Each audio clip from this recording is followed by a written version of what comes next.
A service of KIBMradio.com, the Internet's home for an all old-time radio.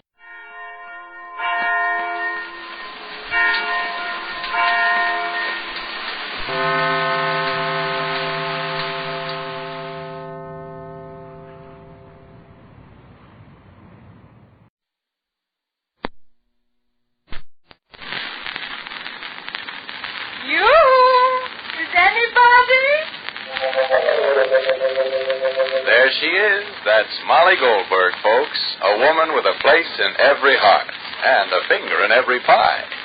And now the makers of New Does. That new kind of soap for everything, right down your wash line, bring you another visit with those good folks, the Goldbergs.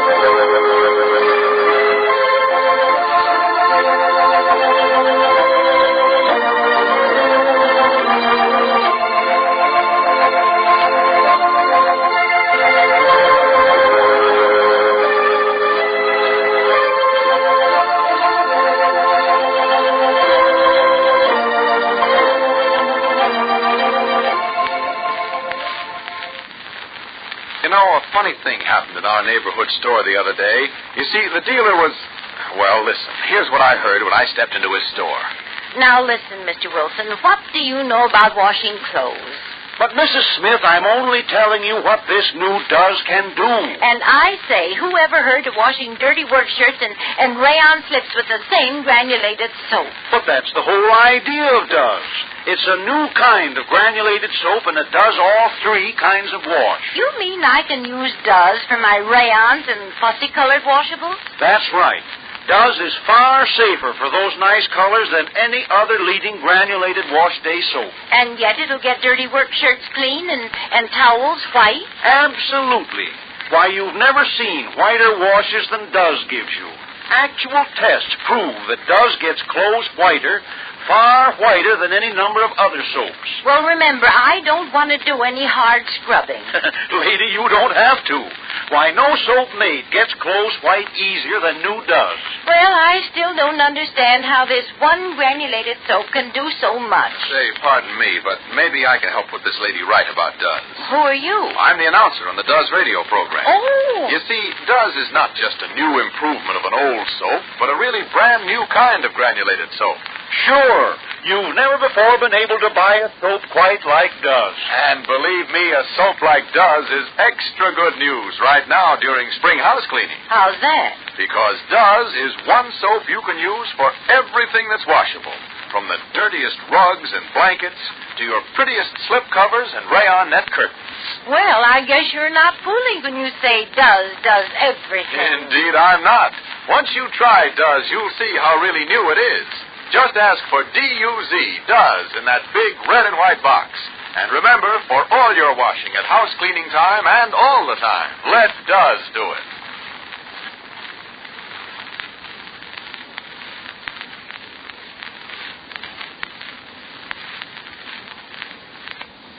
And now, the Goldbergs.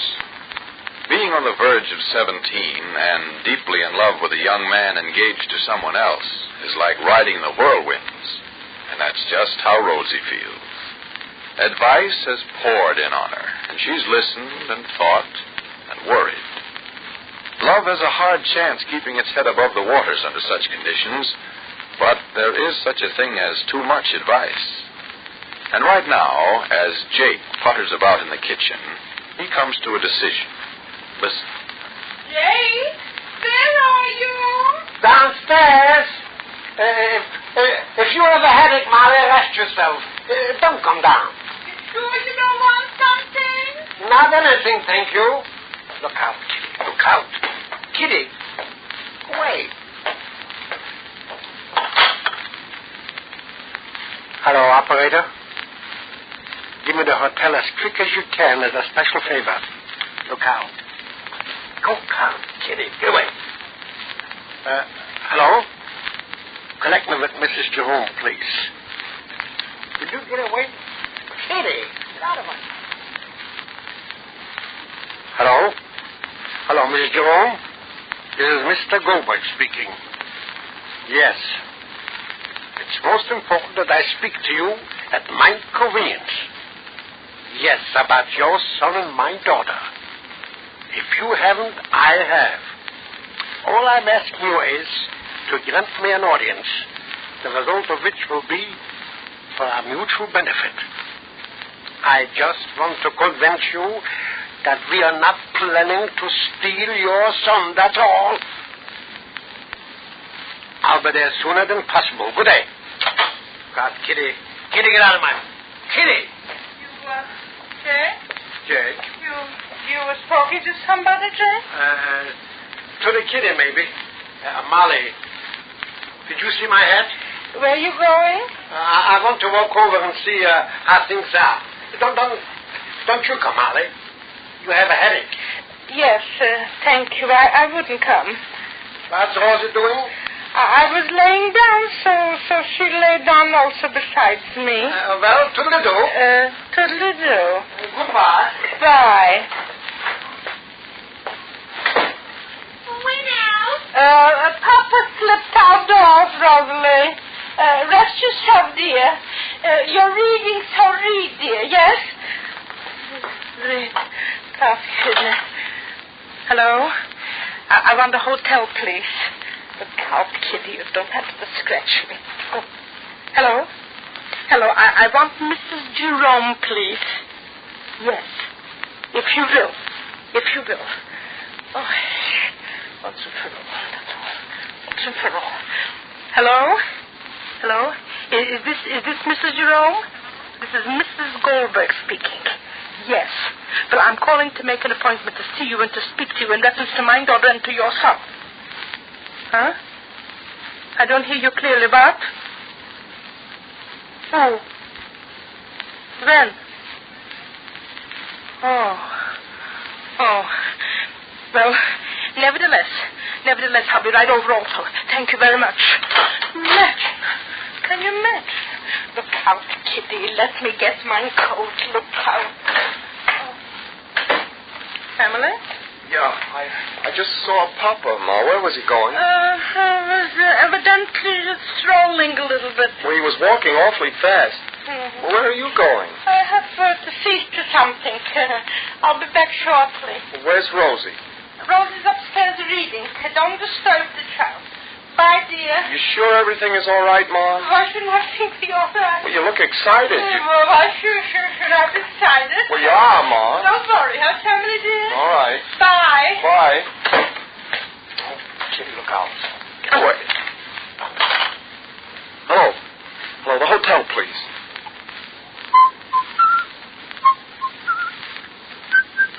Hello. Hello, Mrs. Jerome, please. Yes. Hello, Mrs. Jerome? Well, this is Sammy Goldberg. Yes. Well, I'd like to come over and... When? Oh. Well, just let me say this to you, Mrs. Jerome. My folks are as much opposed to this whole thing as you are. Now, I personally don't feel the way they do, and I'd like the chance to tell you what I think. You may not be interested, but I think you should know that a young man of Walter's age should have the right to... Hello? Hello? Gee. Look out, Kitty. Oh, Sammy? I didn't know that you were here. Where are you going? Well, I just have to... Where's Mama? Well, I think she had to see somebody about something. Oh, and Pop? Well, I don't know. Are you upset about something, Sammy? No, why? Do I look upset? Wait for me, Sammy. I'll just get my coat. Well, Rosie, I'm in an awful hurry. I'll just walk down the road a little way with you. I won't be a minute, Sammy. Look out, Kitty. Mama didn't tell me that she had any special place to go. She did, though.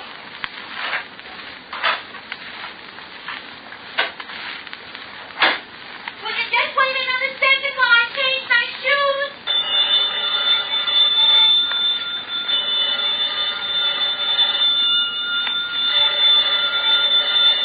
Sammy, will you answer the phone, please?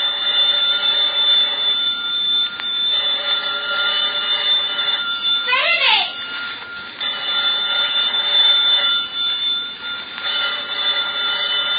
Sammy, why don't you answer the phone? Oh. Hello? Oh, no, Martha, she isn't. No. Well, I don't know. Yes, I'll tell her that you called. About the Red Cross. Uh-huh. I'll tell her. Bye. Hello, Rosie. Oh, come in, Walter. I am in. Well, sit down. Won't you sit down? No, thanks. No one's here, and... Oh. Well, maybe that'll make it easier. Make what easier, Walter? I wanted to talk to you.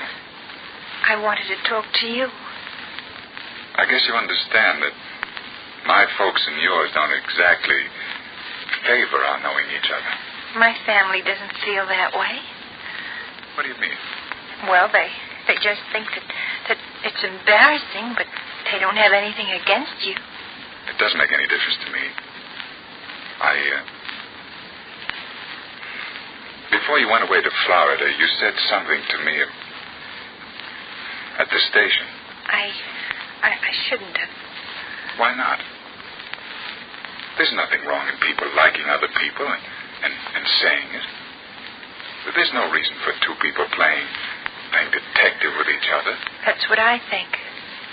I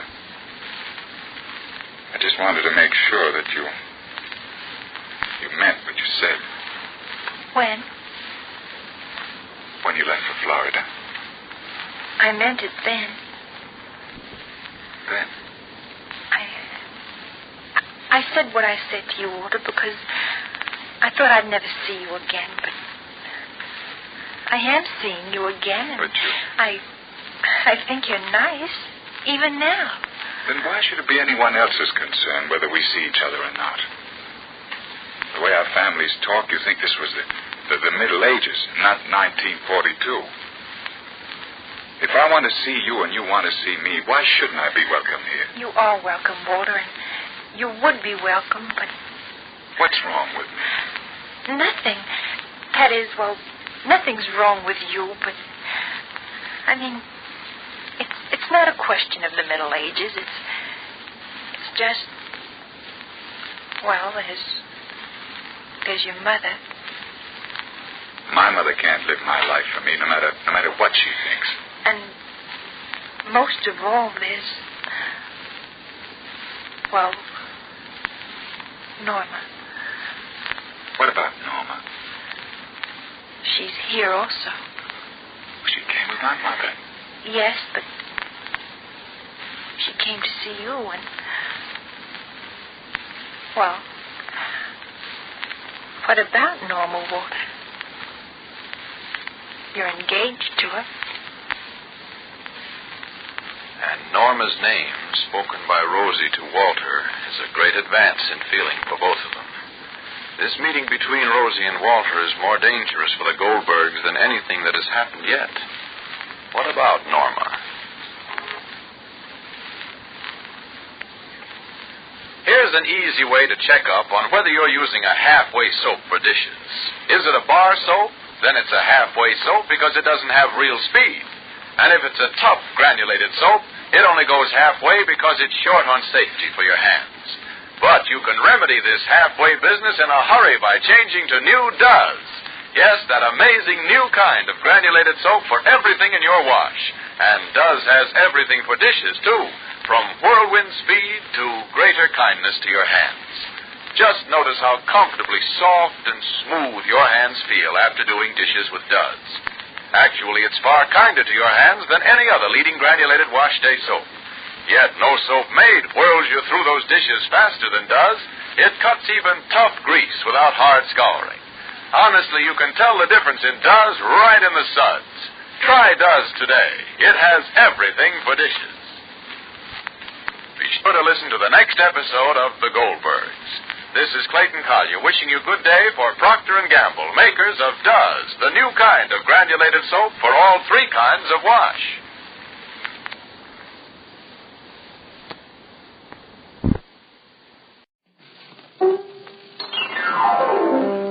The wave that gives gives that natural look is T-O-N-I, Tony. Tony. Tony Home Permanent, the wave that gives that natural look, brings you Crime Photographer.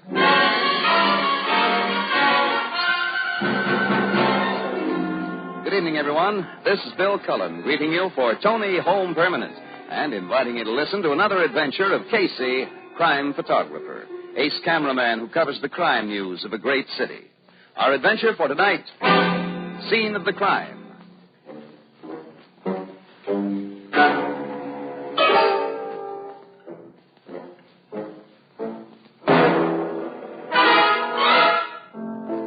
Evening in the Blue Note Cafe.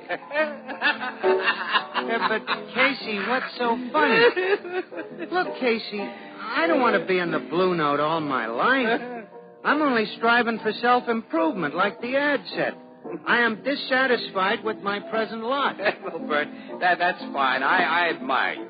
And I guess there are a lot of things that you can learn by correspondence course, but why did you pick on being a detective? Well, gee whiz, Casey.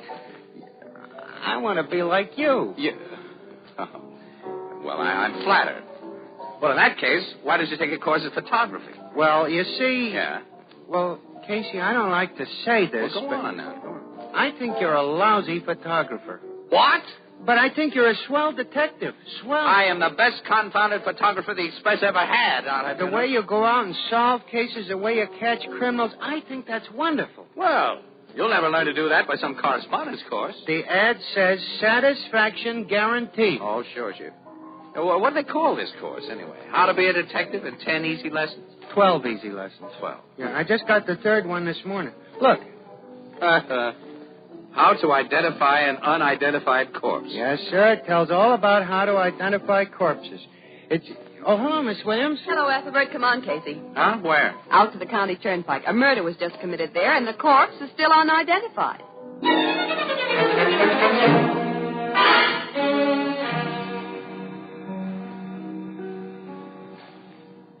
Are you a pin-up girl? Not the kind whose pictures the teenagers pin up on the wall, but one who puts her hair up in pin curls night after night? Well, you can save yourself all that trouble easily with Tony Home Permanent. Once you have a Tony, you're carefree, almost as if you had naturally curly hair. Come wind or rain or sleet, you don't have to worry, for your beautiful Tony wave is in to stay. Tony is the permanent that gives you this twin guarantee. Your Tony wave is guaranteed to last just as long as the most expensive wave you've ever had. And your Tony is guaranteed to look more natural or your money back. Tomorrow, get the Tony Kit, complete with plastic curlers for $2. And you'll discover why more than 2 million women each month find long-lasting, carefree loveliness with Tony Home Permanent. The wave that gives that natural look. T-O-N-I, Tony.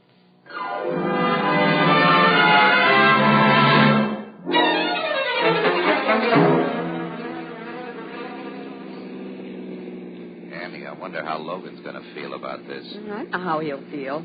Terrible. Hey, Casey, it sure was a lucky break for you. Joe coming in to relieve me at the Blue Note just as you and Miss Williams was leaving, huh? Yeah.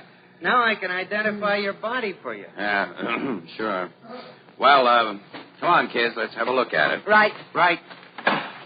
Hiya, Logan. What you got there? We got the report on the murder. Oh, hello, Casey, Miss Williams. A murder was committed, all right.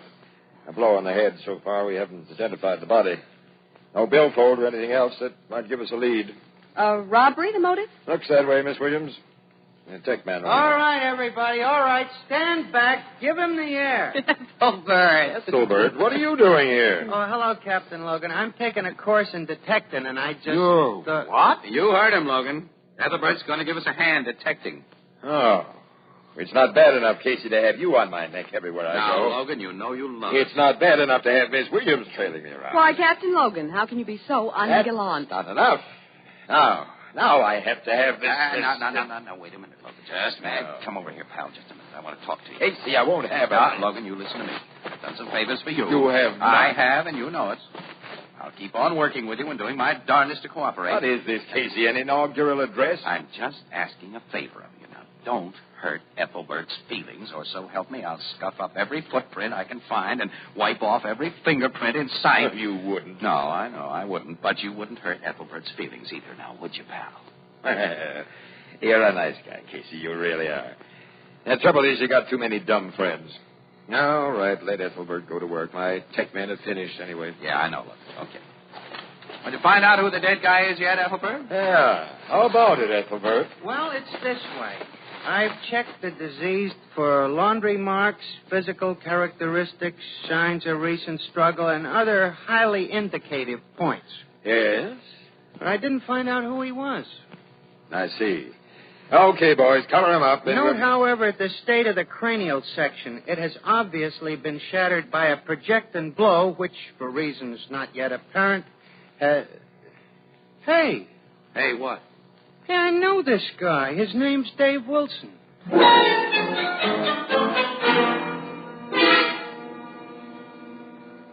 What's up, Logan?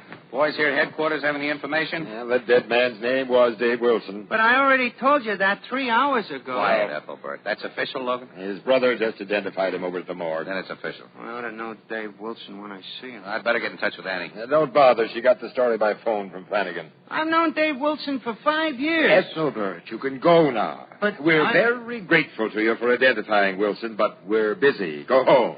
Goodbye. But, Captain Logan, I got to stay on the case. I've been studying up on how to be a detective, and I think sometimes you employ archaic methods and proceed from false hypotheses. Casey, get rid of that guy. Get him out of here. You'll nothing. Oh. Ethelbert, if you want to sit here and listen, you'll have to be very quiet. All right, Casey.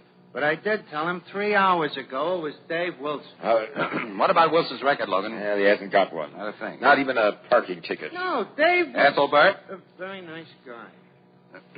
Look, Logan, let's get down to brass tacks. What do we got to go on? Well, you know, Casey, it looks to me like a gang or grudge killing. It has all the signs. All the signs except a corpse with a police record. As far as we know, this Wilson was a perfectly law-abiding citizen. Well, as far as we know, sure. Dave Wilson wasn't no criminal. Ethelbert, be quiet. Dave Wilson wouldn't have got bumped off in no gang killing. How do you know? Because Dave Wilson wasn't no crook. He was a very nice guy. Oh, shut up, Ethelbert. You don't know anything about Dave Wilson. I know he was a very nice guy. He used to come around the Blue Note almost every week to make a collection. Collection? Sure, that was Dave's business. He took bets on the numbers. Oh. He what? Well, you know, you place a bet on the numbers. Holy jumping Jupiter. Why didn't you say so before? Huh? That's the answer. Gang killing, huh, Logan? Yeah, you bet. Who's the top dog in the numbers record now? Bugs Benson, and he's been trying to pressure all the little guys out of the business. Well, it looks like he pressured Dave Wilson out of it. And it looks like we've got him. We'll just pick up Bugs, and he'd better have a darn good alibi or else. Yeah, say, Ethelbert, that's the second time today you've come up with the right answer. If you're not careful, you'll turn out to be a success.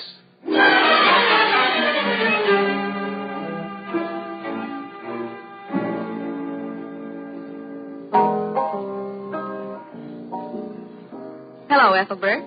How's our private eye this evening? Oh, hello, Miss Williams. I was just reading the paper. You were, huh? What page? Well, Don't tell me. Let me guess. Page 2, column 4. Caption under photograph, quote, Ethelbert, bartender at the Blue Note Cafe, who yesterday proved a valuable ally to the police by identifying the body of David Wilson, petty racketeer. Unquote. Yeah, that's it. It was awful nice of you and Casey to put my picture in the paper, Miss Williams. Well, you deserved it, Ethelbert. Yeah. Say, Miss Williams, do you like this picture of me? Maybe a little too much tie? No. I don't know. Sometimes Casey's lighting ain't so good. You know, Miss Williams, I think he ought to stick to detective. I think he ought to stick to photography. What do you mean? He's been following Logan's men around all day trying to find Muggs Benson. Any luck? No. Miss Williams, it pains me to say this, but the reason nobody can't find Muggs Benson is that they ain't looking in the right place. Ethelbert, they've looked everywhere. Not the right place. It just so happens that I happen to have here with me Chapter 4 of my detecting course, wherein it is printed, and I quote, the criminal always returns to the scene of the crime, unquote. Ethelbert, criminals do not return to the scene of the crime anymore. But, Miss Williams, it's what it says right here in print. You can't believe everything you read, Ethelbert. Well, that's a fine thing for you to say, Miss Williams, a reporter. Who should know better? As soon as Joe comes in to relieve me at the bar, I'll drive you out to the scene of the crime. What for? To prove the criminal will be there. No. Ethelbert, you can't just drive to the scene of the crime and conveniently find a criminal waiting there for you. You'll see, Miss Williams. You'll see. When we arrive at the scene of the crime, there will be a shadowy figure creeping about in the moonlight, searching for telltale clues to remove.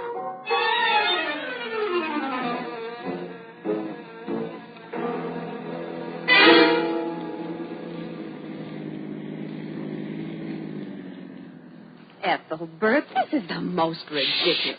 Honestly, if Casey ever finds out I came out here... Miss Williams. What? Look over there in the moonlight. Good heavens. A shadowy figure creeping about in the moonlight. What's he doing there? Searching for telltale clues to remove. You mean you think it's Muggs Benson? Why not? Like the lesson said, a criminal always returns to the scene of the crime. Did the lesson tell you what to do with the criminal when you found him? Well, in such cases, the approved solution is to detain the fugitive until such time as such help as can be obtained is obtained. I see. Well, do you think you could detain while I obtain? Huh? Do you think you can slug that man and sit on him while I go for help?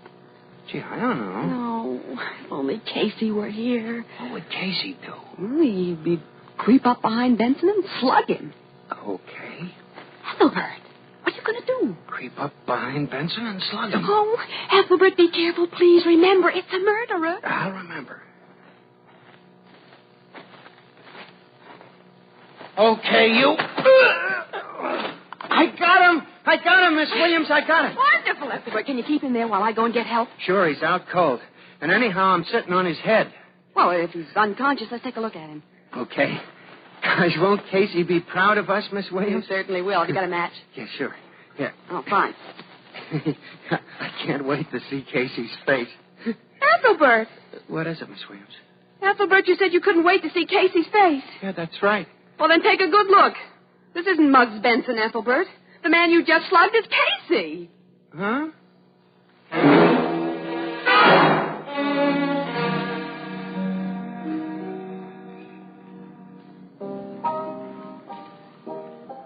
Hi, Ethelbert. Say, what's this I hear about your turning detective? I had to dash right over and find out about it. Oh, it wasn't nothing, Mr. Cullen. I just happened to know that Dave Wilson. Well, now that you're famous, I suppose you're going on with this new profession of yours, huh?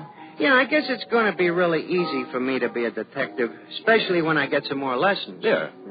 But I'd like to go around with Casey all I can for practice, you know. Mm-hmm. And, of course, I like helping him out. I'll help you get some practice, Ethelbert. How about it? Swell, Mr. Cullen. All right, now I'll give you 3 clues, and by your superpower of deduction, see if you can tell me what I'm talking about, all right? 1, it's a home permanent that's used by more women than all other cold waves combined. Maybe 2, you mean... it's the wave that gives that natural look. Oh, that... 3, it's the home wave that's guaranteed to last as long as the most expensive beauty shop wave. Well, give me a Ethelbert, chance. I know right what you're going to say. Tony Home Permanent. You see, everybody knows that Tony gives a wave that's soft and easy to manage, natural looking from the very first moment. With Tony, you get waves so soft they look like naturally curly hair. With Tony, there's no frizzy stage. What's more, it's Tony that gives you this twin guarantee. Your Tony is guaranteed to last just as long as the most expensive wave you've ever had. And your Tony is guaranteed to look more natural or your money back. So get a Tony kit tomorrow. It costs just $1. With plastic curlers that can be used again and again, only $2. When you see how much lovelier you look and how long your Tony lasts, you'll know why each month more than 2 million women use Tony Home Permanent. More than 2 million? Mm-hmm. That's a lot of women. Yes, Ethelbert. Now, each month, another 2 million women give themselves lovely Tony waves.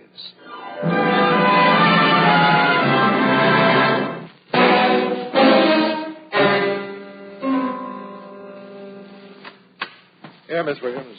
Bring him into my office. All right, Captain Logan. Here, Casey. Sit down. I don't want to sit down. Leave me alone. Logan, How'd you like to pinch that nitwit Ethelbert for assault and battery? I wouldn't think of it. Oh. Does your eye still hurt? Of course it hurts. What are you laughing at, Logan? You, Hawkshaw. It sure is a beautiful shiner. Who'd have thought Ethelbert pegged such a wallop? Just wait till I get my hands on that bird brain. Now, Casey, you leave Ethelbert alone. He didn't mean any harm. What was the idea of going out to the murder spot anyhow, Casey? Logan, occasionally evidence is found at the scene of the crime. It has happened. But my boys went over the place. And occasionally your boys miss things. That has happened, too. Well, here's something they didn't miss. All right, Flanagan, send them in. Send who in? Muggs Benson. My boys picked him up a half hour ago. They did? Yep, he's it. Oh, hello, Muggs. Greetings, Captain. Sit down. Thanks. I hear you've been looking for me. That's putting it mildly, Muggs. I also hear you got a notion that I bumped off Dave Wilson. Right again. Well, for old time's sake, Captain, I'm going to give you a little tip. You're wrong. Pretty sure of yourself, huh, Muggs? All right, Casey. Yeah, I'm pretty sure of myself. Yeah? All right, let's have it. What's your alibi this time? Well, according to the time Sergeant Flanagan tells me the killing took place, I happened to be at a basketball game at the Armory. Can you prove that? Sure, I can prove it. I was sitting right next to Judge Sibley. Have a cigar, Captain.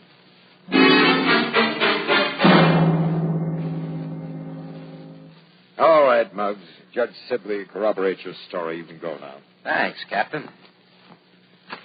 But don't go too far. Why should I? So long, all. So Muggs didn't have a thing to do with his killing, Logan. Call me in the morning if you need any help. Call you? I happen to have a police department at my disposal. Doing great, too, isn't it? Call me in the morning. Ethelbert. What? Casey, when you opened that door, you got me right in the eye. That makes us even. What was your eye doing there, anyhow? I was looking through the keyhole at Muggs Benson. Casey, he ain't the criminal type. The criminal type has got broad, flat features, small eyes, jutting chin, Gee whiz, Captain Logan, you were a perfect criminal type. Yeah. What? Ethelbert, look, suppose you just go back to the Blue Note Cafe. Joe's over there relieving me. I gotta stay on this case. Sorry, Ethelbert, but I'm afraid there isn't any case. A guy got killed, wasn't he? Yeah, we haven't got a case against anyone. Well, then we gotta make one. Justice has gotta triumph. Yeah, well, it doesn't have to triumph tonight. I'm going home. Oh, no, you're not. Burke wants the story and some pictures of the bereaved family. We've got to take a run over there. Swell, I'll go with you. Like it says in Lesson 2. Huh? Lesson 2. The answer to a perplexing problem is often to be found in the daily trivia of the personages involved therein. Come on, what are we waiting for?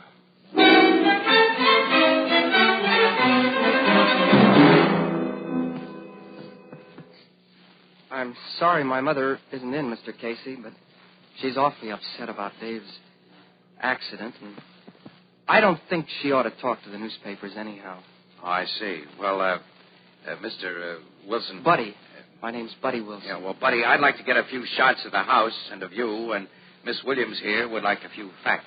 Well, gee, sure. I'll wait in the next room, Casey. Yeah, sure, Ethelbert. We won't be long. All right, now your name is Buddy Wilson. That's right. And the murdered man was your brother. Uh-huh. How about looking over here for a minute, Buddy? That's it. Hold it. Thank you. Your older brother, Buddy? Yes. Dave was 30, but I'm older than I look. Oh, how old? 21. You have no idea who might have killed your brother, Buddy? No, ma'am. I didn't know much about Dave at all, except that he gave Mom a lot of worry. I just tried to keep her from knowing too much about his kind of work. Well, okay, that does it for me. How about you, Annie? Yeah, I've got what I want. Ethelbert. You call me, Casey? Yeah, we're ready to go now. Just pack up these film holders. Just a minute. Mr. Wilson, would you turn around that way for a minute? Well, sure, but... Uh-huh. Now the other profile, please. Ethelbert, what the... Uh-huh. Okay, Casey, I'm ready to go.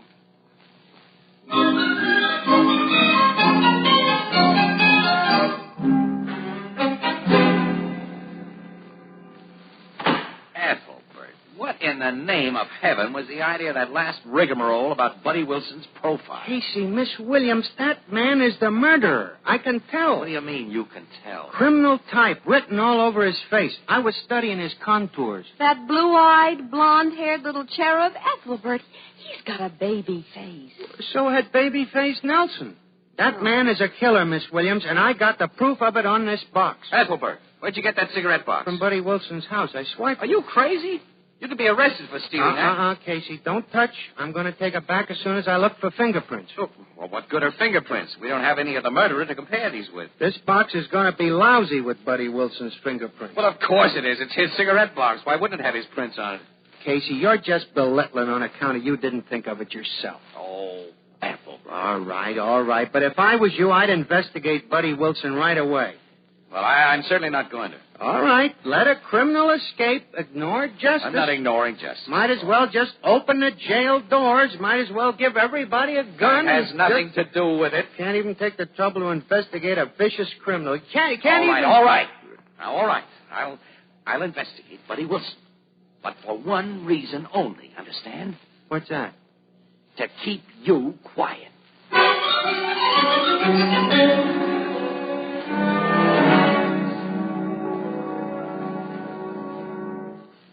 Blue Note Cafe, Ethelbert speaking. Hello, Ethelbert. This is Casey. I just wanted to tell you that I've been checking Buddy Wilson's record. Yeah? Yeah. Now, I'll read you what I have. Buddy Wilson. Criminal offenses? None. Arrests? None. Occupation? Salesman. General remarks? Graduated high school with honors. Class valedictorian. Sings in church choir. Sole support of aging widowed mother. Well, how's that for a record, Ethelbert? That's fine, Casey. Just fine. We all make mistakes sometimes, Ethelbert. Yeah, sure. Well, you'd better return that cigarette box you swiped from Wilson. Yeah, sure. You find any fingerprints on it? Yeah, sure. Whose? Mine.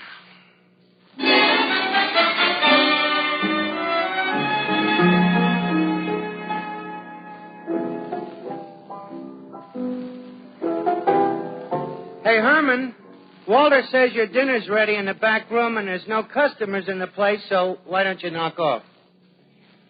Now, let's see, where was I? The study of ballistics is extremely complicated. Excuse me. This particular phase of detection is... Excuse me. Oh, I didn't hear you come in, sir. Hey, you're Buddy Wilson. That's right. Well, you know, Buddy Wilson. What can I do for you? I'd like my cigarette box, please.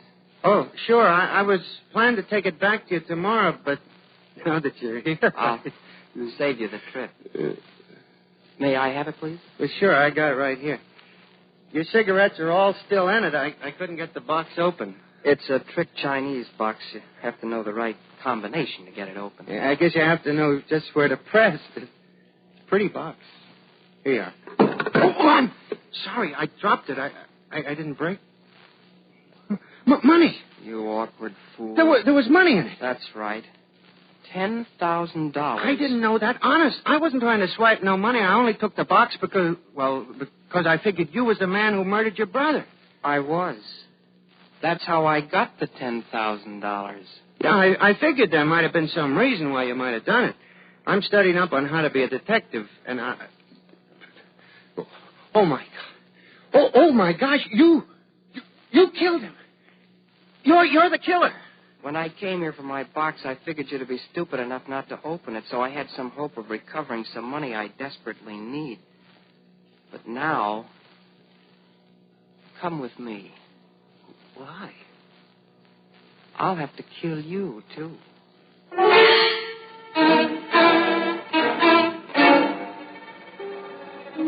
Casey speaking. Oh, hello, Harmon. What? He did? Out of the Blue Note? What did the guy look like? I see. Okay, Harmon, thanks. Thanks very much.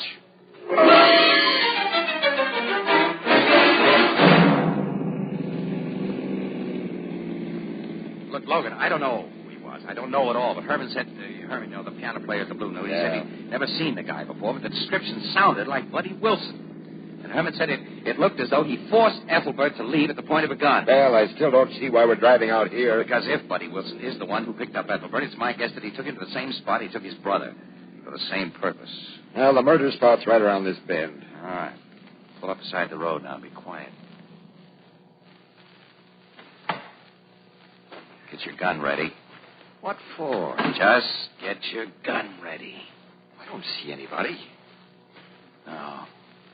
Let's move up this way.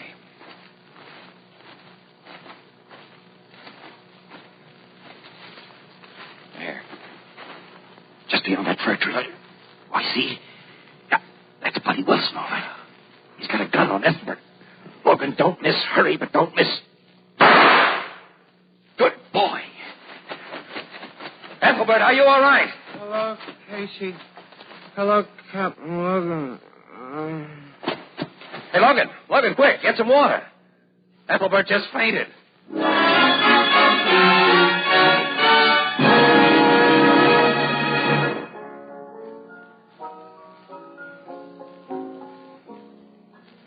For soft water shampooing, use Tony Cream Shampoo. Even in the hardest water, Tony Cream Shampoo. Yes, even in the hardest water, Tony Cream Shampoo gives soft water shampooing that rinses away dandruff instantly. Leaves hair so soft, so smooth, so shining clean. Today, bring out the sparkling beauty of your hair with Tony Cream Shampoo. Get the handy tube or jar. Tony Cream Shampoo. It's for you.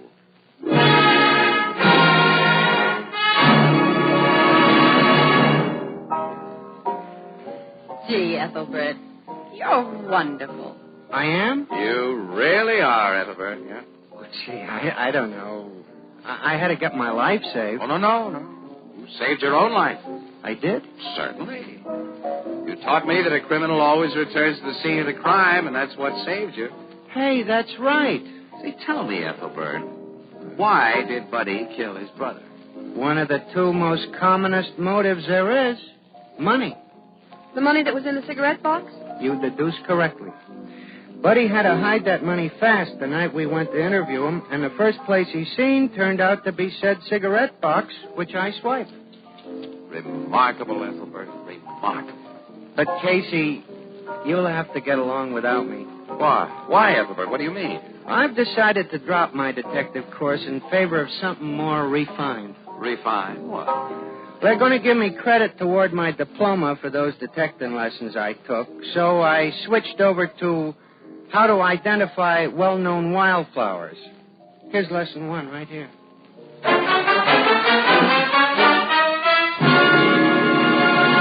Crime Photographer, starring Stotts Cotsworth as Casey, is directed by John Dietz. Tonight's story, written by Harry Ingram, and is based on the fictional character of Flash Gun Casey, created by George Harmon Cox. Original music by Archie Blyer, and the program features Miss Jan Miner as Anne and John Gibson as Ethelbert. Herman Chittison as the Blue Note pianist. Bill Cullen asking you to listen again next week at the same time to another exciting adventure of Crime Photographer, and also inviting you to listen to This Is Nora Drake, radio's thrilling serial romance, heard every Monday through Friday, 2:30 p.m. New York time, over most of these stations. Both of these programs brought to you each week by Tony Home Permanent, the wave that gives that natural look, and the new Tony Cream Shampoo for soft water shampooing even in the hardest water. And now stay tuned for the Hallmark Playhouse featuring Meredith Wilson in And There I Stood With My Piccolo, which follows immediately over most of these CBS stations. This is CBS, the Columbia Broadcasting System. Roger. 5-1 clear. KMA 394, 6:08 p.m. 56-1 reporting in service. Starting mileage 8659. 8659. 401 to 56. Mileage 8659, 8,659. Reporting in service on the night watch. This is Don Reed, a police recorder. That was Sergeant Ron Perkins, just reporting Detective Unit 5-6 in service on the night watch. While you're with us all units in the vicinity and cars 50 and 51. southbound on Canyon Road from Overhill. Woman threatening citizens with butcher knife. Suspect described as wearing white coat, blue dress, red shoes, 30 to 35 years, 5 feet 9, 179 pounds, and has a cut over left eye. Cars 50 and 51. Handle this call, code 2. We're not on any particular assignment at present, so we'll probably head into that area, help look for this possible assault suspect. But as I started to say, while you're riding with us tonight, remember, the people you hear are not actors. This is it. This is real. This is Night Watch.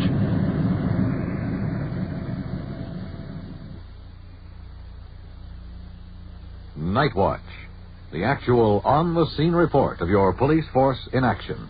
There are no actors. There is no script. Every voice, every sound is authentic. The investigations are recorded as they actually occur. Night Watch, presented with the cooperation of the Police Department of Culver City, California, W.N. Hildebrand, Chief. And now we switch you to Detective Unit 5-6, already on assignment in the field, and to police recorder Don Reed. Right now it's after midnight, and we've spent the evening looking for the woman suspect that's been chasing citizens with a butcher knife. So far we've checked out 4 different victims, and fortunately no one's been injured, but we've certainly had some pretty scared people around. It's been sort of a game of hide and seek. The suspect pops up from nowhere, threatens the victim, and then just sort of disappears into thin air. Then sort of turns up 8 or 10 blocks away in another locality. We have 5-6, come in. 5-6, go ahead. Control 1 to 5-6. The juvenile card is tied up. Are you clear to handle a call?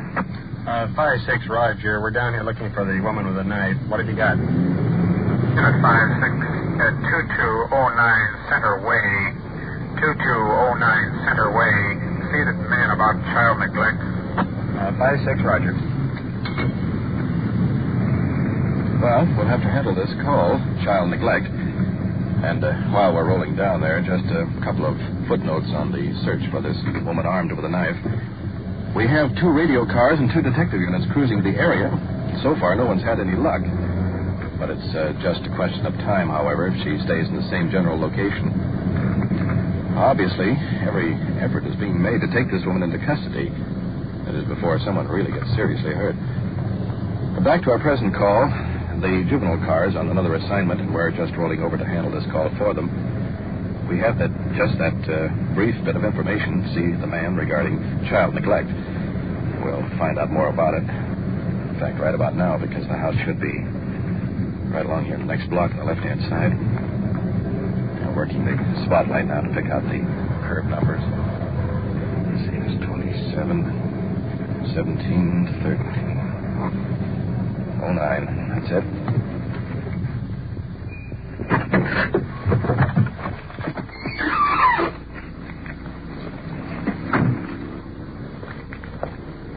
A large, rambling, old-fashioned house.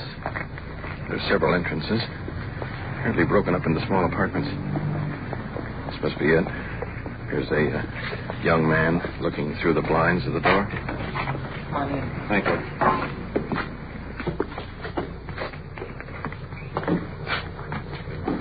Small, 2 or 3 room apartment. Man nervously lighting a cigarette. Well, my wife lives here. I live elsewhere. That's in my vault. Over in the corner. Come on in. Little boy, 5 or 6. Blue pajamas. Are you? Wide-eyed. Who's this? What's your name? Mine's Perkins. Perkins? And My name's Reed. How are you, young fella? Hi. How old are you, son? 5. 5, huh? Well, anyway, that I called up this evening about 7, and my boy says that my wife wasn't home, that she'd gone to the doctor. So anyway, that I called up the doctor, and he wasn't there, of course, and it was just the switchboard. So anyway, I called up a hospital, which is in Inglewood, and asked if there was a patient there by my wife's name. She wasn't there. So anyway, I got worried and came down here, and Molly was nowhere around, was she? She wasn't anywhere. She wasn't anywhere. The boy was by himself? By himself. Mm-hmm. What time did your mommy leave the house, son? Up in the afternoon, after work. Was it still light outside? Mm-hmm. And where did she say she was going? To the doctor. The doctor? Well, it's been about probably 6 or 7 hours anyway. Has she done this before? That I don't know. I mean, my wife and I are separated. Mm-hmm. She has custody of the child, is that? She has custody of the child. And if my wife is sick, like he said that she did go to the doctor, there should have been some means, to The little fellow is pulling at my shirt sleeve here, pointing to something over there in the corner. What do we got over here, young fella? What do you got? Well, I'll be darned. What is that? Baby guinea pig and the mother guinea pig. About 2 inches long. Well, that's the cutest thing I've seen. Is that the mama? Yeah. Well, isn't she cute? Gee, she certainly is pretty. Let's go back and talk to the father again. Well, can you take care of the boy here until your wife returns? I will, under the circumstances, yes. Because the only alternative we would have would be to take the boy down to juvenile hall in the dependents ward. But we can't leave him alone. The thing we'd like to do, if you could stay here with him till she returns, and when she returns, boy, give us a call. Right. And we can come down and see what the situation was and why she left him alone. In the meantime, just to be on the safe side, we will go ahead and check with our own department and the other departments surrounding us, just to be sure that she hasn't been involved in an accident or anything has happened to her. Well, I'd appreciate that, too. Does she have a car? No. Okay, sir. Well, we'll check into it, and then in the meantime, why, if she does come home, she'll give us a call right away. Okay? Good deal. You bet. Good night.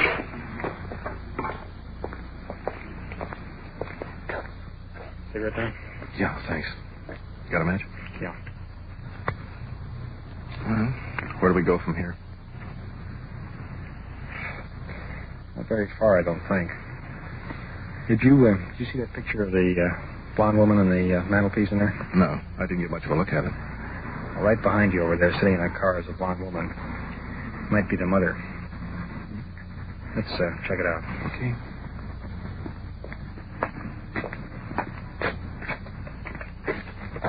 Heading for the car. There's a young couple in the front seat, straightening up. Just a little bit uneasy at our approach. Police officers, can we talk to you a minute? Step out of the car a minute, please, ma'am. Young woman getting out. Tiny, attractive, worried. Who did you leave your boy with? The lady that takes care of you. Where is she? Well, she's supposed to be home. Is that in the other unit of this building, or is Yeah, right there. It's all in one building. I don't know why the boy was alone in the house. Well, she brings him over and puts him to bed. Well, let's go inside and see what all the trouble is. As in all family problems, there's always two sides. Let's see if we can square this away. Let's go in and talk to the husband first. Your wife is outside now. She said that she left the boy with the woman next door. What'd you call police for? Say that again. I said, what'd you call the police for? I didn't call no police. Who did? He's a detective. There's a difference. Well, what for? I'd get home. My boyfriend brought me home. Okay. Where were you? I was at the doctor's. At 11:45? I went out for something to eat after I got through with the doctor. At 11:45? This is the first time I've been out this week. I don't care if it's been the first night or first time this week or not. I just want to know where you've been. It's none of your business, well. It is my business. It's starting to be my business. Well, it isn't any of your business. And I think that if you would pay this child support only 4 months behind. How long? 4 months. Well, you're exaggerating. I am behind, but not 4 months. And I've tried to be very fair about it, and then to do something like this. Where were you? It's none of your business where I was. And were you at the doctor? I was at the doctor. What doctor? Right there's the slip. What doctor? It's none of your business what doctor. This is a nursing home for mother and child. And she's here 24 hours a day. And since it is all on one floor, and her bedroom is right next door to mine, she could hear if he cried or anything, and he sleeps better in his own bed. Well, that's the thing we're interested in, just make sure that the child has proper supervision at all times. This is a licensed home for mother and children. I'm still mad. Well, you can be just as mad as you want to. I don't ask where you go and what you do. No, I mean, but when I'm alone, that's when I start raising my hair up the wrong way. Yeah, well, if you're supporting, you'd be doing a I lot told more you that I was than behind. Yeah. So that's it. Well, if everything's okay, we're interested in the child. If the child's okay, that's the part that we're most interested in. Okay? Mm-hmm. Okay, fine. All right. Good night. Good night.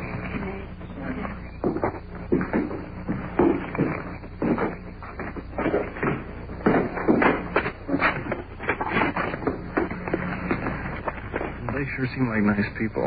Shame they can't get along. Yeah, but it's a little fellow that's in a spot on a deal like this. Yeah.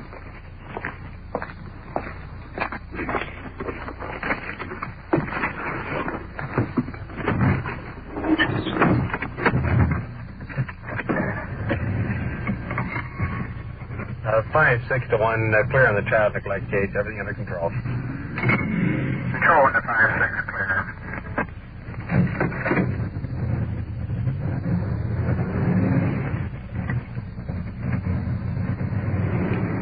Tom, see that car parked over there by that woman's dress shop? Yeah. I was there earlier. Let's have a look at it. Sometimes you act like a policeman. There's the car stopped over there, all right. Let's swing over to that car and have a look. You gotta wait for a little traffic to get by. Now we're okay.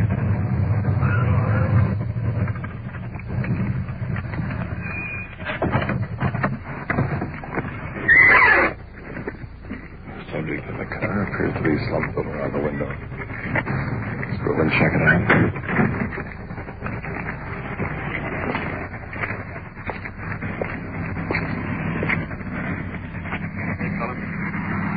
Flashlight in the man's face. Strong aroma. Alcohol. Perspiring. Appears a little sick.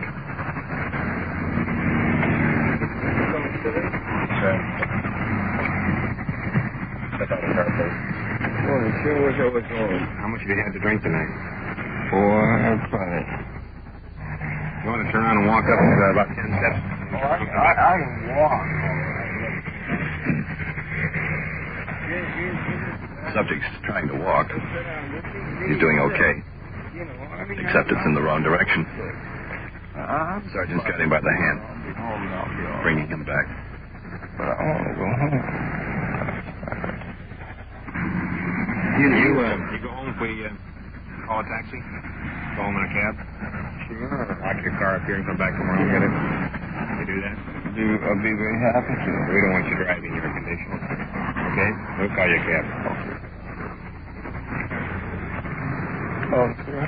There's one now, Sergeant. Taxi? I never could whistle. Out of the way, am I? You pull over and stop. I guess he spotted us anyway. I want to go. He's going down the corner and turning around.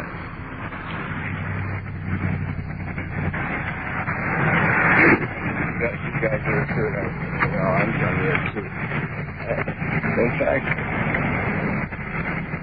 we don't want you out here hurting yourself or hurting somebody else. If I golly, you guys are so nice to me. I really appreciate that people can be so, officers can be, real wonderful to guys like me. Because I don't feel that I'm trying to do anything wrong. The cab pulling up. That's this guy's, There you go. Well, good deed for the night.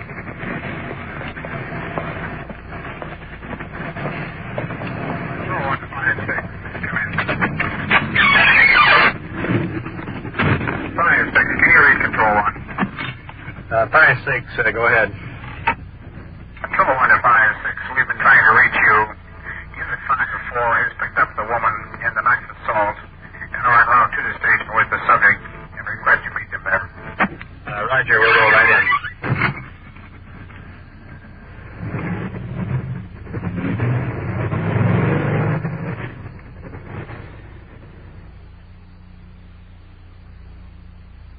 You are listening to Night Watch and following the activities of Detective Unit 5-6 on its tour of duty. Remember, the people and sounds you are hearing are real, and the investigations are recorded in the field as they actually occur. We'll bring you the final results of tonight's action at the conclusion of Night Watch. And now we switch you back to Detective Unit 5-6, somewhere in the field, and police recorder Don Reed.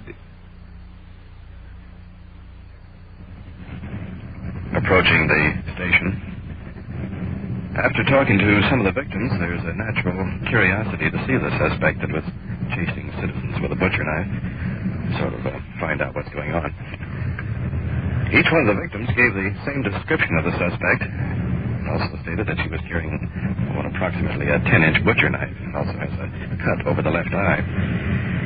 All we know now is that she left some mighty frightened people scattered around. That's for sure.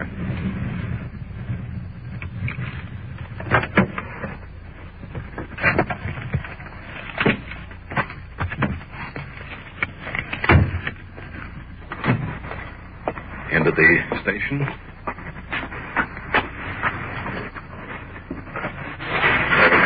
There's a hassle going on in the interrogation room.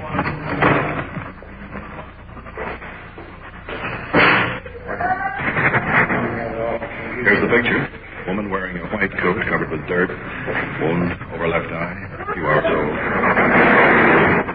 Officers trying to bring her under control. Get her into a chair. She's kicking, swinging from all angles. Hey, look, slow down a minute. Relax a minute. Well, I'm not. We're trying to help you. My eyes.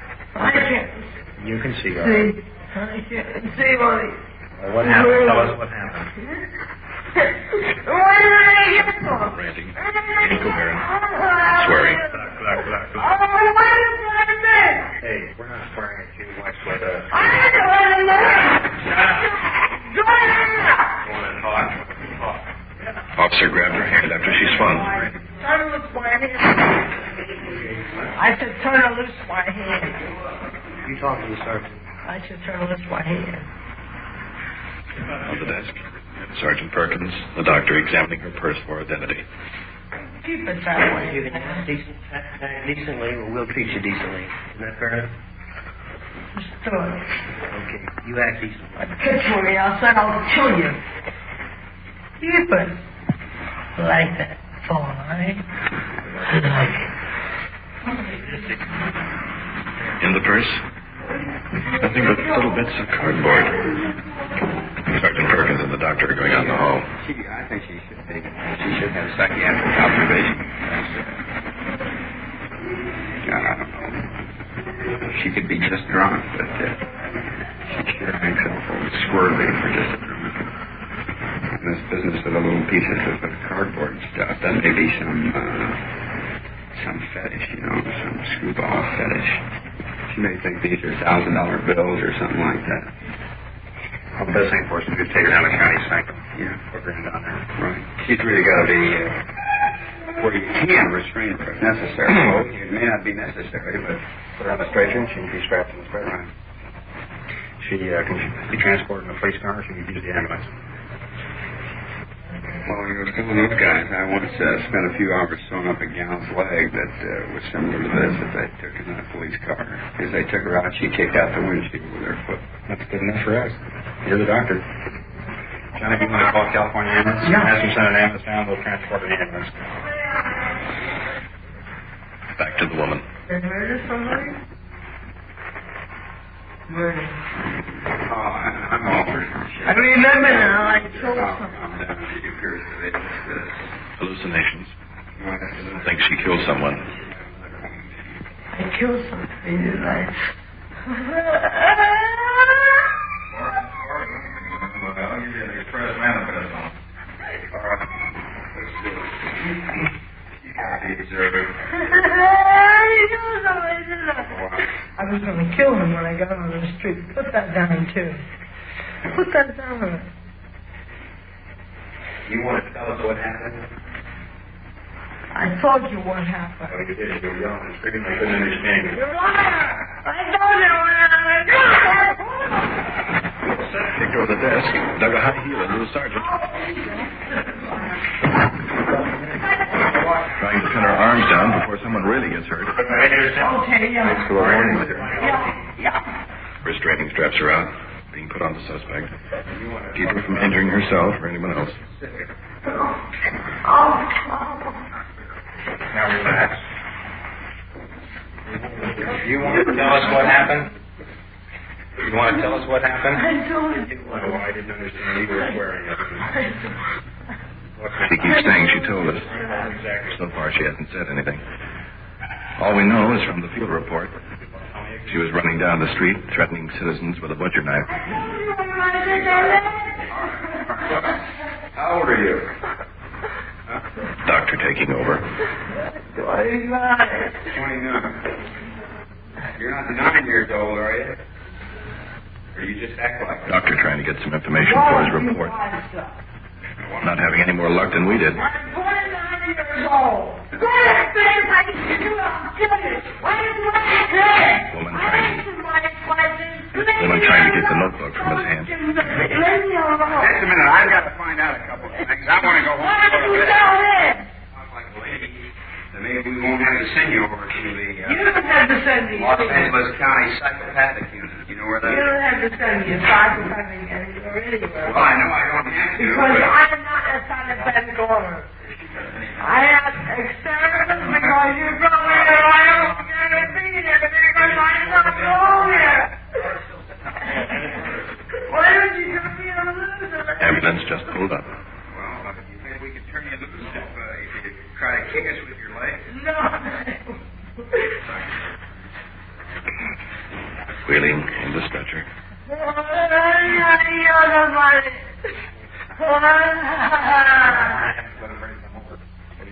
This is a cardboard box. Up alongside the chair where she's sitting.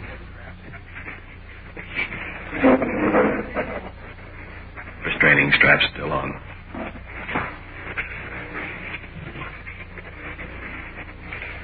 Placing her on the stretcher. Thank you. It feels much relief.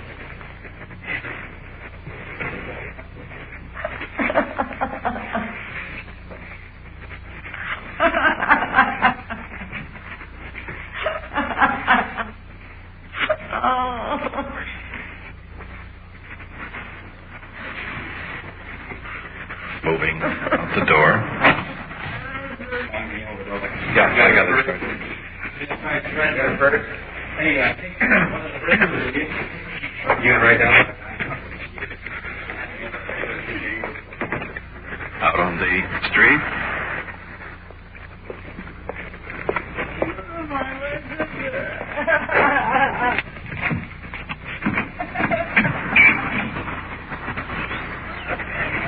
Lifting the patient into the ambulance.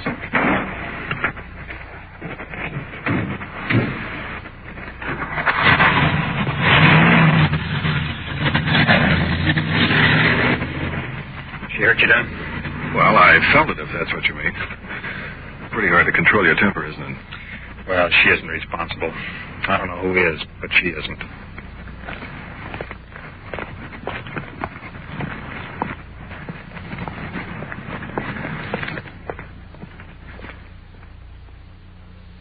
What you have just heard is real.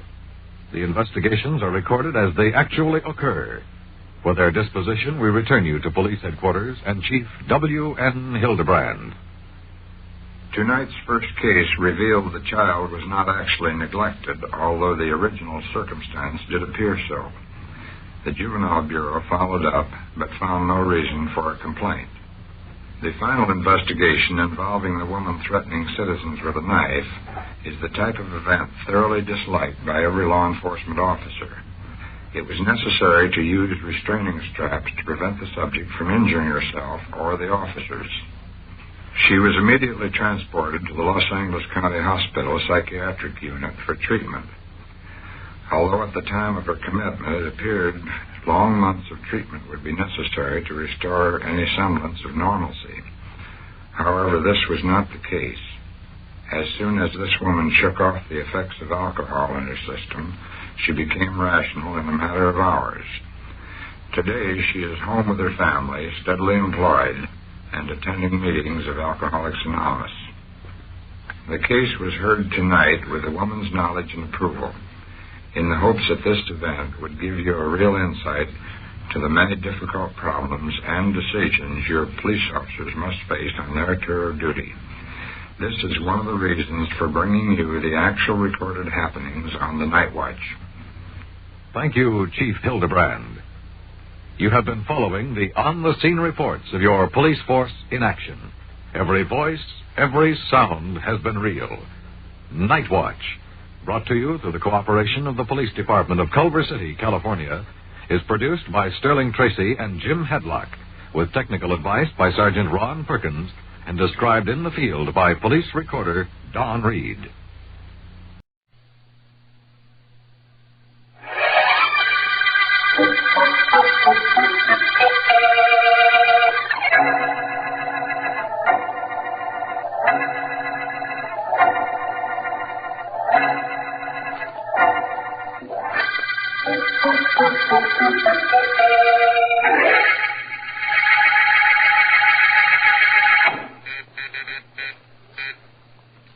Yes, Ellen, what is it?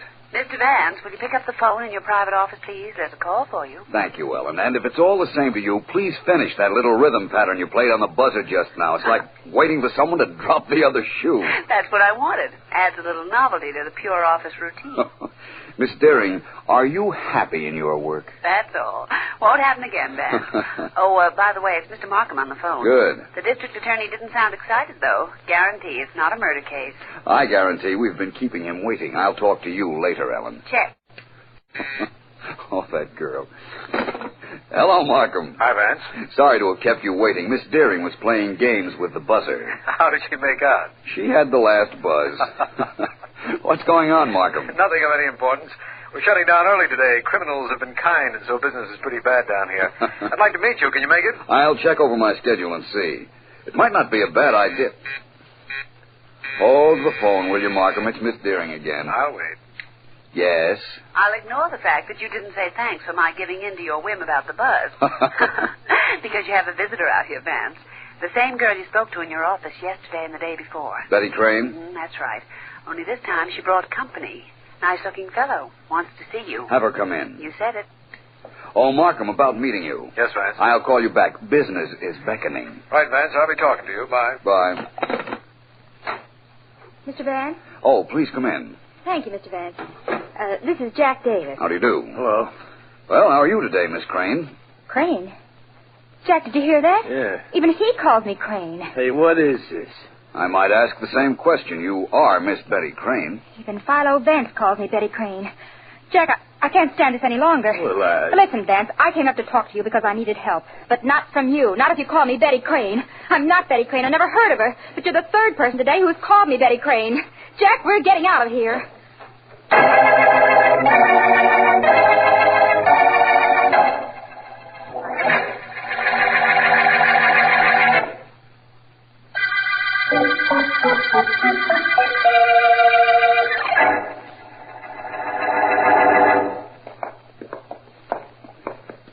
The boss shouldn't have sent me to see Vance. If anybody else calls me Betty Crane, I'll hop out of my skin. Oh, take it easy, Janie. Take it easy.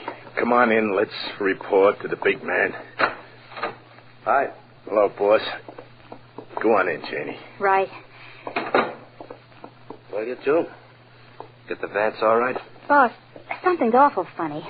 Vance pretended he knew me and called me Betty Crane. Yeah, that's right, boss. I was there. It's the third time today somebody's called me that name.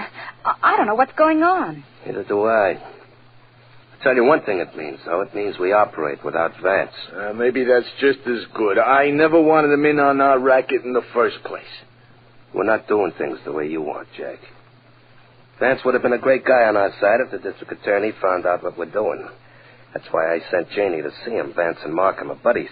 If we could have gotten Vance in with us, of course, he'd never know what we really were doing.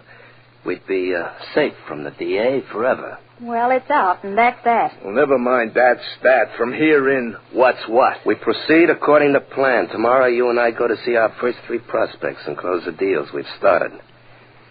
Everything entirely reasonable, you understand.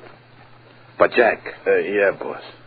Better bring your gun along, in case our friends don't listen to reason.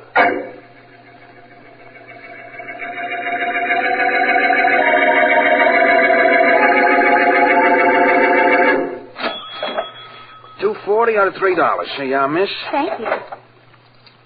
Yes, sir. What can I... Oh, it's you two, huh? Yeah, Mr. Blake recognizes us. You see, Jack? You're right, boss. That's because we got charm. Is that right, Mr. Blake? Yeah, I suppose so. Had a chance to think over what we spoke to you about, Mr. Blake? Well, Good. That's fine. I'm glad to hear you're going to be with us. Kind of like to have this drugstore as one of our outlets. Now, do what you're told, Mr. Blake. Keep your mouth shut, and you'll be healthy, wealthy, and wise to the fact that there's more than one way to make a buck. We'll be seeing you tomorrow night, Mr. Blake.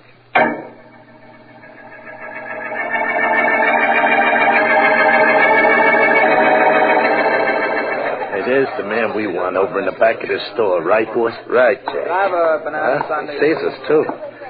Only isn't making any effort to duck. That's a good sign. Hey, you know, boss, maybe we do have a little charm at that. Hello, Mr. Barney. Oh, hello, gentlemen. I've thought over what you wanted me to do. How much of a percentage do I get? 10% of the profits. It'll pay your rent, Mr. Barney. Easy. Same as slot machines, only nobody can see what you're doing. Glad you'll be with us. Start doing business first thing in the morning, but only with customers you trust. Get that? Yes, I understand. Good. Well, so long, Mr. Barney. Glad you're with us. And you're going to be glad, too. Am I? I wonder.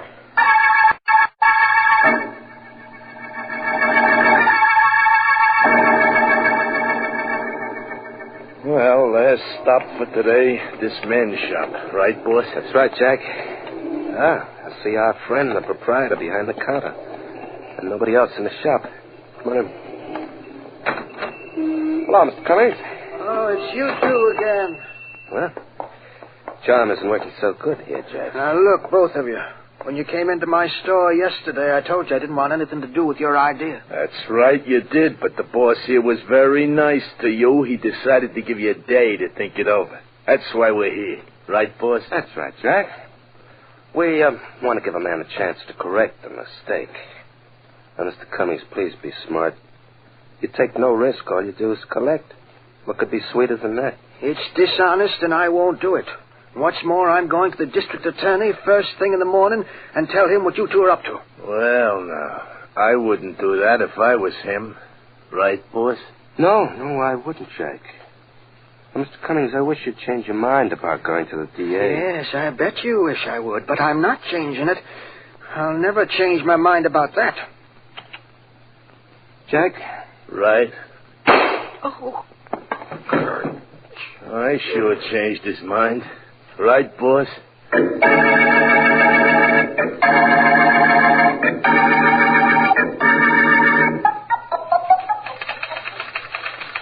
Ellen. Oh, Vance.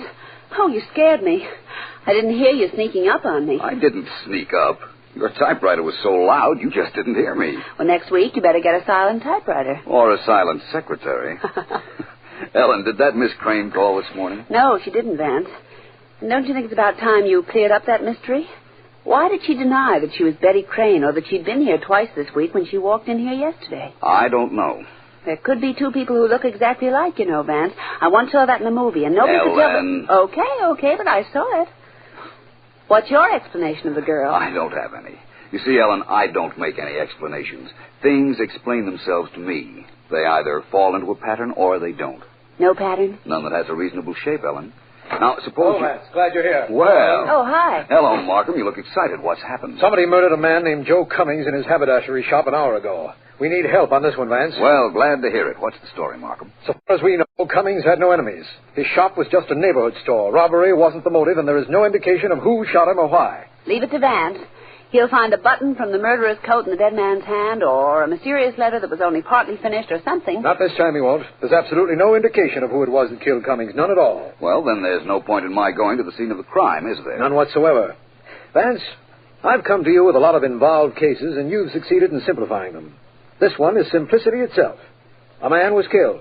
Somebody walked into his store, shot him, and walked out again. Now, how do you find a killer in a situation like this? You look for him, Markham. Apparently, he made no mistake committing the crime. But he either made one before, or he will make one now. Killers always make mistakes, Markham. Their first mistake being the fact that they think they can kill and get away with it.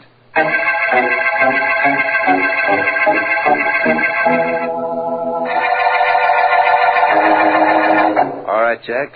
Let's see the list of people we got to call on tomorrow. All right, boss. Here you are. Mm-hmm. 6 spots, huh? Yeah. Not bad for a starter. And there'll be more when they find out what happened when that Cummings guy wouldn't play ball. Right, boss. Are you going to need me tonight, boss? You, Janie? Yeah. No, I don't think so. That business of Vance thinking he recognized you's got me thinking, Janie. I just hope I'm not thinking correctly. See your own good. Well, I don't know what you mean. Supposing you had been to Vance's office before, that would make you a nice double-crossing dame, wouldn't it? Well, you don't think I'd do that. And if I did, would I go back there again with Jack so Vance could make that crack? Oh, I haven't figured out that angle yet. Jack, give me a gun. No, Jack, don't. Boss, you're not going to kill Jane. Give me a gun, Jack. All right, boss. Yeah. But I wish you wouldn't. Kill Janie? Yeah. I'm not going to. Yet. But your gun killed that storekeeper Cummings, Jack. I don't want you walking around with it in your pocket. Oh. Okay, boss. Thanks for looking out for me. Oh, I look out for everybody who works for me, Jack. I take care of them all. One way or another.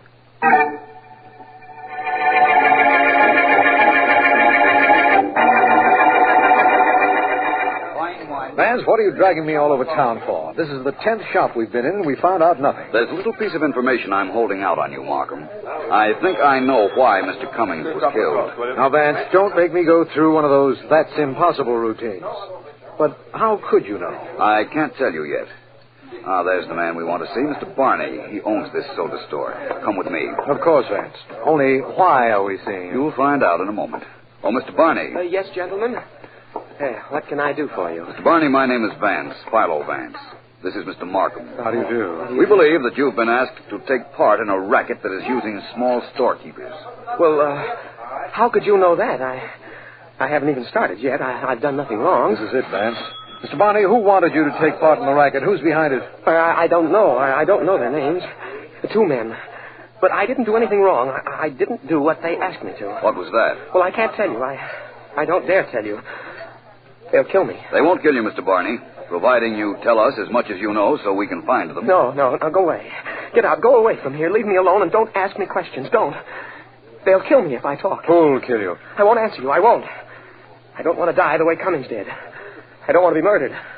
Now go away. No matter who you are, go away and leave me alone. I won't say another word. You'll never find out anything else from me. Now go away.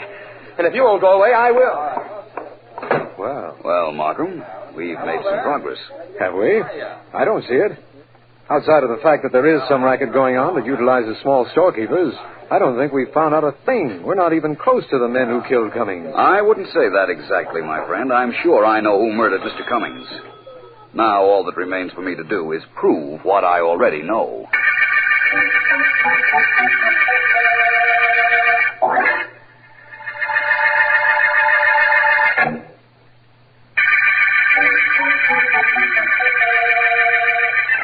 This is District Attorney Markham. The Racket murder case opened with the finding of the body of George Cummings, owner of a small men's shop. In searching for a reason for his death, Philo Vance and I found another shopkeeper who admitted he was about to do something illegitimate for two individuals, but refused either to name them or the racket.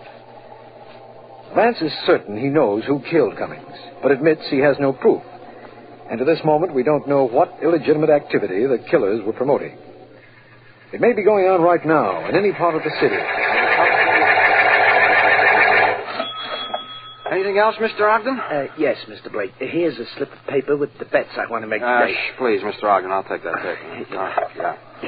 I'm keeping all of the slips together in this drawer here. I see. Now, suppose I win. When do I get paid off? Tomorrow at this time. Good enough. See you then, Mr. Blake. So long. Goodbye. Well, I think business is pretty good, Mr. Blake. Now, aren't you glad I let you in on this gimmick of mine? Yeah, I guess so. I got a drawer full of slips that people give me with their money. You want to take them? Sure do. Tonight I'll figure out who wins dough, and I'll bring you that money tomorrow. 10% of my take goes to you, and no trouble to anybody. Yeah, that's the way it seems. Look, I don't want to tell you your business, and I know it isn't healthy to ask too many questions, but what's the idea of using us storekeepers to take bets? Lots of reasons. One of them is it puts me in the clear.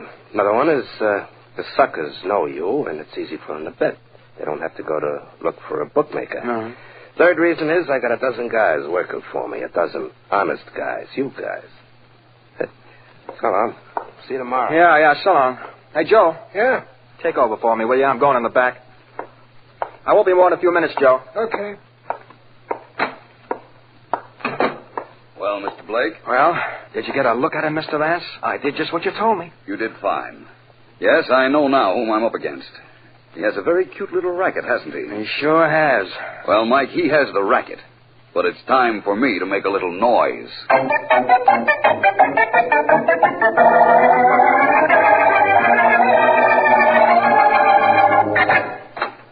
Boss. Get easy, Janie. What's up? Plenty. Well, whatever it is can wait. I'm figuring up our take for today. Not bad, either. Listen to me, boss. I'm not playing games. We're in trouble. What kind of trouble? Boss, when you went in to see Mr. Blake, the storekeeper, today, you made me wait in the store until after you'd gone. Oh, I was just covering for myself in case Blake got gay. He got gay, all right. He walked right in the back room of the store. Was in there for a minute, and then Philo Vance walked out. I had to duck or I would have been spotted. Boss, Mr. Blake's double-crossing you. Oh? Janie, I'm a little surprised that you're telling me that. You just changed my mind about you. It's a good thing you did. I don't care what you did about me. But what are you going to do about Mr. Blake? Don't rush me, Janie. You know, I thought you were crossing me with Vance, and that's why I recognized you when you walked into his office the other day. Jack was with you, so you thought fast and scrammed. What would I have been doing with Vance before that? I don't know. Maybe telling him what was on my mind. I never knew what was on your mind. I didn't know about this racket until today. Okay, Janie, I'm happy. Now, go get hold of Jack and tell him I want to see him here in my office. Right. I think I know where I can find him. Make sure you get him. I'm going to give him back his gun. He and I are going to make sure that Mr. Blake sleeps tonight for a long, long time.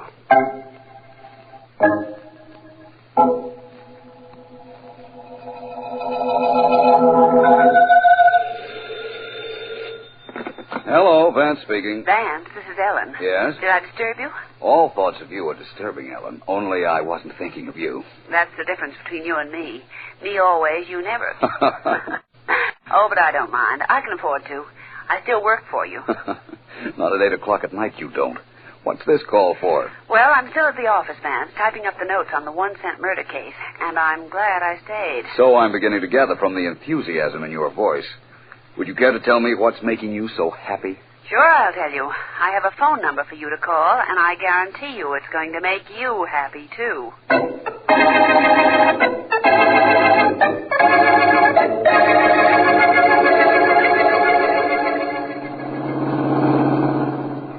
Hey, boss, I understand where we're going and that I gotta knock off that shopkeeper named Blake, but I don't see what good that's gonna do us. It's not gonna do him any good either, Jack. I can't let him tip off Vance and the cops as to when I'm due there to pay off on the betting slips he took. And I can't let him pick me out of a police lineup later, can I? No, that's right, you can't, boy. And I can't let him set a bad example for our other clients either.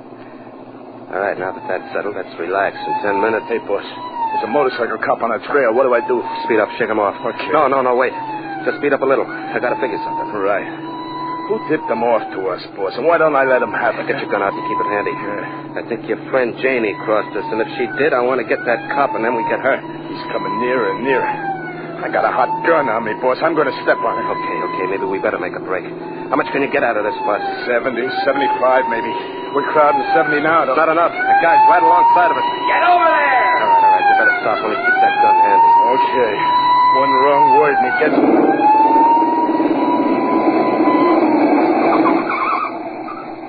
Hey, here he comes, pulling off his gloves. He can reach his gun awful fast, boss. So can you, faster. Now shut up. Well, you two are the guys, all right. What guys? Don't play dumb, mister. You two are in a mess. Boss, wait. What's wrong, officer? What's wrong? I spotted you two characters miles back there. What is it? You going to a fire? Your wife having a baby, or the speedometer broke? We were speeding? Is that all? That all. You were going 70. Oh. Were we, officer? Well, you know, we didn't realize it. What happens now? Nothing much. Just a ticket. Let's have your license. Huh. Yeah. Here you are. Okay. And hey, you two. Cut down on speeding. Somebody could get killed that way, you know. Officer, you're not kidding.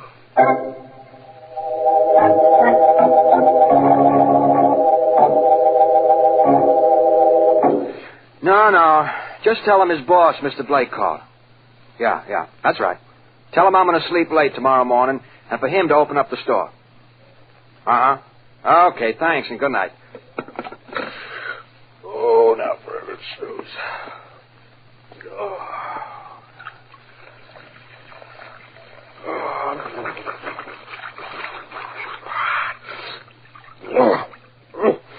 Now for a towel, and then to bed. Quiet, Blake. Hey, what are you doing here? Me, Blake?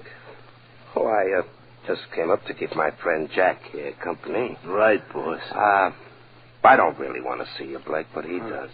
And I couldn't let him come out so late at night all alone, could I? No, wait just a minute. I don't know what's on your mind, but it's not true. I've been on the level with everything you told me to do. I did everything you said. Tell Jack to put down his gun. Oh, now, wait a minute, Blake. You and your friend Philo Vance had a little conference after I left you this afternoon. That wasn't very nice. Philo Vance? I don't know anybody named Philo Vance. Huh. Bad liar, isn't he, Jack? Right, boss. Blake, I trusted you, and you've made me very unhappy. I'm the kind of person who can't bear to be unhappy, alone. So, I've got to make you unhappy. That makes sense, doesn't it? Now, look, you've got to believe me. Maybe Vance wasn't back in my store, but I didn't tell him anything. I didn't tell him a thing. You believe that, boss? No. Me neither. Okay, Blake, this is it. No, wait a minute. Wait a minute, Jack. Now, Blake, go on over to that table and write a note saying you killed Joe Cummings. Wait a minute. Don't say why, and don't try to slip anything into the note that would bring the cops down on me. Go ahead, do like I told you. Gee, thanks, boss. That takes me right off the spot, don't it? Practically, Jack. Well, Blake, you going to do it, or would you like to die real slow the hard way? I won't write anything. Oh, my, that's too bad. All right, Jack. He's all yours. But, Jack, use the silencer this time. Let's not wake up the neighbors. Right, boys. Now, Marcus, Here we... now. All right, Jack, I'll handle the big boss. Hey, what is... No, shot, my friend. What's going on? How are you doing, Martin? Haven't had so much fun in months. Only my fun's almost over. Here it Go. goes. My turn with this lug, Vance. Hey, boss, Well, Markham, that was a pretty good night's work, don't you think? It needs a lot of explaining. How you knew all about this and everything else. Glad to tell you, my friend, after I see what's happened to Blake. Maybe he was hit by the bullet that Jack fired. I'm finding out right now. No, Markham. He wasn't hit. He just simply passed out.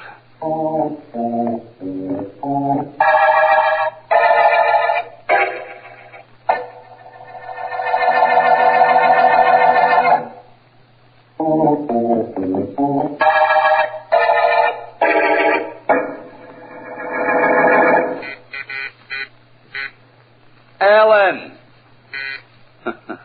That's better. Yes, Ellen, what is it? There's that Miss Crane out here to see you, Vance. Ask her to come in, please. I could bring her in, no trouble at all. All right, Ellen, if it'll make you happy, come in with her. Right. Go right in, Miss Crane. Oh, hello, Miss Crane. Sit down. Glad you dropped in. Thank you. I imagined you wanted to talk to me. Yes, I did. Sit down, Ellen. Must be after 6 o'clock. It is. Miss Crane, I want to thank you for your help in clearing up this case of ours. Oh, no trouble, Mr. Vance. I was glad to help. Just where did you fit into it, Miss Crane? That's what I don't understand. Well, I thought I was in love with Jack Mysterian. I was willing to do anything he told me to until I found out what he and the boss were planning. Then I came to Mr. Vance to ask for advice. That was before you came into the office with your friend Jack, and I made the mistake of calling you by name. Yes. You thought fast and pretended to get hysterical so that Jack wouldn't know you'd been to see me before. Oh. There's something else I don't understand, Vance. How was it that you and Markham got to Mr. Blake's house in time to prevent the boss and Jack from killing him? I called Miss Crane, and she told me she'd suggested that the boss and Jack silence Mr. Blake. It was her number you gave me on the phone, Ellen. Miss Crane believed they'd used the same gun that killed Cummings, which we now know they did. I called her, I called Markham, and we were in Mr. Blake's bedroom in time to prevent the murder. I had to tell the boss and Jack that Mr. Blake was in touch with you, Vance. It put me in solid and enabled me to know exactly what their next move was. No doubt about that. Well, I'm sorry your romance with Jack turned out so badly, Miss Crane. I'm glad I found out what he was before it was too late. It's ended all right. And in case anybody cares, so is the Racket murder case.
Calling all detectives.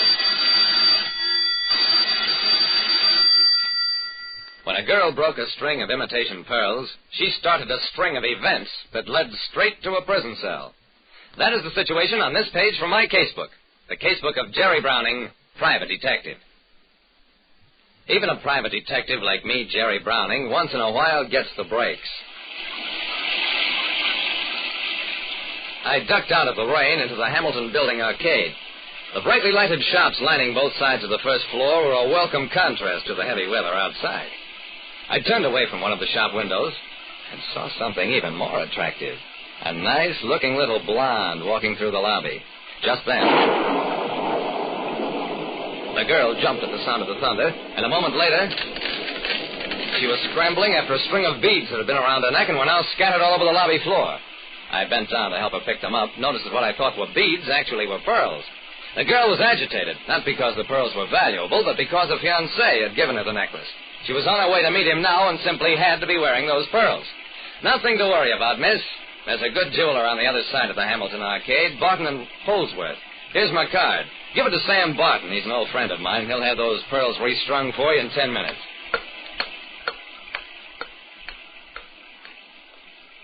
The rain was letting up a bit, so I went on out about my business.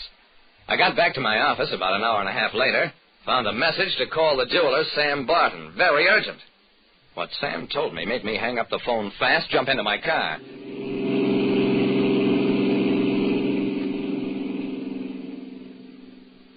The blonde who'd broken the string of pearls was still in Sam's shop and crying. There was also a big, good-looking young guy who was trying to comfort her, and who I gathered was her fiancé. Also, there were 2 cops in uniform. What's this all about, Sam? I sent a girl in here to get some imitation pearls restrung, and you tell me they're worth $30,000. Sam winced. I'm sorry, Jerry, but that's how it is. That's a string of matched, genuine pearls, and they tally exactly with the description of the pearls stolen from the Wentworth collection. When I sent a girl to a store to have a cheap necklace restrung, the imitation pearls turned out to be genuine and stolen. The girl's name was Jean Martin. Her fiancé, who had given her the necklace, was Steve Conway, and they were both practically speechless with fear. Now, look, Sam, let's find out what this is all about. I turned to Conway. Just tell us how you happened to get the pearls, and you won't have anything to worry about. Well, I found the pearls, Mr. Browning. I know I should have reported it, but I didn't think they were valuable. They looked like such a nice present for Jean. Oh, when old Grover Wentworth hears about this, I'll really be in a jam. Wait a minute. Do you know Mr. Wentworth? Certainly. He and my father used to be partners. When my father died, Mr. Wentworth put me through college, and just last week got me an offer of an engineering job in South America. I turned it down because I wanted to be here with Jeannie. He smiled at the girl, who shyly smiled back. I grinned, too. Well, it's quite a coincidence, you finding Mr. Wentworth's pearls, but since you know him, we should get this straightened out in no time. Let's go see him. One of the cops spoke up. He ain't going no place except to headquarters, Mr. Browning. This is stolen stuff. That's all right, officer. I'll be personally responsible for Mr. Conway.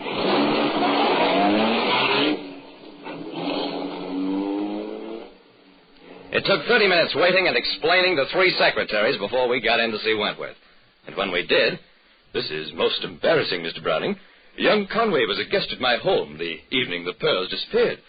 Of course, I don't doubt that he found them, but, well, I reported the loss to the police and to the insurance company. Okay, tell the insurance company the stuff has been recovered. Then we'll go to work and find out what really happened. Well, all I can tell you is that I found them in an envelope on the street, a little way from Mr. Wentworth's house. Keep quiet. What do you say, Mr. Wentworth? I'm sorry, Mr. Browning. The thing is out of my hands. I've been paid the value of the pearls by the insurance company. You'll have to deal with them.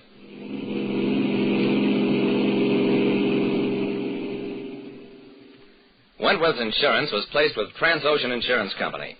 And at their office, Henry Pickett, in charge of investigations, told us that Conway here, one of Mr. Wentworth's guests, found the pearls is a coincidence I cannot accept. Frankly, I think Conway stole them. Which means you intend to prosecute? We most certainly will. And unless you wish to become seriously involved, you'd better turn Conway over to the police.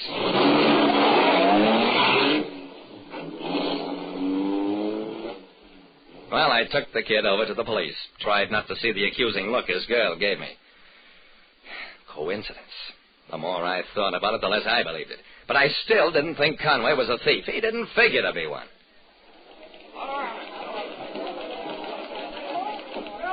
At the Downtown Securities Exchange office, I began a check through investment ownership files for the past 8 years. It took me 3 days, but what I found led me to the office of the Corporate Counsel. What I was looking for were the records going back to the date when Conway, Wentworth and Company were formed. What I found led me to an interview with young Conway in his cell. Steve, if Wentworth is such a rich man, how come that when your father died, there wasn't even enough money to send you through college? I understand the firm wasn't doing well at that time. Wentworth didn't start making money until a few years later. Oh, that's what you think.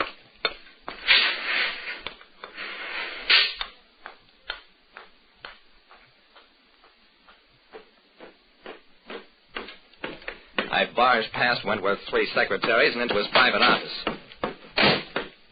Mr. Browning, I've been thinking. I'll take the pearls back, return the insurance money so Conway won't be prosecuted. You know that wouldn't stop prosecution. And speaking of giving back, how about giving him back the money you stole from his father? Wentworth's face drained of color. Scared? You ought to be. No wonder you were so good to the kid. Kept him away at school, found him a job in South America, anything to keep him from staying around here and getting curious. And when he wouldn't leave the country, you put those pearls where he'd be bound to find them and bound to land in jail. Wentworth, I have here a warrant for your arrest. You're charged with defrauding an estate. That's all there was to it. We had him so completely nailed on the fraud charge that the business about the pearls was secondary. The insurance company withdrew that charge against Conway fast, happy to avoid a false arrest suit. Conway's a rich man today. He and Jeannie are married. For a wedding gift, I sent them, a string of pearls. Guaranteed imitation. Like I said, a man doesn't need wealth if he has the pearl of integrity. Listen next time to Calling All Detectives. Mystery drama, mystery quiz, and a chance for you to match wits with yours truly, Jerry Browning, Private Detective. Get this and get it straight. Crime is a sucker's road. And those who travel it wind up in the gut of the prison of the grave. There's no other end. But they never learn. From the pen of Raymond Chandler, outstanding author of crime fiction, comes his most famous character in The Adventures of Philip Marlowe.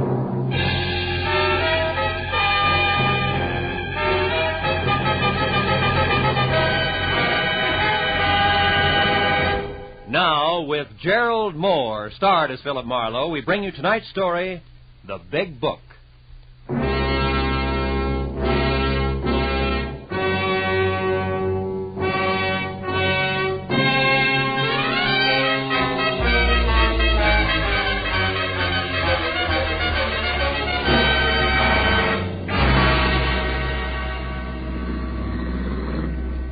Well, Marlowe, that winds it up.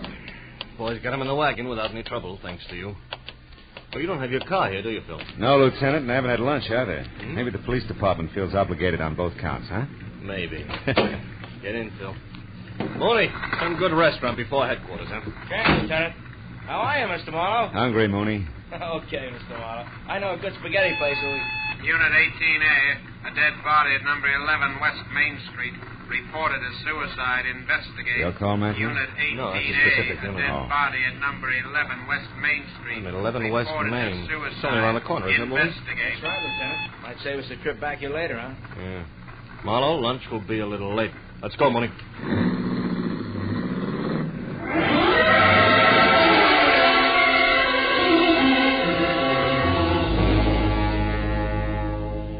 At number 11 West Main Street, a Skid Row rooming house, a middle-aged woman who had been in the ground floor rear apartment was now dead of a bullet that had passed directly through her heart.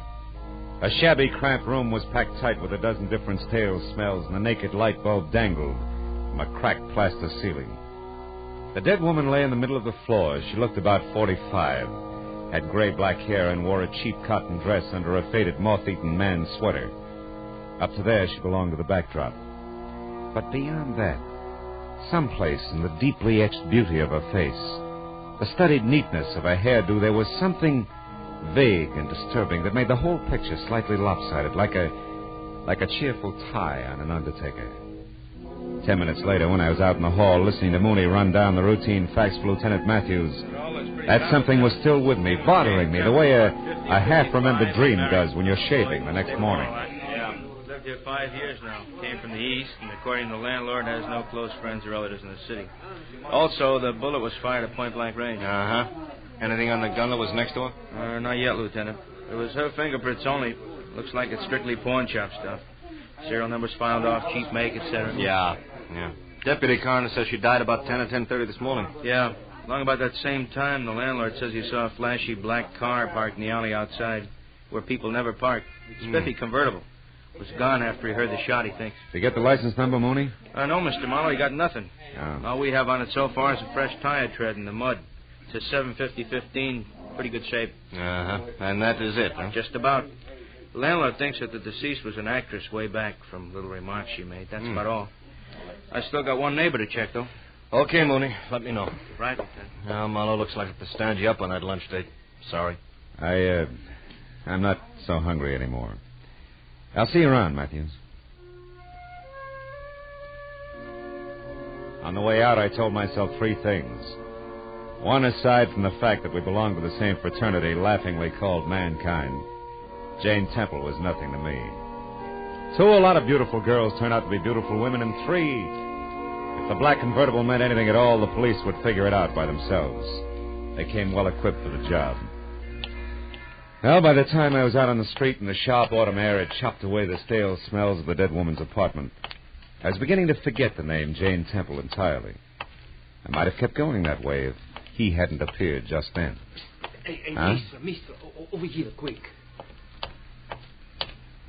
Mister, you're not a policeman. You're a reporter for the newspaper, no? What makes you say that? Well, I see you go in there with the police, the plainclothes detective man. Nobody salute to you. The ones in uniform, I mean. So maybe you're a reporter, huh? Maybe. Why? Well, I can tell you here. Come to my shop in 15 minutes. I don't want people to see us together now. Come to the shoemaker place across the street and down the stairs. Andrew Nodella. Yeah, but why, Mr. Nodella? What do you want a reporter for? What's it about?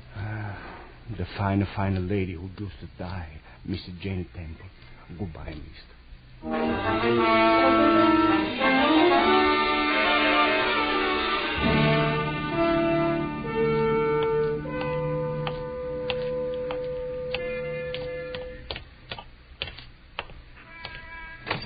Look, my friend, it cost me $1.50 for the letter alone.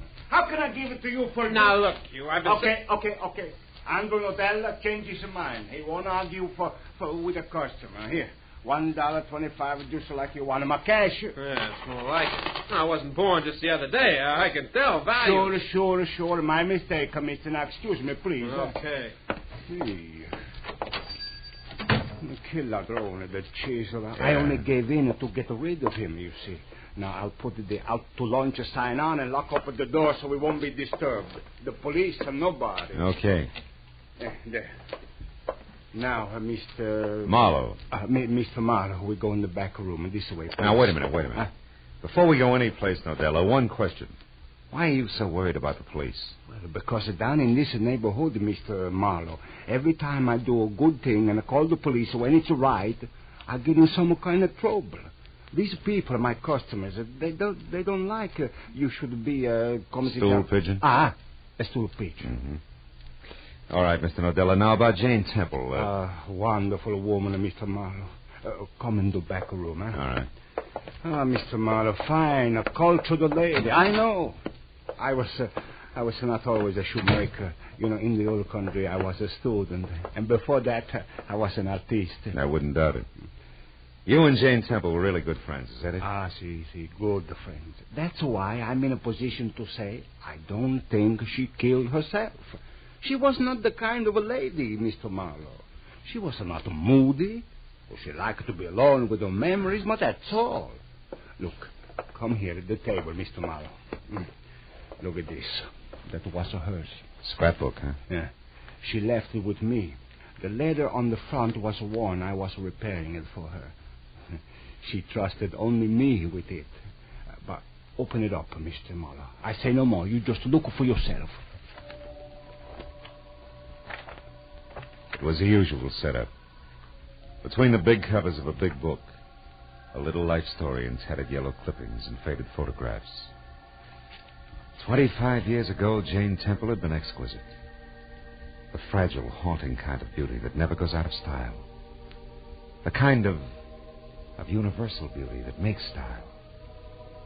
The book itself came in 2 parts. The first told in rave reviews and letters from select admirers. It was the rocket-fast rise of Jane Temple, who, as one critic put it, was inspirational beauty and the inspired actress. Both. Yet on that level, the first part ended abruptly in 1928, with no explanation. The second part was another success story, but it ran right up to the present. The career of one Jerome Larkey, from obscure London stagehand to top Hollywood theatrical agent. A healthy giant step. But no place did I see anything to connect the two. Nodella must have read my mind. You wonder, Mr. Marlowe, what one got to do with the other, huh? Yeah. Do you know? No. Maybe this can help you find out. It's another clipping that was not pasted in the book. Where'd it come from? Inside the back cover. I was only to repair the front, Mr. Marlowe. But as a surprise for Miss Temple, I went ahead to do it all, see. I found this clipping hidden in the lining of the back cover. It tells of a man named John Gordon being sent to jail in London, England in 1928 for embezzlement of a theater's money.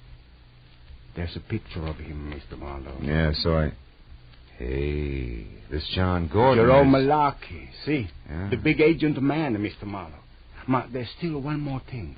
Last night, I surprised somebody, a thief, in this shop, and when I scared him away, he was looking at this book, but nothing else was touched. You didn't tell anybody about it? No.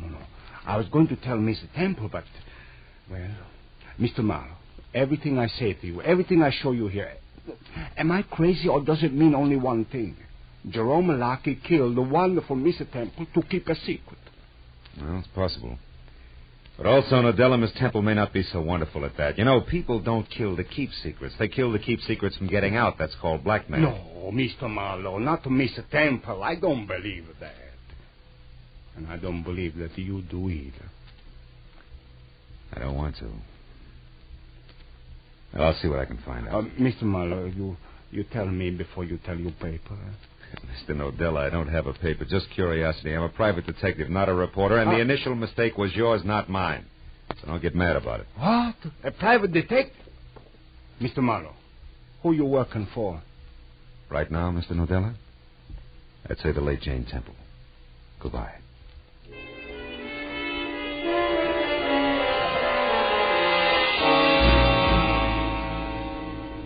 The Jerome Malarkey agency on the Sunset Strip was big, brassy, and busy, and sported a blonde receptionist to match. After I gave her my card and we exchanged frosty smiles, she waved me into a seat. I tried it for 15 minutes, and then I began to get itchy. But compared to the dapper gray of the Temple's gentleman sitting next to me, that was a mild reaction. He was one of those heavy-handed character actors you remember by face, never by name. Jerome Malarkey's office? No, he's not in now. Mr. Jerome Malarkey certainly has an exaggerated impression of his own importance. Been here a while, huh? Quite a while, sir. Much too long a while. Young lady, please tell Mr. Malarkey that Elliot Monroe could wait no longer. I'll see him at his home this evening. I have several studio calls to make this afternoon. Good day. Good day, Mr. Monroe. Studio calls. Yes? Mr. Monroe couldn't wait, Mr. Malarkey. He said he'd see you at your home tonight, sir. My tough luck. Anyone else, Madge? Only that New York call, sir. I'm still trying to get it. I'll put it right through the moment it comes in. Oh, yes. Mr. Philip Marlowe, a private investigator. A private investigator? Is it important? I think so, Mr. Malarkey. It's as important as Jane Temple. Jane? What about Jane Temple? She's dead, Mr. Malarkey. A bullet through her heart. No. Madge. Yes, sir? Bring Mr. Marlowe right in. Yes, sir. Right this way, Mr. Marlowe. Thank you.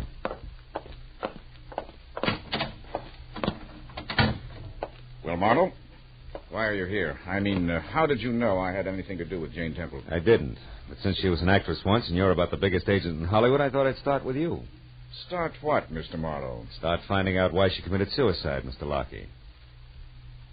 Tell me, do you own a black convertible?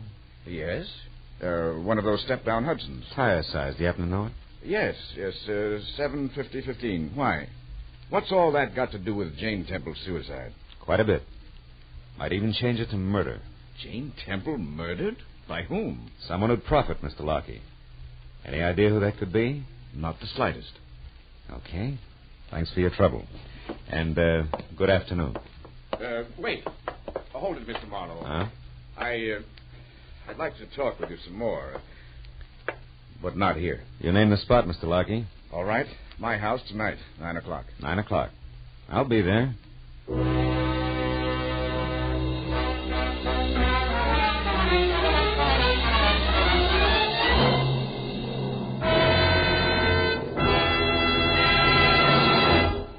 In just a moment, the second act of Philip Marlowe. But first, our armed forces are mighty busy these days. They're conducting the United Nations police action in Korea. They're patrolling the occupied countries. They're standing ready for national defense.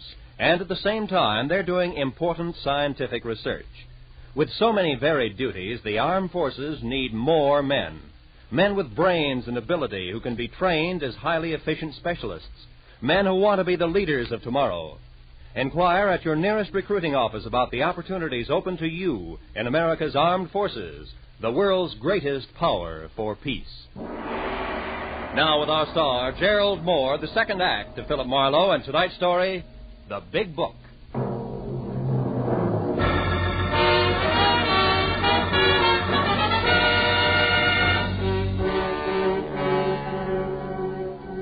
When I walked out of Jerome Lockheed's sleek private office, I was satisfied that in spite of the efficient air conditioner, the atmosphere in there would stay charged, with enough high-voltage implications so that sooner or later he'd have to make another move. Outside it was dark. I drove back downtown and finally located Lieutenant Matthews at a lunch counter, wrapping up the short end of a quick blue plate special. My story didn't affect his appetite a bit. Have a piece of pie, Marlowe. The cherry is great. Matthews, I've been trying to tell you I've that been listening, Phil, to all of it. All of it, from that crackpot shoemaker to a leather-bound scrapbook, right on up to a weird-looking Jerome Lockheed's kiss. And now what do you want me to do, get an ulcer? Matthews, maybe Jane Temple didn't kill herself. Maybe she was murdered. Go on. Now, look, there was an old clipping and some pictures in that scrapbook that identified our Jerome Lockheed as one John Gordon, who did time a few years ago for embezzlement, which, if revealed, would ruin the great Jerome Lockheed of today. Now, look, it looks like... Oh, nuts. What's the matter? What's the matter? Look, Marlowe, I haven't been to bed for 24 hours. I'm dog-tired. I thought I finally got a break. A clean-cut case of obvious suicide. A nice old doll, disillusioned, broke, did herself in. Too bad, yeah, but just that simple. So what happens? You run into some jerk of a shoemaker with an imagination, and now it's all mixed up with ex-cons, blackmails, and murder. It's not my fault. I didn't do it, you know. I'm sorry, Phil. All right. A little fed up, I guess.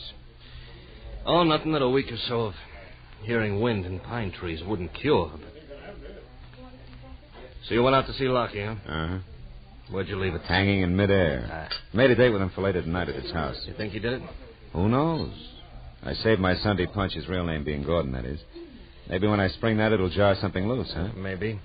Oh, by the way, did you meet Mrs. Lockie? Not yet. Why? Nothing in particular. Good-looking blonde I saw once in the Beverly Hills station. Some beef about a collision.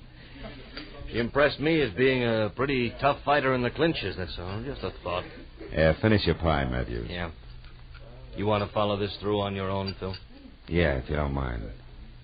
You see, I've gone this far, and, well, there was something about Jane Temple that, I don't know, it showed, even down there in that dump. Yeah. That's what I mean, Phil. I got to get out under the pine trees for a spell soon. Keep me posted, huh?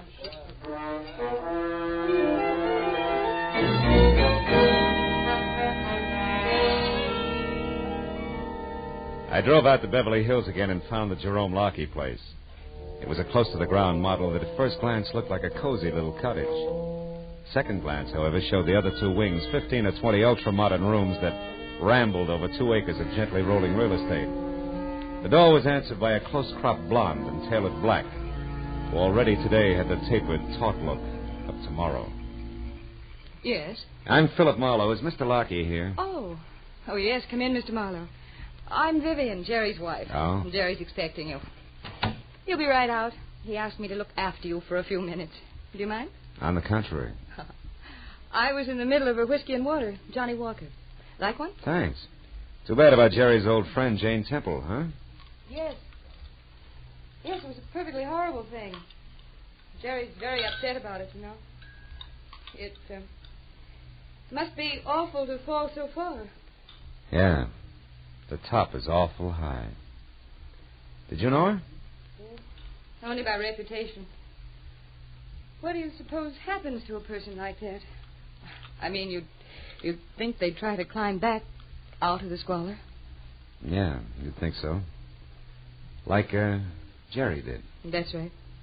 He deserves a lot of credit. Things must have been tough after he got out. Yes. Yes, they were. Why, when he got out of the production end of show business, he was flat broke. He lost a fortune that way. He's told me about it, how he had to start all over again from the bottom. So I understand. Here's your drink, Mr. Marlowe. Oh, thanks, Vivian. Thanks a lot. You know, Mr. Marlowe, It really is a long, hard struggle to make it up from the bottom. Especially a second time. The third time, it might be impossible. Don't you think? Yeah. And when you're up there, the fight's even rougher, isn't it? Yes. Yes, it is. Sometimes a person would... Oh, it looks like you have another visitor. What? Coming up the walk outside. Oh, that's Elliot Monroe. He's always popping in here at odd times, usually to borrow something. He may want anything from a clean shirt to a cup of vinegar. We never know. Well, this time he wants to see your husband. I ran into him at the office this afternoon, heard him say so. Oh, really? Yeah, so I'll make my business with Jerry as short and as to the point as possible. Well, that's very considerate of you, Mr. Marlowe. Excuse me.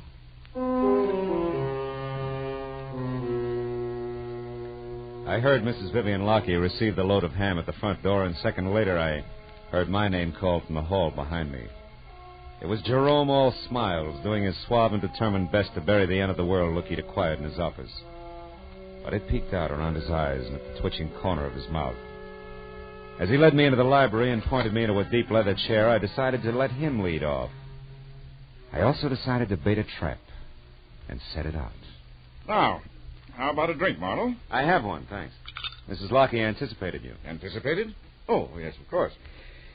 Well, let's see. Where did we leave off this afternoon? Oh, we talked about a lot of things, like tire sizes, suicides. Oh, yes. Now, let me get something straight, Mr. Marlowe. You seem to believe that there's a little more to poor Jane Temple's death than a simple suicide. Considerably more, Mr. Lockie. Yes. And you've come to me with this problem. Why? Because you may be able to fill in some blanks. How? It's up to you. Let's say first that I think a prominent and wealthy man is connected, a man who's saddled with a messy past that he can't afford either to keep secret or have revealed. Now, just a minute, Marlowe. I don't know what you're driving at with this double talk, but it sounds to me as if you're accusing Jane Temple of blackmail, and I don't believe it. She'd have starved to death first. I'd like to agree, believe me. But unfortunately, I can still add. What do you mean? For instance, to what I said before, add the name John Gordon. Who is John Gordon? I'm not quite sure. But I do know this. Somehow the key to who he is ties into a basement shoe shop in the 100 block on West Main Street. Does that mean anything to you? No. Why should it? Marlowe, why exactly did you come here? Please tell me. I just did. Well, that's that. Chances are I'll see you again sometime. Good night, Mr. Lockie. Marlowe, wait. Now, listen. In my business, bad publicity counts. And I've worked awfully hard to... I know. I went all through that with Mrs. Lockie. Don't worry about me. This time I'm more than willing to let somebody else do the talking.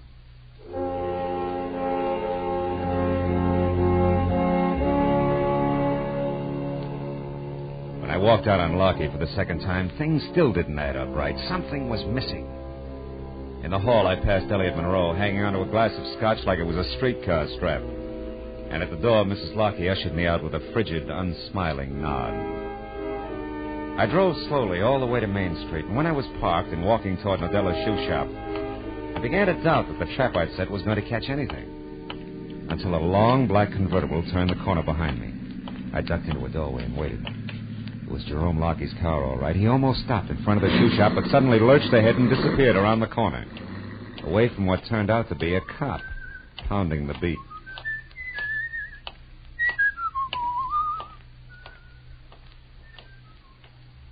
I was convinced he'd be back, so when the cop passed me, I ran around to the rear of the shoe shop and down the stairs to a window where I could keep out of sight and still see anything that went on inside.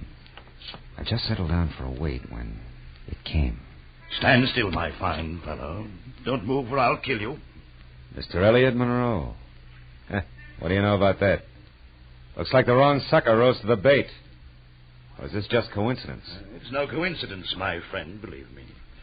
While you were in talking to dear Jerry tonight, Vivian was called to the phone. That gave me a chance to listen outside the library door and overhear everything you said. That's why I am here, to protect my interests. No wonder things didn't add. You're the missing link, typecast at that. Keep those hands up. Sure, I couldn't see Jane Temple as a blackmailer and now Jerome Lockie as a killer, but you're playing both parts. For you, that's a cinch. Aye, but our detective is clever now, isn't he? But just a little late. didn't you say? Yeah. No switches and a one-track mind.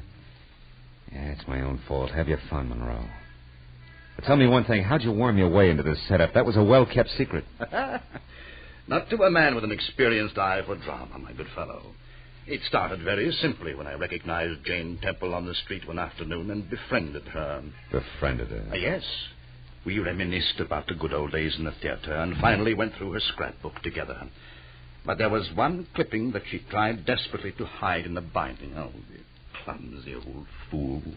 So when she sent the book here to be repaired, it was you who broke in and found that clipping, huh? Yes, and read it and put it back before the stupid cobbler discovered me. But I had found the skeleton in the closet and knew that I could make it rattle long, loud, and lucratively. Sure. Jane Temple would do the dirty work, put the bite on Lockie. It would have been perfect, an ideal escape for both of us from the constant humiliation of poverty. There was nothing of woman left in her.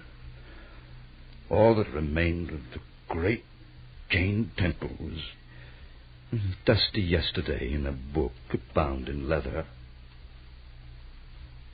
Mr. Marlowe, are you afraid to die? No more than most people? Oh, well, I'm glad you said that. I had to kill you anyway, but at least you understand.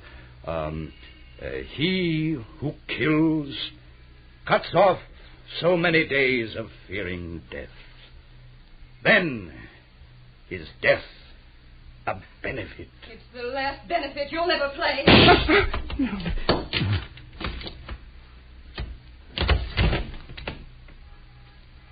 Poor crazy clown.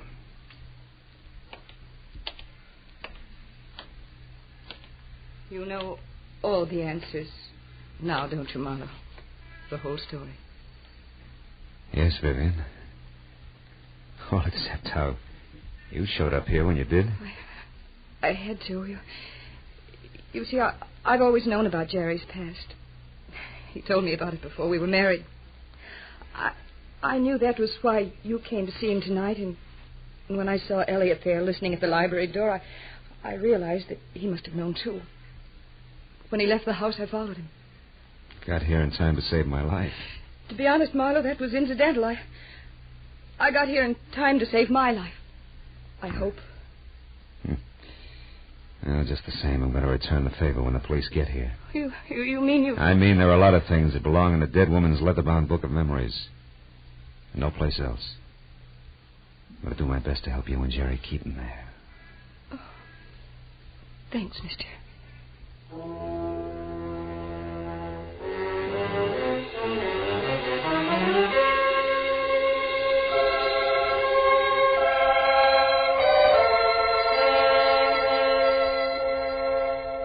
Well, that's the way it worked out. One policeman named Matthews got the whole story, but only half of what he found out was entered in the police records. And only as much of that as was necessary ever got into the papers. 2 days later, when Jane Temple's funeral was held, it didn't even make the back page. After all, what's news about one Italian cobbler, one private detective, and one hard-boiled agent standing bareheaded before a fresh grave? Even though the cobbler had worked all night, binding a big book in the finest of Morocco leather. Even though the agent, with blinking, moist eyes, closed that book for the last time. And the private detective laid it in the coffin to be buried with her. Yeah. What's news about that?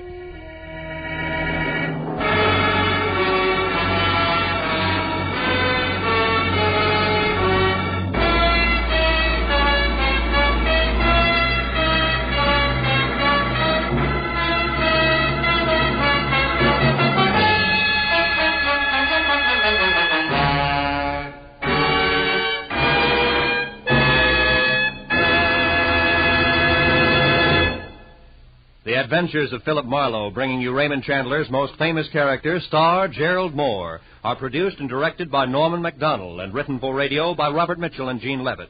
Featured in the cast were Jack Crucian, Bud Whittam, Jay Novello, Lynn Allen, John Daner, and Ted Von Eltz. Detective Lieutenant Matthews is played by Larry Dobkin. The special music is composed and conducted by Richard Arrant. This is Roy Rowan speaking. This is CBS, the Columbia Broadcasting System.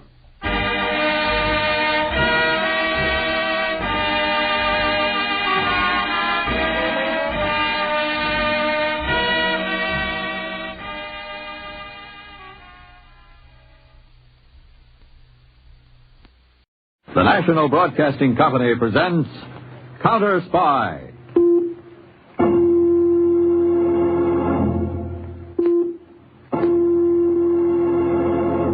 Washington calling David Harding, Counterspy. Washington calling David Harding, Counterspy.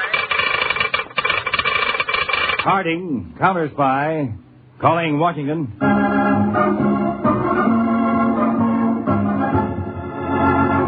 United States Counterspies, especially appointed to investigate and combat the enemies of our country, both at home and abroad.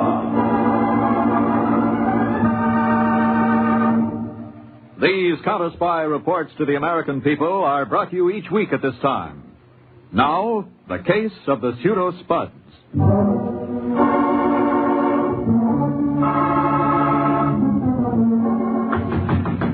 Yeah, just a minute. Hello, Johnny. Okay, well, come on in. Nice joint you got here. For what New York offers, it'll do. How's with you, Silky? Long time no see. Getting by. Who you looking for, Lily? Never met her. Just heard about her. Like to see her. She home? No, she's got one more show to do at the club tonight. Be here in about half an hour. Half an hour, huh? Yeah, stick around. You know, I could never figure the story on her. What do you mean, Silky? Well, here she has Dirk Martin on the string. Biggest gambler in town, fur coats, jewels, anything she wants. And she blows them all for you. What's wrong with that? Oh, look, let's not kid ourselves. You're no big-timer. You're just a small-time hood liable to get his head blown off any minute. What's the secret, Johnny? I'll show it to you. Wedding ring, huh? That's right. I heard you got married. It's as simple as that, Silky. Too bad Dirk didn't know the secret. Look, Silky, I don't like the way the conversation's going. What's on your mind? I guess you ain't heard, kid. Heard what? I'm working for Dirk Martin now. Working for Martin? I didn't even know you knew him. Didn't you? So he's still peeved about Lily? No, he ain't peeved, Johnny. Oh, I'm glad to hear that. He just hates your guts. That's why he sent me around. We're going over, huh? It ain't that simple, Johnny. He wants Lil back. Oh, he does. Well, let him try to get her to leave me. Yeah, Dirk figures she won't. That's why you're going to leave her. Permanently.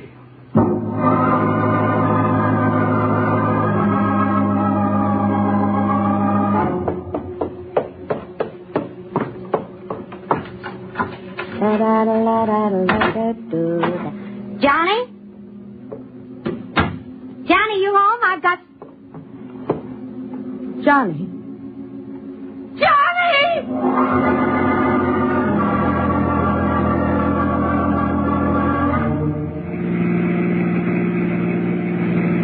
Car number 14. Car number 14. This is a 3-2 signal. Investigate report of murder, 413 East Houston Street. Car number 14. Car number 14. Investigate report of murder.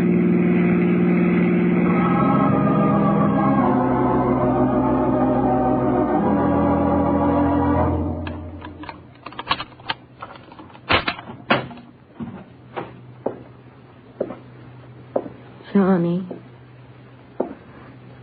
Johnny.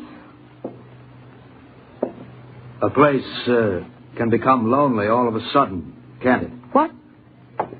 I suppose I shouldn't intrude at a time like this, Mrs. Darvell. What do you want? Who are you? A friend, I hope. And I think I want the same thing as you do. Same thing. Johnny's murderer. I heard the flash on the radio the other day. Johnny. Do you know who it was? Yes. Who? Tell me. Easy, Mrs. Darvell. I can't prove anything. I just know it from the grapevine. Who? What's his name? Can't you guess? Everybody liked Johnny. He didn't... Everybody except Dirk Martin. Dirk. That's the word that's out. Dirk.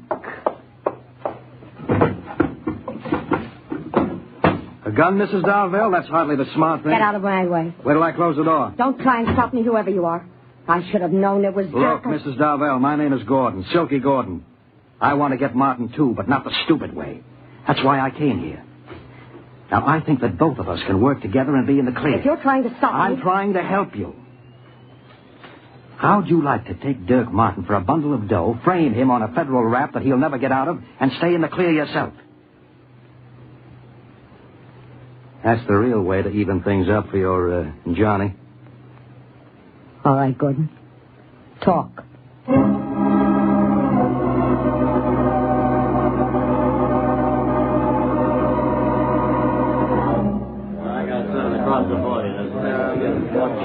Place your bets, all bets down. Am I too late to put a blue chip on number 6? No, madam, you can... Lily. Hello, Baldy. Pay 15 on the red. Upset, Baldy? No, glad to see you, Lil, but it's busy. Place your bets, all bets down. Hello, Mrs. Darvell. Anything we can do for you? Dirk Martin. I thought Baldy would push his little button when he saw me. You came promptly enough. I asked if there's anything we could do for you, Mrs. Darvell. Well, you might offer me a drink. Of course, Mrs. Darvell. Let's sit in that end booth. Hey, Mike. One martini dry with olive. That's it, isn't it? Mm-hmm. I heard about Johnny. Too bad. Yeah. Leaves me kind of on the town again. Well, that's one way of putting it. Well, what's the point of this call? Money. Oh? Isn't that kind of blunt, Lily? After all, you gave me the go-by for Johnny. If he didn't leave you fixed, that's too bad. Oh, I'm not asking you for any jerk.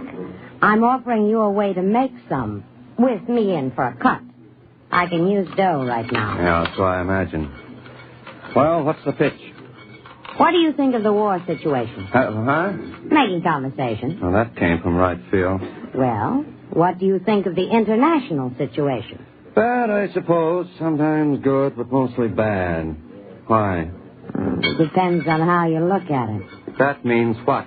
Well, there's one way to look at it that might mean close to $1 million in cash for us. $1 million? If you're not above such petty sums, Dirk, you can find out more about it at my apartment tomorrow at 10 a.m. Yeah. Good night. Hey, wait a minute, Lily. Sorry, Dirk. Good night.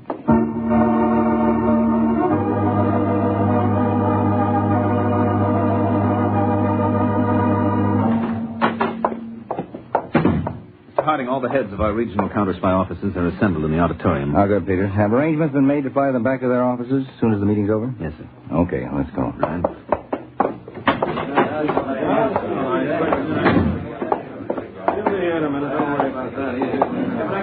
Gentlemen, Mr. Harding. Greetings, gentlemen.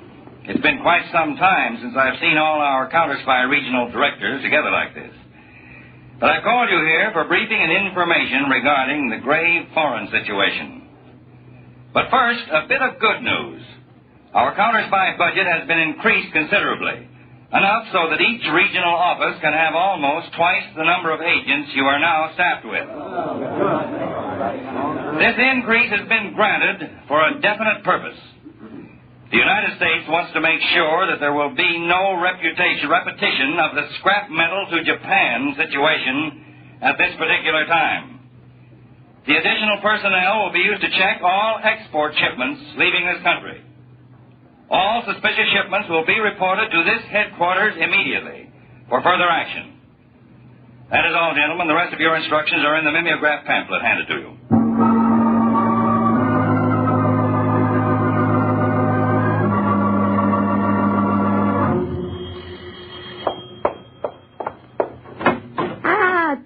On the dot, Dirk. You're prompt. Yeah. I'm curious. I was sure you would be. Come in. I want you to meet someone. Meet someone? What do you mean? Relax, Dirk. It's not the law, and it's no one you know. Lily, if this is a joke... Dirk, I'd like you to meet... Well, Lily, is this the fella you was telling me all about? Hiya, stranger. Say. Say? Yes, Gordon's the name. G-O-R-Done Gordon. Little joke of my own. I never have to spell it out. No? Say, that's a mighty good grip you got there. Stand up to any man in Idaho, except me. So what do you want? I hope I didn't hurt you, boy. I got a powerful grip myself. Get it from farming, you know, where it strengthens the wrist. Mr. Gordon, would you get me my cigarettes? They're in the kitchen. Why, sure thing, little gal. In 2 shakes of lamb sale. I'll be right back. What was that? Like him? A plow jockey. Who likes or doesn't like? Well, I What's thought the that play, you- Lily? First you mention the international situation and then $1 million. Now you spring this hayseed on me. I heard that, boy. Hayseed, is it? Now, look, mister, I like your looks, but I don't allow no man to insult me. Take it easy, Gordon. I didn't All insult. right, Silky, drop the act. Save it for the paying customer. Okay, Lily. Look, I got him a little white around the gills. I thought he thought I was going to take a swing at him. Huh? Hey, what is this, huh? Meet Silky Gordon, one of the best con men in the business. Hiya, Martin. How'd you going, huh? Yeah. Hey, Lily, Silky will take over from here. He's got an idea that his act and your dough will net us $1 million to split 3 ways. How? In one word, potatoes. What? Those little things you fry, boil, or mash. And that I grow out on my Idaho farm and supposedly deal it. Potatoes? You mean $1 million out of Spuds? Oh, you're crazy. So's a fox. I've got the whole scheme mapped out on paper. All we need is that old warehouse of yours and $50,000 operating capital. What do you say? Well, what am I supposed to say? Yes on what you told me? For $50,000, I want more information than that. Sure. Take your time. Here's a setup. Read it. Okay. Give me a short rundown on it. Potatoes, Martin, price supported by Uncle Sam. You know this? So? This means the government buys them to keep the market price up to a certain level. Yeah? At present, $1.50 to, $1.80 a 100 pounds. Yeah, I've heard tell of this. And then they sell them for export at $0.01 a 100 pounds just to get rid of them. Yeah, keep going. Well, we buy them for that. 1 cent a 100 pounds, you see? And then sell them right back to the government again at $1.50 a 100 pounds. Just like that, huh? Yeah, just like that. Simple, isn't it, Dirk? But wait a minute. You said we had to buy them for export to get them at $0.01 a 100 pounds. That's right. We'll swear that we intend to dehydrate the potatoes. That is, dry them and export. I'm following you. Instead, we'll fill cardboard cartons with sawdust, label them dehydrated potatoes, and ship them to a stooge company in Europe, selling the real potatoes back to Uncle Sam at 10 or 12,000% profit. Nice. Real nice. Are you in, Dirk? Maybe yes. Now, give me a little time. I want to read this stuff Gordon gave me and figure the angles. Take a lot of time. Uncle Sam will still have the potatoes to sell. Call me here when you decide, Dirk. I'll be waiting, and I'm sure you'll be calling.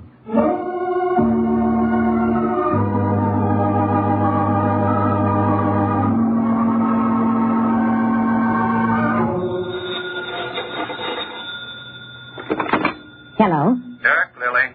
I knew you'd call. Are you in? Yeah.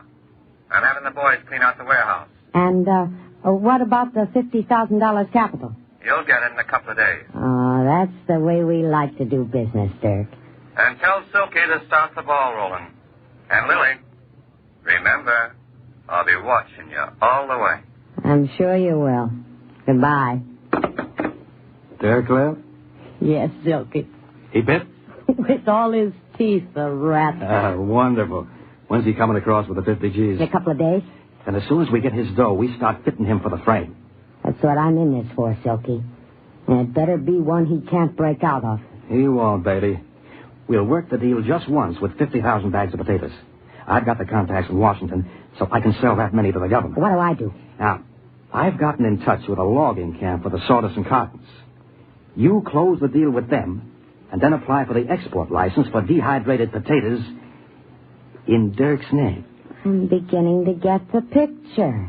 And then, after I've collected from the government, We leave Mr. Dirk Martin holding one big empty bag.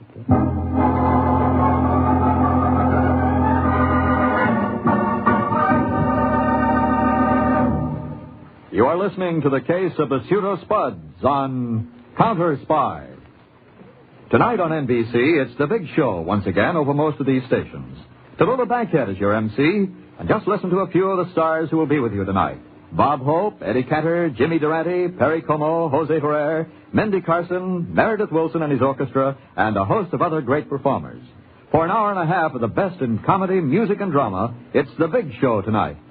Another Sunday evening favorite is Theater Guild on the Air. And this week's hour-long Theater Guild production is Dr. Jekyll and Mr. Hyde, starring Frederick March, Barbara Bel Geddes, and Hugh Williams. The chimes are your invitation to top Sunday evening listening here on NBC. Now, back to Counterspy.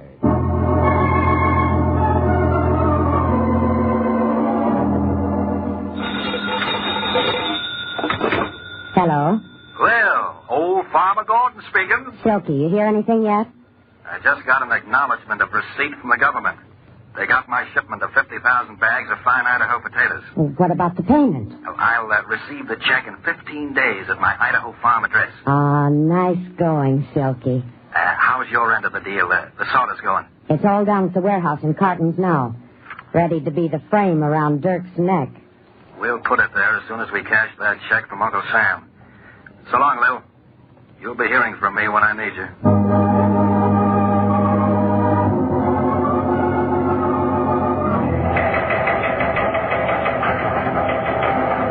New York Counterspy section from Export section, Commerce Department. Export license off the shipment dehydrated potatoes at present stored in warehouse at 91241 10th Street. Request routine check and approval your department before granting license.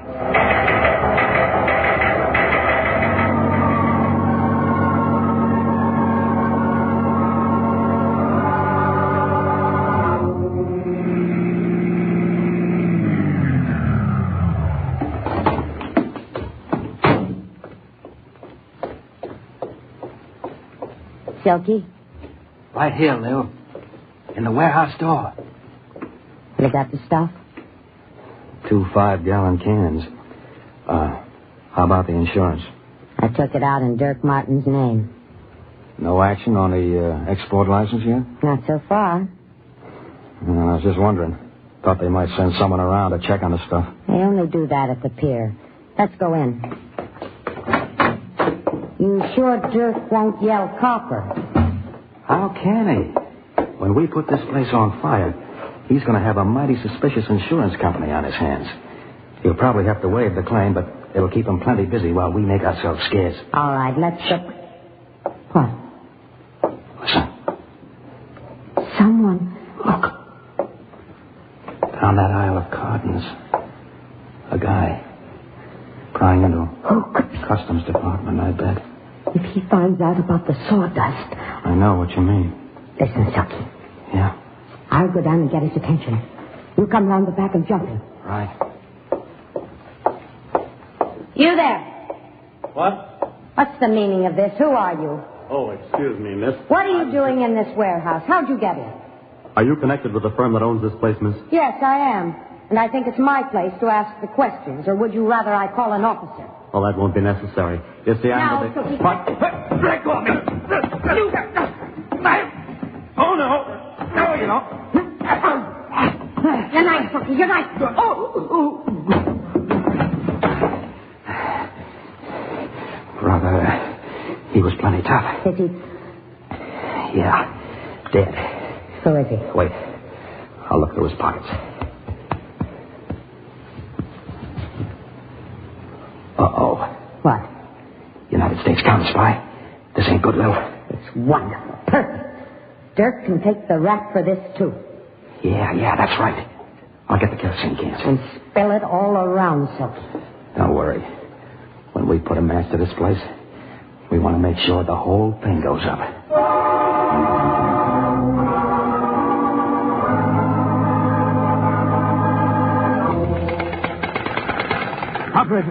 Operator, get me the fire department quick. There's a fire in the warehouse at 10th and Front Street. This is the watchman on the pier across the way. You'd better get here quick. It's dangerous. It's going up. The whole place is going up.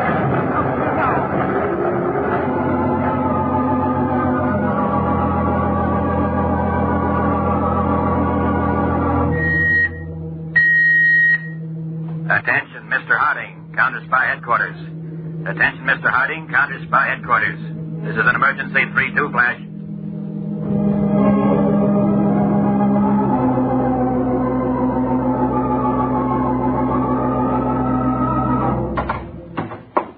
Peters, grab your hat and come on. The plane's waiting. Where are we going? New York. Warehouse fire. Explosion of export shipment. Where do I catch up there? Sabotage? I don't know. All I've got's the warehouse address and the nature of the shipment. Dehydrated potatoes. Potatoes? Supposed to be. The Counterspy agent was examining the shipment at the time of the fire and explosion. There's no news of him yet. Now, when we land, Peters, you follow up on the material I'll give you. I'm going right to our New York laboratory and see what they've got.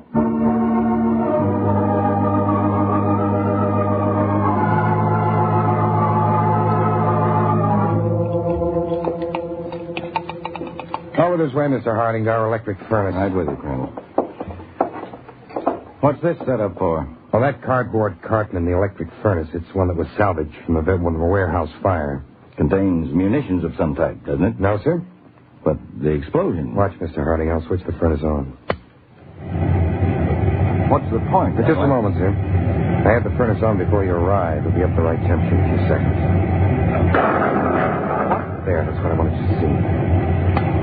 What kind of explosive is it? It isn't, sir. That cardboard box that just blew apart contained ordinary sawdust packed in tightly. Sawdust? That's right, sir. Sawdust packed tight and under intense heat generates its own explosive power. With the right conditions, it's just as dangerous as dynamite.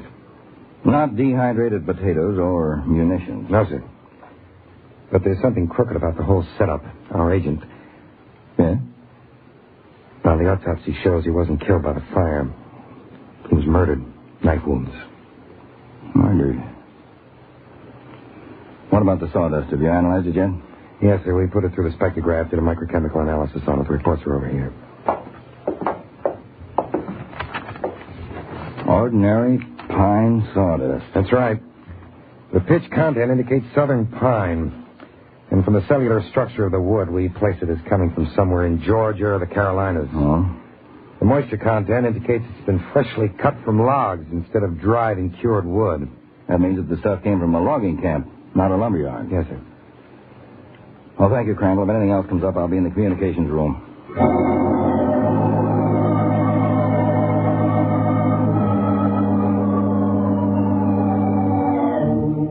To all field offices, Southern Regional District, United States Counterspies. Request immediate check of all logging camps in your field area. Ascertain methods of disposal and sale of sawdust. Check thoroughly and report to me on any new purchasers of item. Give this top priority.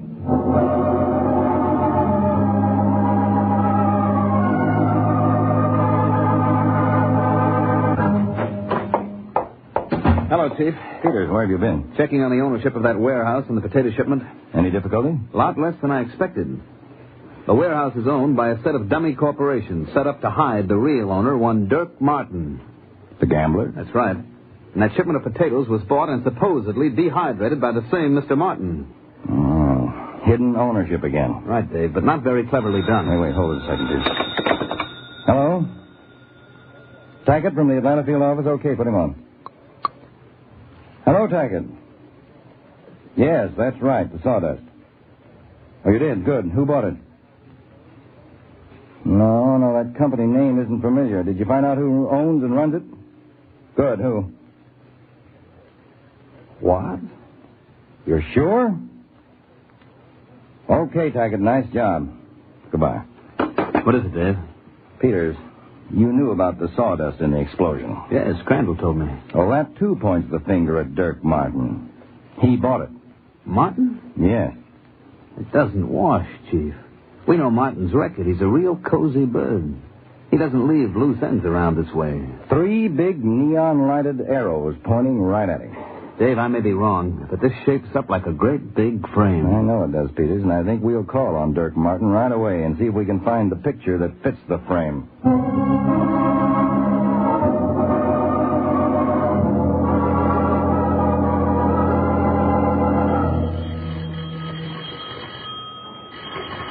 Silky, get that. I've got to finish packing.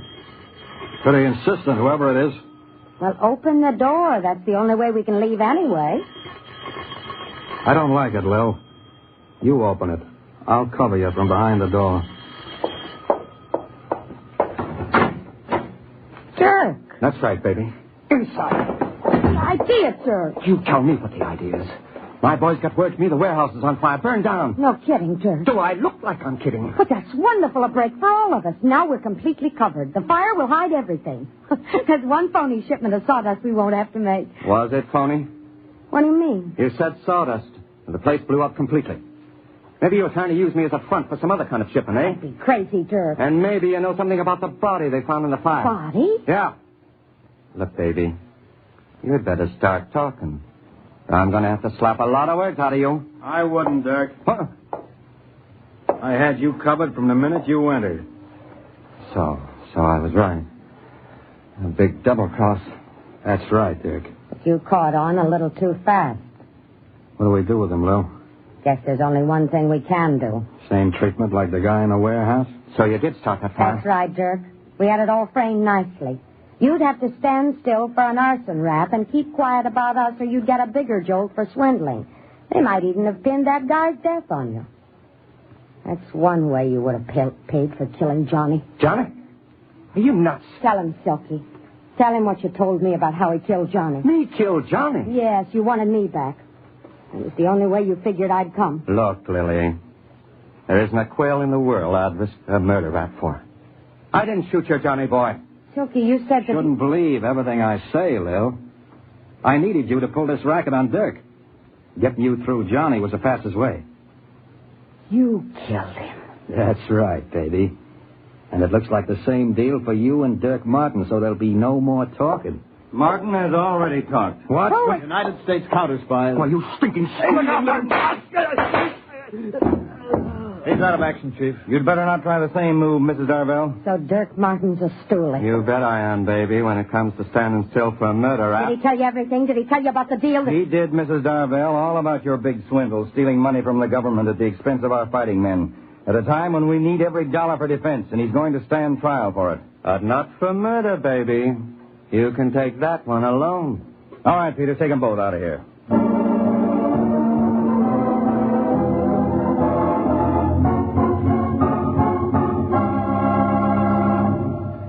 Tune in every week, same time, same station, to Counterspy. Listen next week for the exciting case of the hideous hijacker. When medical supplies, sorely needed by our fighting men and allies in Asia, were hijacked, the Counterspy organization was put on a double alert. By getting information from a dead man, firing bullets into sawdust, and putting cardboard under a strange light, your counterspies uncovered a kettle of fish that was 15,000 miles long. Be sure to listen next week to The Case of the Hideous Hijacker on Counterspy.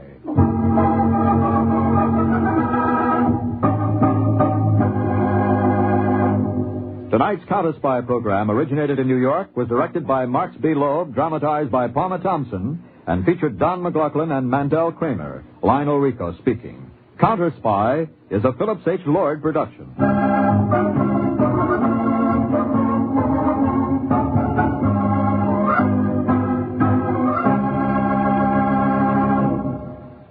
Three chimes mean good times on NBC. New post-war Old Dutch cleanser, famous for chasing dirt, presents Nick Carter, famous for chasing crime.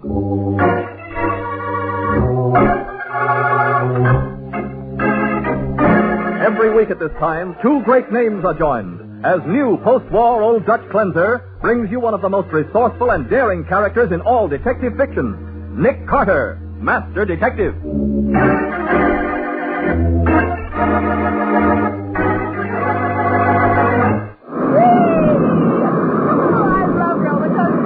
Okay, Patsy, but let go of my neck. It is wonderful. You're choking me. Oh, I'm sorry, Nick. Yeah, that's better. Look behind you. You can see all the way down to... Nick. What? That's George. All alone in that car behind us. Great Scott, and he's hanging half out of the car. What's the matter with that guy? Nick is leading way off. Look out, Patsy. Where are you going? I've got to get back there before we go around the next turn. It's too late, Nick. You'll be killed. He's going right out of the car. Now, the case of the Midway murders. Today's adventure starring Lon Clark as Nick Carter. Brought to you by new post-war Old Dutch cleanser. It's a warm summer evening at the Idle Hour Amusement Park, and business is even better than usual.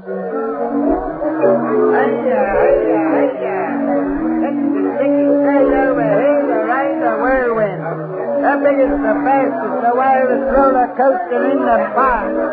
Excitement, chills, and mile-a-minute thrills. A scenic railway you'll never forget. Here they come again.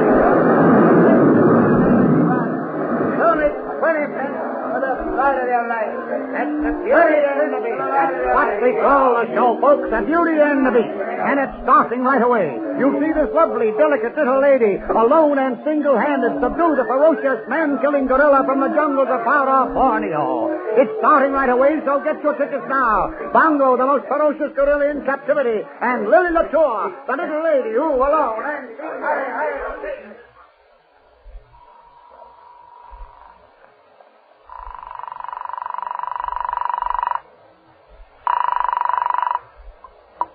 Nick Carter speaking.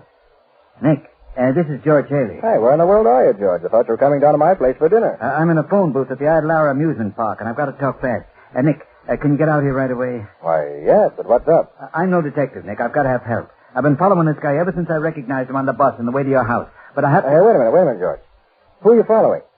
Joe Lester. At least that was his name when he was in Bayside Penitentiary 12 years ago. I think he's working here at the park now. He's not a customer, that's for sure. Hold on, George. You're going too fast. What's this all about? I want you to find out if he's the man I think he is and what he's doing now. It's terribly important to me, Nick. Okay, I'll get there as fast as I can. How'll I find you at the park? Wait for me by the whirlwind. The what? The roller coaster. I may be late, Nick, but I'll be there.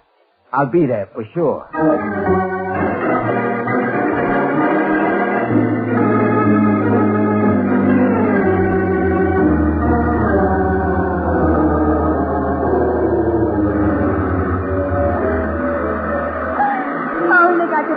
Roller coaster all night.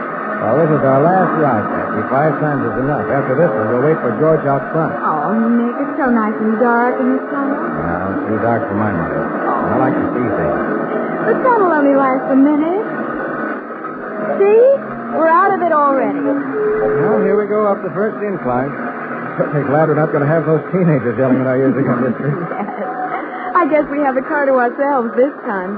I wish George would hurry up and get here. You know, I wonder who this Joe Lester is that he's following, Nick. Well, George mentioned Bayside Penitentiary. He used to be a guard there, you know. Yeah, I know. Didn't he get into some kind of trouble? Yeah, he was accused of helping some of the convicts escape. George Haley? Oh, why, that's ridiculous. I know it is, but the evidence was against him, and all the escaping convicts were killed, so they couldn't testify in his favor. Oh, watch out, Nick. Here's the big dip. Hey, Patsy, let go of my neck. You're choking me. Oh, I love it. And look behind us. You can see all the way down to... Nick. What is it? There's George in the car behind us. What? Hey, you're right, Patsy. He's half out of the car. He must have fainted. Nick, where are you going? I've got to get back to him before we go around that sharp turn. It's too late, Nick. You'll be killed.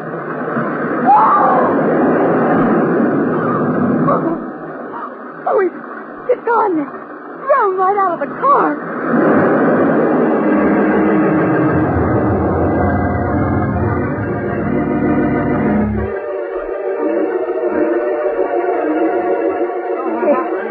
Right in front of me. He was out on the valley platform. Yeah, I saw it, too. It's a wonder he didn't hit somebody and kill him. That thing is 100 foot high. Keep back, everybody, please. Let me through here. Is there anything we can do, Nick? No, Patsy. He must have been killed instantly. Looks like every bone in his body's broken. Golly. What happened here?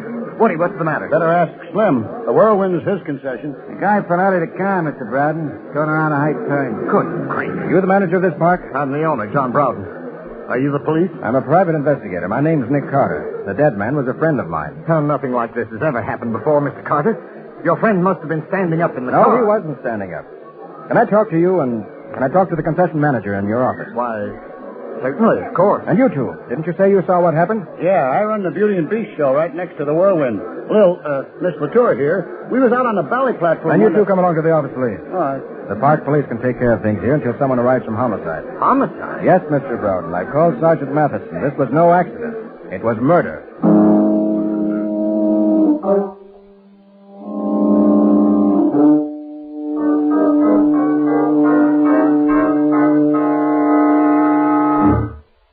Folks, this is Sergeant Matheson of Homicide. Mr. Broughton, the owner of the park, Matty. Oh, Mr. Broughton. How do you do, Sergeant? Slim Watson, who operates the roller coaster. Hi. Miss Lillian Latour, an animal trainer in the show next door. Miss Latour. Pleased to make your acquaintance. And Woody Reeves, who operates the show in which Miss Latour appears. Howdy. Hello, Reeves. Now, first of all, Matty, I'll tell you what I know. Patsy and I were in the same string of cars as the dead man when he was thrown off the roller coaster. Yeah? George Haley, a friend of my father's. Were you together when it happened, Nick? No, we were trying to find George.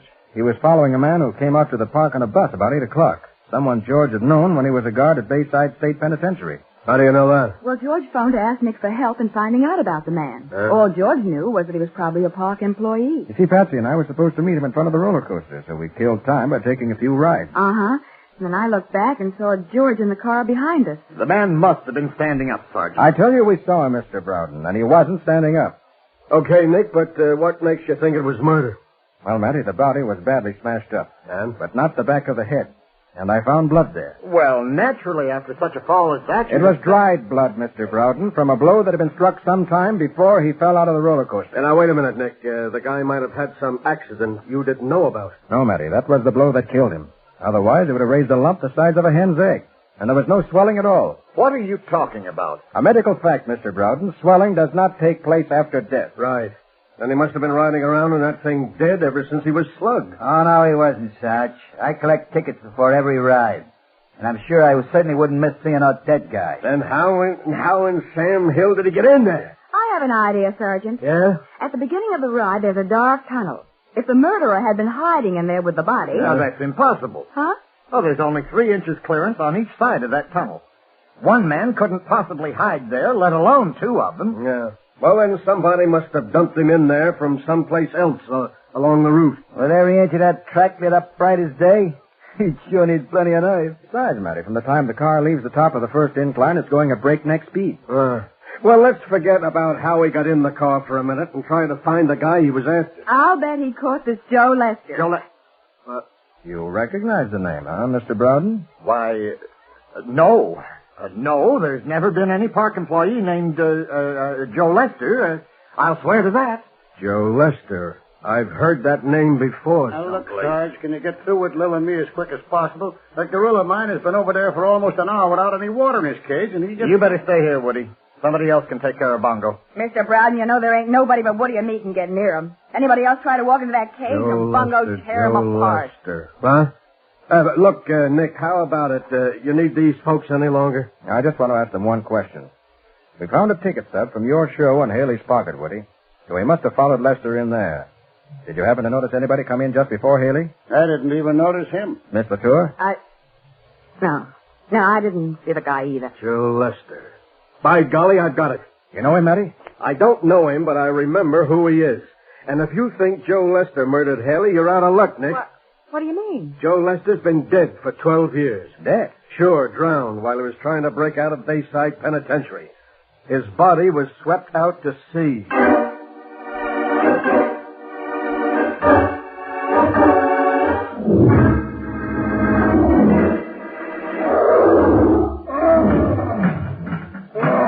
Bongo, move back away from that cage door, you big ape. Can't you see I'm bringing you some water? Woody, let him wait a minute. Gotta talk to you. Shut up, Bongo. What's the matter, Lil? You killed him, didn't you, Woody? Me? You're nuts. Don't lie to me, Woody. You know I'm too crazy about you to ever tell, but I gotta know the truth. Whatever put a crazy idea like that in your head? Because you're the guy he's after. You're Joe Lester. Baby, you're way off base. Joe Lester was drowned. They never found the body. And Joe Lester was in Bayside Pen 12 years ago. And you done a stretch at Bayside 12 years ago. You told me so. Oh, whatever. So did a couple of thousand other guys. Oh, Woody, don't lie to me. I said I hadn't seen the guy before, but I did. I seen him talking to you during my act. Baby, you need glasses. That was Broughton I was talking to. I tell you, I seen it. It was right after Broughton left you and come back here. And your face when you saw that guy.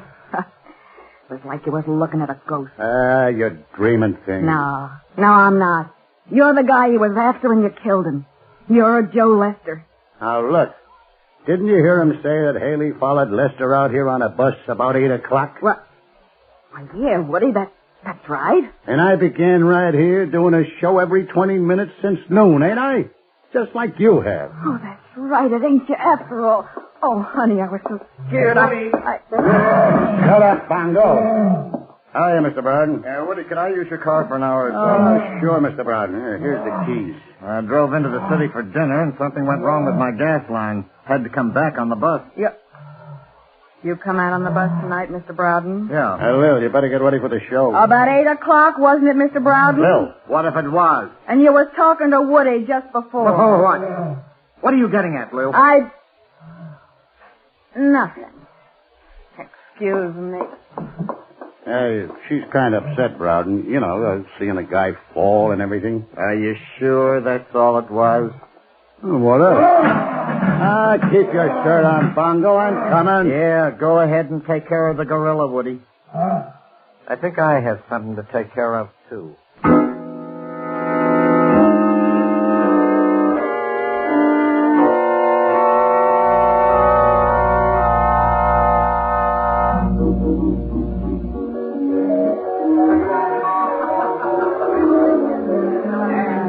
Nick, do you really think it was Joe Lester that Haley was following?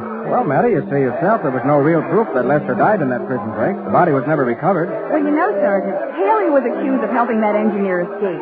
And he must have thought that by finding Lester, he could prove his innocence. Yeah, but Lester saw Haley first and killed him to keep from being turned in.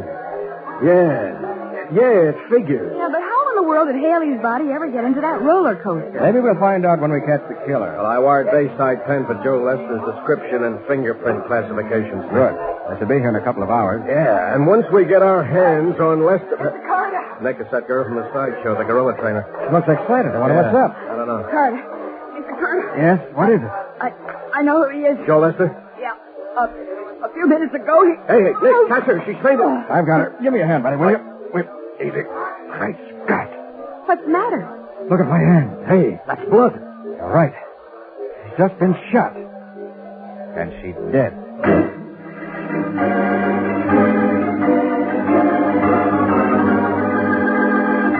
As Nick gently lowers the body of Lillian Latour to the ground, a curious, excited crowd begins to gather around the murdered girl. We'll see what happens in just a moment.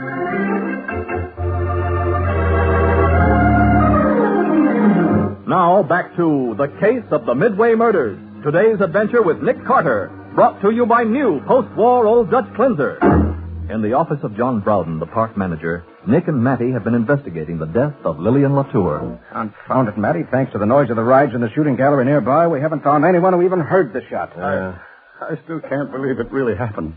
Lil and me, we was going to be married. All right, take it easy, Woody. We'll get this Joe Lester, don't worry. And when we Why do... do you always come back to Joe Lester? You said yourself the man was dead. No, Mr. Browden. Sergeant Matheson said he was reported dead. But I have a hunch we'll find him very much alive. You said it, Nick. Miss Latour knew who he was. That's why he killed her. But she couldn't have known. She'd have said something to me if she did. Why, me and Mr. Browden was talking to her not 5 minutes before it happened. Wow. That's very interesting. Because Miss Latour's last words were that she had just learned who Joe Lester was. Well, then she must have found it out after she left us. Because there was no mention of him while we were talking, was there, Woody? Was there, Woody? Oh, no, Mr. Browden. She never even mentioned his name.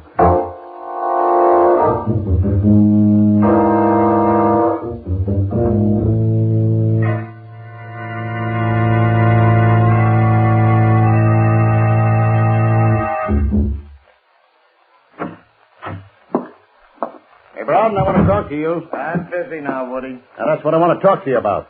You ain't going to be so busy from now on. What do you mean?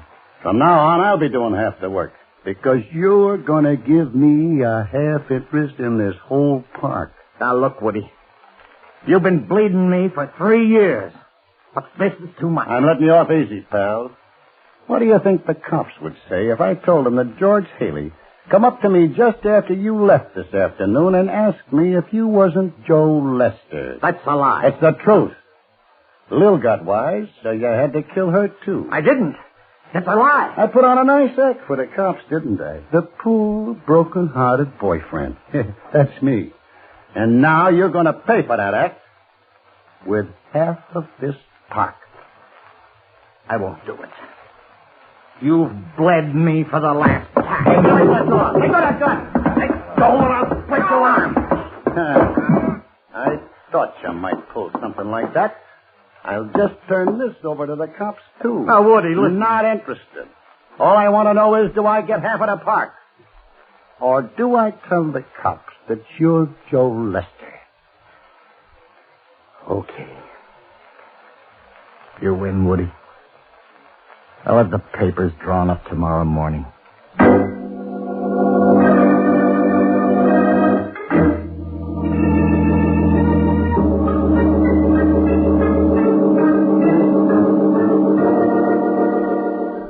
Carter.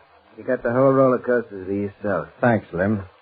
Now, I want you to run this car as slowly as possible through the tunnel. And when I yell, stop it. Okay. Okay, but I still don't get the idea. There ain't room for anybody to hide in that tunnel. That's the same I want to see for myself, so let's get started, huh? Okay, here you go. What's the idea? You think Slim's lying? I don't know, Patsy. But since Haley's body couldn't have been put in the roller coaster from outside, I can't see where else it could have been done but in the tunnel. Well, here it is. Slower, Slim. You have the flashlight, Patsy? Here. But I'll bet while we're fooling around here, Sergeant Matheson has already caught Joe Lester. Could be. The description and fingerprint classifications got here from the Bayside pen. And Matty said he was going to round up every park employee to see whether any of them resembled the description in any way. Then why in the... Oh, hold it, Slim. Okay. See, Nick? It's just as Slim said. This tunnel's much too narrow for anyone to hide in. Especially if he were carrying a dead body. Patsy. Uh-huh. The walls of this tunnel are boards. Well? Look at the two boards right beside us, where I'm holding the flashlight. But... Why, they look as if they'd been taken out and put back again. And they're going to be taken out a second time. Give me the crowbar. Yeah. Here. Oh, for heaven's sake. Oh, what's that? Sounds like the gorilla. Oh. Woody's concession is next door to the coaster, you know. Yeah. There. Well, you didn't accomplish much by taking those boards off. Look what's on the other side. Iron bars. Yeah. That does sort of upset my theory. What? Nick, we must be right up against the gorilla's cage. Let me put these boards down. Nick, it is the gorilla. There he is on the other side of the cage. Don't worry, Patsy. He's chained, see? Oh. Must be an exercise cage. Too big for anything else. Well, Haley's body couldn't have come through there. The bars are too close together. Mm-hmm. Unless... Look, Patsy, this bar's loose. Oh, Nick, don't take that bar out. The gorilla. He's chained 20 feet away from us, Patsy. Bar's out. I'm going in the cage, Patsy. Maybe you better stay out here. That's exactly what I think. But I'm going with you just the same. All right, come on, then. Hey, cut it out, Hello, Woody. Just the person I wanted to see. Hey, how did you two get in there? Come inside the cage and I'll show you. Get away from that door, Bongo. Get away. I wish he wouldn't do that. Move away from that door, I told you.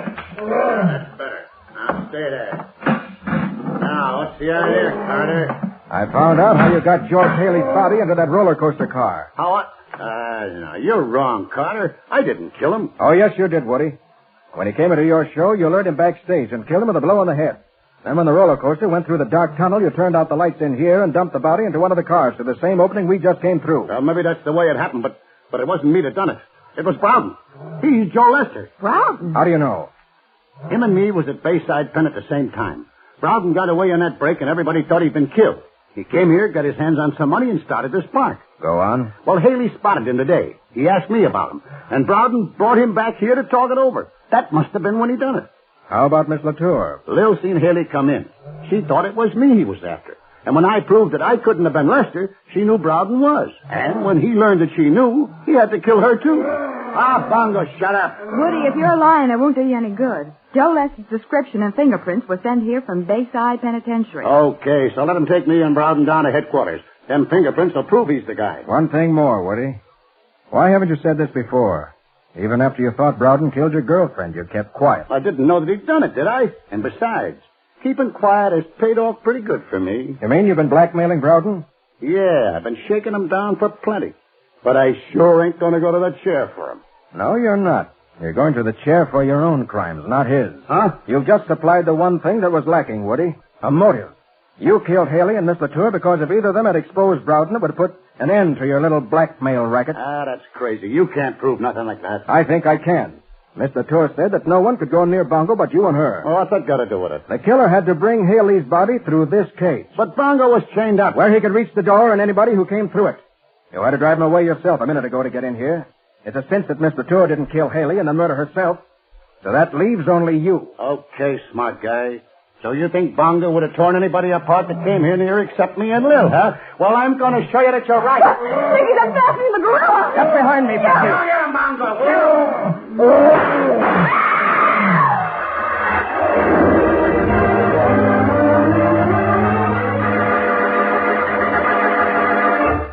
Even as Nick frantically pulls the trigger, he knows that revolver bullets can never stop the 500-pound gorilla charging furiously toward him and Patsy.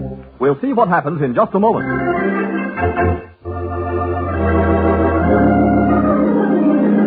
Now for the conclusion of The Case of the Midway Murders.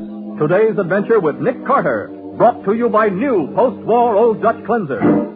In the gorilla's cage at the Idle Hour amusement park, Nick and Patsy realize that revolver bullets may slow up the attacking monster, but never stop him. Get through that hole in the cage where the bar's missing. Hurry!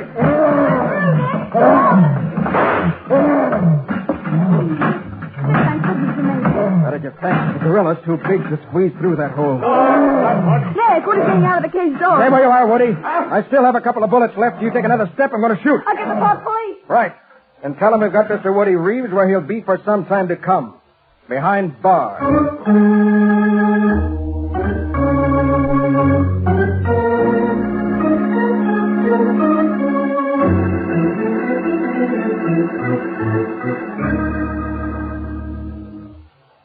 Sergeant. Yeah? I'm really glad it's over. Ever since I escaped from the penitentiary, I've been living in fear. Paying blackmail. Yeah, it must have been pretty rugged, Browden. Or maybe I'd better call you Lester, huh? After I finish my sentence, I can really be free. You've been a pretty good citizen these past 12 years, Browden. I think the pardon board may take that into consideration. Especially since it was your first offense. Well, whether they do or not, I'm glad I can clear George Haley of having had anything to do with the break. Believe me, he didn't know a thing about it. I never thought he did. But, Mr. Carter, why did you believe I was innocent of killing George after you found out that I was Joe Lester? Why, when I first mentioned that George was on Lester's trail, surprise and shock was written all over your face. But that's what I mean. I must have looked guilty. You did. And I figured you either were Lester or knew something about him. But if you'd killed Haley for that reason, you wouldn't have been surprised. Yeah. You know, there's also one thing that's bothering me, Nick. What, Patsy? How could Woody have been so sure Haley's body would be thrown out of the roller coaster so that his death would look like an accident? Woody didn't plan it that way. Huh? His only idea was to get rid of the body. Oh, by the way, Mr. Browden, you'll be glad to hear that the vet says your gorilla isn't seriously wounded. That's good. I only fired at his legs, hoping to stop him. I didn't want to kill him. Yeah, but there won't be any more Beauty and the Beast show without Miss Latour to appear in the cage with him. Oh, I don't know. Maybe Patsy'd like the job. What? Well, you've already made one appearance in his cage. I've made 2 appearances, Nick. My first and my last. Believe me.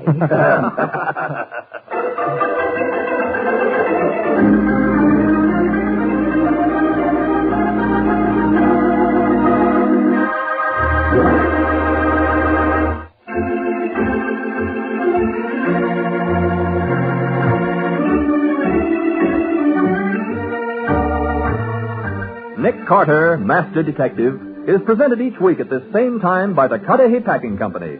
It is produced by Jock McGregor and is copyrighted by Street & Smith Publications, Incorporated. Charlotte Manson is featured as Patsy. Ed Latimer plays Matty. Today's script was written by Jim Parsons and directed by Charles Skank. Original music is played by Henry Silverne. This program is fictional, and any resemblance to actual persons, living or dead, is purely coincidental. This is Michael Fitzmaurice saying, when minutes count, use new post-war Old Dutch Cleanser.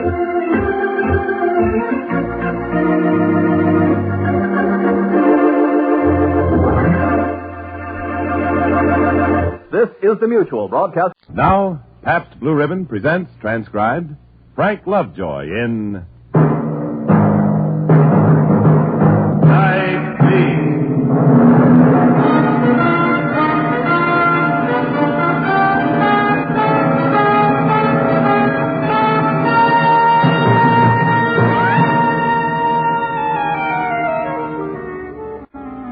Hi, this is Randy Stone. I cover the night beat for the Chicago Star. How would you like to be driving down a city street in this year of the atom bomb and the flying saucer and suddenly find yourself transported over 2 decades back in time. Smack in the middle of a gangland war. Well, tonight, that's what happened to me. In one moment, it seemed as if I had left this year of grace, 1952, and was back in the torrid 20s. My life threatened by the ghosts of gunmen long since dead.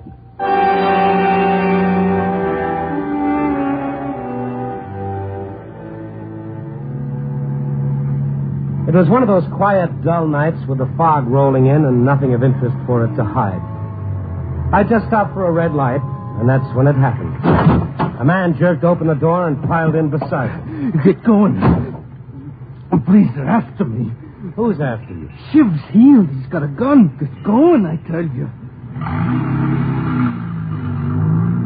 Friends of yours? Huh? What? These people that are after you. Who are they? Abby and Shiv trying to kill me. Yeah, but they won't get it. Never. Get what? What did they want? This is what they wanted.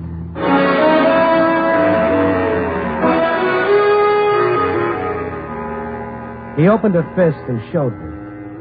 The dashboard light shone on a figure of dark blue wax lying in the palm of his hand. A crude image less than 3 inches long. As crude as though molded by a child. It began to dawn on me that this Skid Row character was as crazy as a pink hearse. I pulled up at the curb. So they wanted that, eh? What is it? Their lives. Their lives in the palm of my hand. They know that as long as I have it, they'll never get away with it. Oh, no, sir. They kill them. It's very useful. Yeah, sure, Pop. Like a glass eye at a keyhole. They must be a pretty crummy pair to be picking on an old guy like you. We'll find a cop. No cops. I don't need favors from no cops. But if I ain't talking to them, no cops, you understand? Okay. Cops. They ain't gonna make no deals with Jake Strand. No, sir. Deals? What kind of deals? 20 years I did for it, and it's mine. Mine.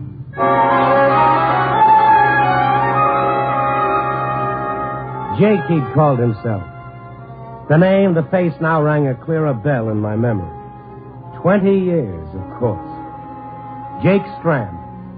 A news item only a few weeks ago with the picture, Jake Strand, kingpin hoodlum of the thirsty 30s, now free. The story had said something about him being released following a nervous breakdown after serving 20 years for murder. Well, the part about the breakdown was obvious. Jake Strand, kingpin hoodlum, was now playing with little wax dolls. They get near my door, it'll kill him. See, it'll kill him. It? Oh, you mean that hunk of, what's that made of anyway? Sealing wax? You don't believe me, do you? What? You think I ain't got no dough, huh? Just 'cause I need a shave, maybe, or my pants ain't. But you think I'm a bum, huh? Well, I got it. See, $100 grand. You hear me? Listen. Sure, Pop. When money talks, everybody listens. You think I'm nuts, don't you? Well, of course not. Perish the thought. Yeah, that's what you think. You and them sky pilots who run the mission. Gave me a job sweeping up, and they think they're doing me a favor. Me, Jake Strand. I could buy him and sell him. Oh, you live at the mission? Yeah. Where are we going? Oh, I'm taking you back there. It's late. No, please don't take me back. They'll get me. Who will get you? Shiv and that big gorilla. What gorilla? Gabby. Now, Jake, when you jumped into the car, I looked back.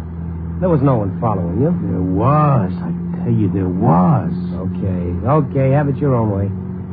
I'll say that you get inside the mission house safe. No. They sleep there. Don't you understand? They sleep there. They'll get me. Now, Jake, here's the mission. Don't leave me, mister, please. Oh, Jake, now I've got work. Look, buy me a drink, will you? But There's Lippy's place across the street. Come on, set me up, will you? I'm busted. Oh, yeah? Well, what about all that dough, that $100 grand that you were talking about? What $100 grand? Oh, fine. Come on.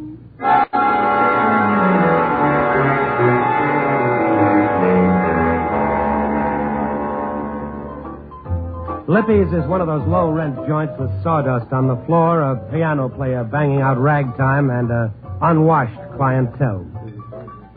Jake pressed the front of his dirty shirt against the bar while I strolled over to a phone booth near the door. I called the Star, got the librarian, had him check on the files of the case that had sent Jake Strand to Joliet.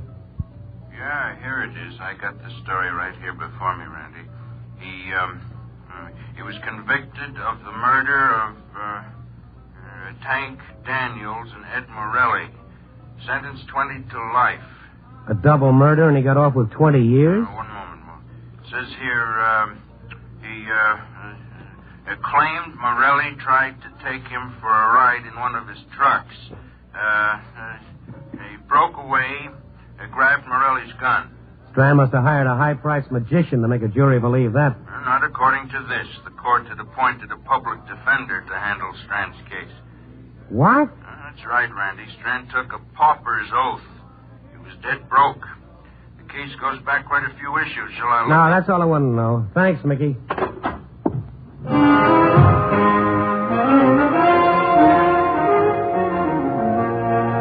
What kind of a guy had I gotten myself mixed up with?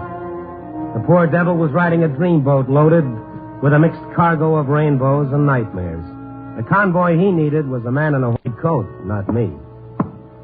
I walked out of the joint. Strand followed me.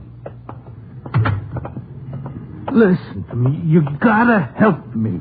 All right, Jake. I'll see you home. No, you don't understand. I can't find it. I've been looking and looking.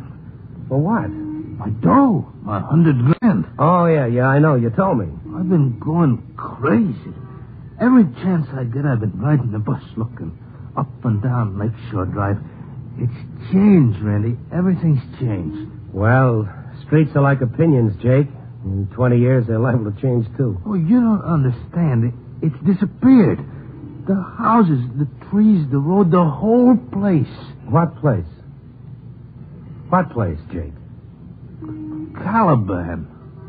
Caliban? Yeah. You know where it is. You know, eh? You know?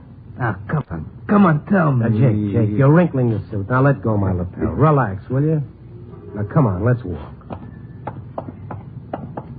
I never heard of any place called Caliban. There isn't any such place. You're lying. I went back there. I know I did. After we ditched Morelli's truck, I had the case, a leather briefcase with $100,000 inside. Caliban, it was there. I know it was there. I went back. Come on, let's cross the street. Of course, in 20 years, the name could have been changed. What sort of place was it? Oh, quiet, trees.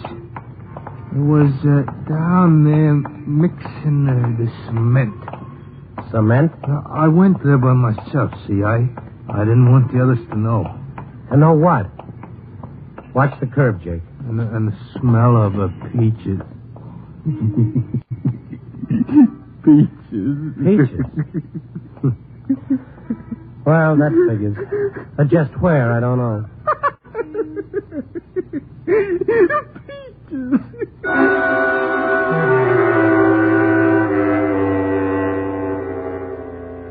No question about it. Jake Strand had spent too many years behind bars. He'd lost his buttons, but completely. I got him to the door of the Midnight Mission and pushed him toward it. Go on in, Jake. Oh, Randy, please.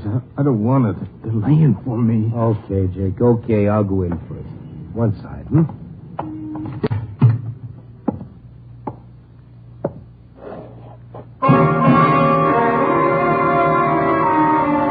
The place had been a store, now converted into a dingy chapel with a few crude benches and a section of counter used as an altar. A bare bulb hanging from an overhead cord shed a sickly light. I looked around. I was hardly surprised to see what I did see, which was nobody. The chapel was empty. I stepped back into the street to get Jake, and he was gone. And the street was empty, too. And that sound was coming from the alley alongside the mission. Jake! That you? Halfway down the alley, light glimmered dimly from the frosted glass of a side door, but it revealed nothing. I walked into the alley, peering into the darkness. Jake! Where are you, Jake?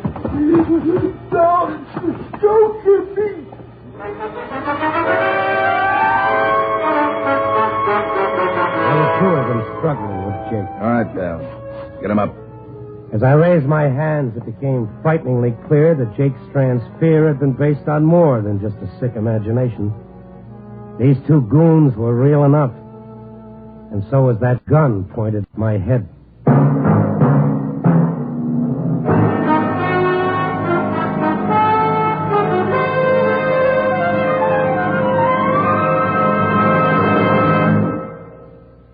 We return in just a moment to Night Beat, starring Frank Lovejoy as Randy Stone.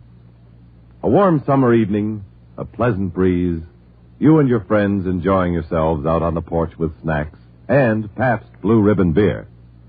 There's a summer scene played many times, in your home and many homes all over America.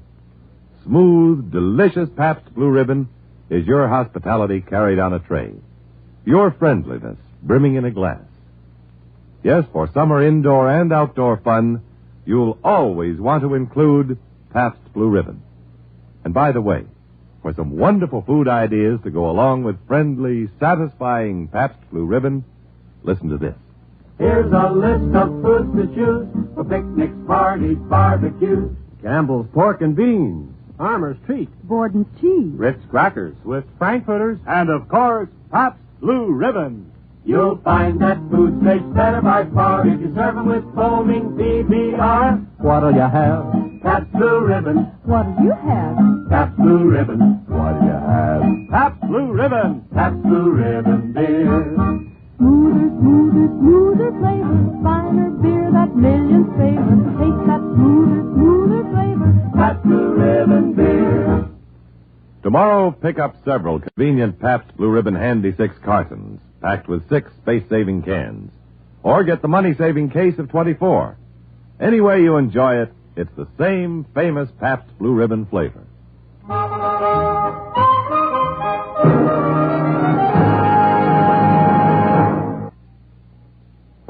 Act 2 of Night Beat will continue after a brief pause for station identification.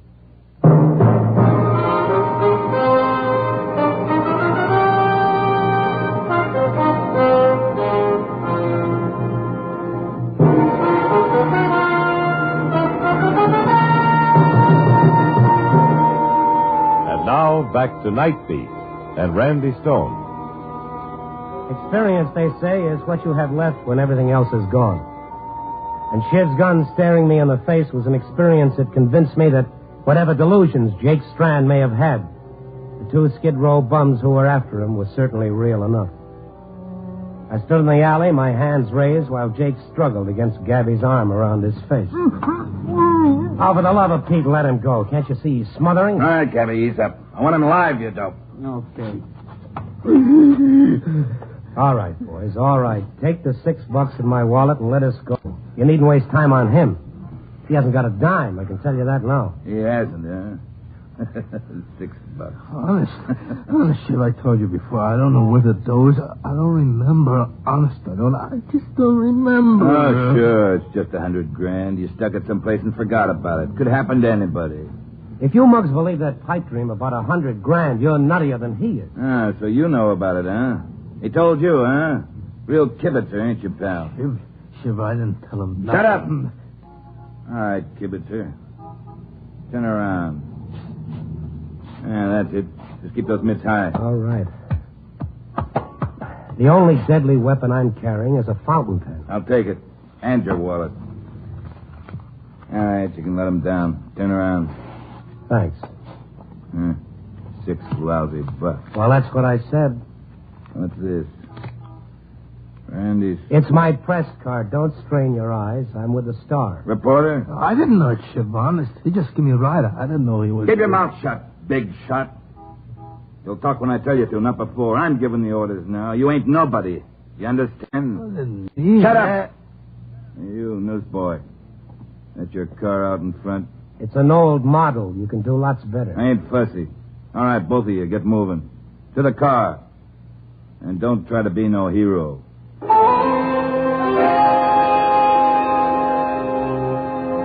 Jake sat beside me as I followed orders, driving past Lincoln Park and cutting through a wooded section for several miles. Finally wound up near a clearing used as a Boy Scout campsite, now abandoned. This'll do.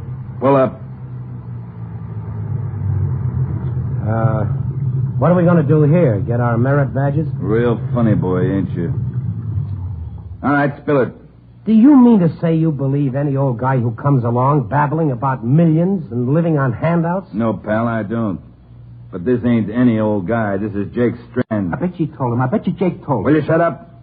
Look, newsboy. Maybe you don't know who Jake Strand is. Maybe you're too young, huh? Maybe you wasn't old enough to read.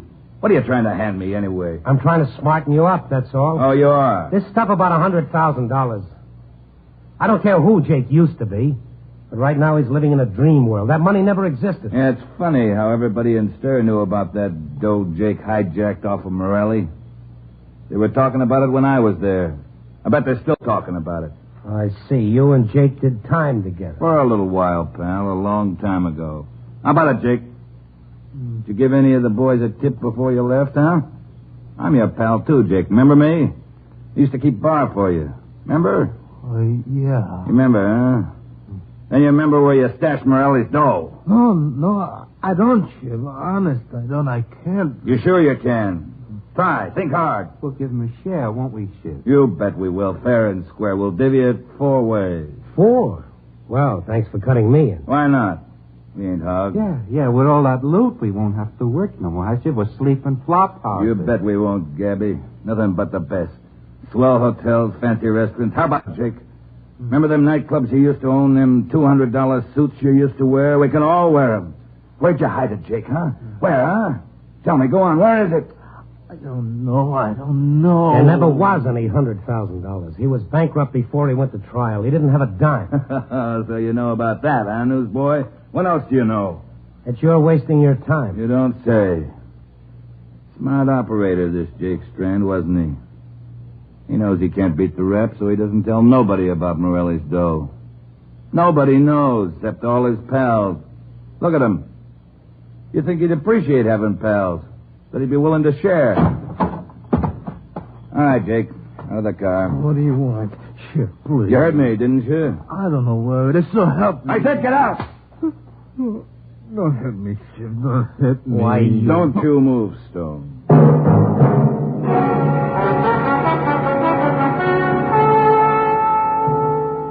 I had to play for time, for that one unguarded moment when I could make a break. I know that if I didn't, I had a shorter life expectancy than a balloon in a baby's hand. Jake, listen. Listen close. Let's go back. It's 1932.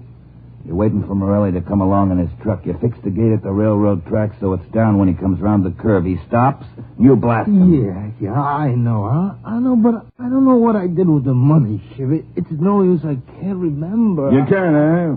Wait a minute, will you? You ever hear anything about peach trees growing around here? Peach trees? He said something to me once about peaches. A place called Caliban. Caliban? Yeah. What is it, Shiv? What is it? The club. Club Caliban.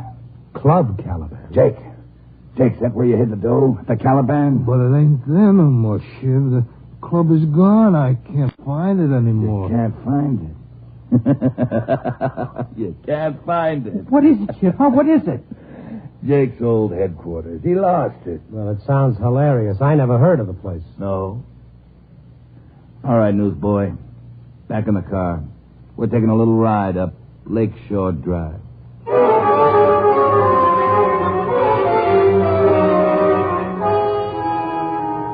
I headed northwest, putting the miles behind us. At one point along the way, Shiv made me stop where the road was being repaired while Gabby got out and stole a couple of oil lanterns hanging there. We continued on. Just where is this Club Caliban? Just shut up and keep driving. I looked all over for it. I'll find it, Jake. Don't worry.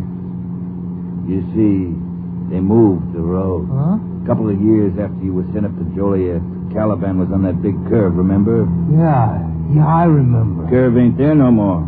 They straightened the highway and left your joint a mile out in the woods. Are you sure we turned off at the right spot? This road doesn't look like it was... You talk too much, Stone. There. Over there, between those trees. The calabash. Yeah. That's it, Jake. Many a drink I mixed there. Looks good, don't it? Why ain't there no lights?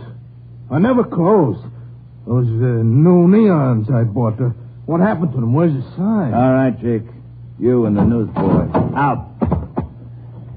Light those lanterns, Gabby. Give me one.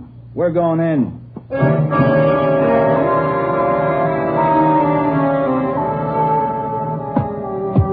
We crossed the rickety veranda. The door was gone, the windows broken, the building a shambles. We paused a moment inside while Gabby held his lantern high and we looked around. And suddenly Jake sprang forward, bounding into the darkness of the building. Gabby went after him and I followed down the cellar stairs with Shiv behind me pointing his gun at the middle of my back. Shiv raised his lantern and there, cowering in a corner, was Jake. Oh, Gabby, please, Dawn, please. All right. Where is it, Jake? Spill it or so help me. There. Yeah, over there.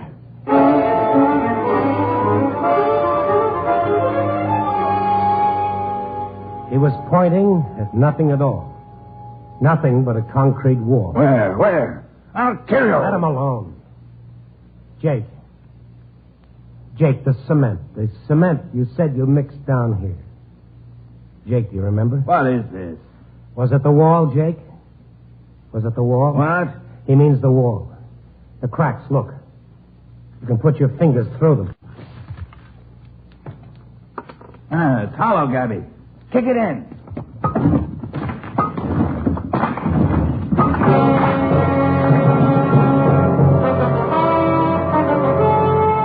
A small area of the wall disintegrated, revealing an opening about 5 feet square and 2 feet deep. And in it, 4 cases of liquor piled on top of each other.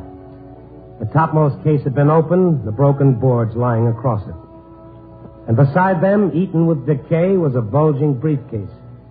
Gabby snatched it, knocking the loose boards out of the way, and handed it to Shiv. The dough, huh? The dough. Yeah. Bundles of 20s, 50s, and 100s. All there, huh, Shiv? 100 grand, huh? Yeah, more maybe. Yeah, keep your eye on them. You betcha. This looks like stuff you added to the Morelli loot, Jake. Yeah, a nice little nest egg, eh, boy? Take a look at it, newsboy. So it was a pipe dream, was it? Well, it's going to be a little embarrassing when those old-fashioned gold reserve notes start hitting the banks and they ask you where you got so many of them. I wouldn't worry about it, pal. Because I don't think you're going to be around when that happens. Shiv, you got a corkscrew, huh? You got a corkscrew? What? It's scotch, Shiv. A case of scotch open on top. It says here on this box. Give me that. You don't need a corkscrew. Just knock off the neck. Just like this.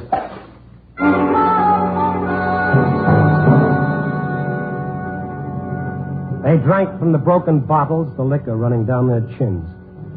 Jake sidled over to where I stood and squatted down beside the lantern. One of the bottlenecks had fallen near the light. Jake reached out a finger and touched the hard smears of wax that had sealed the cork and ran down the lip of the bottle. I stared at it. The wax was deep blue. Real smooth, eh, Shiv? Real smooth. Yeah, it's lousy. It don't taste too bad. Can't you smell it? Yeah. Kind of smells pretty, like peaches.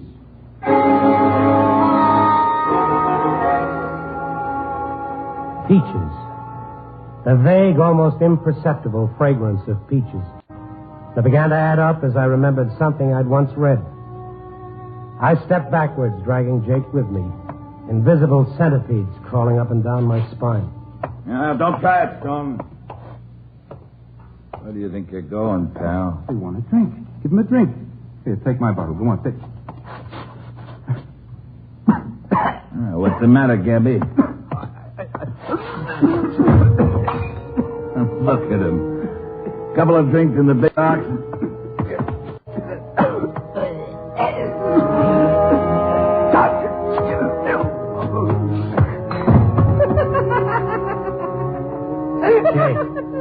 Jake, stop it. You see what it can do? What? This.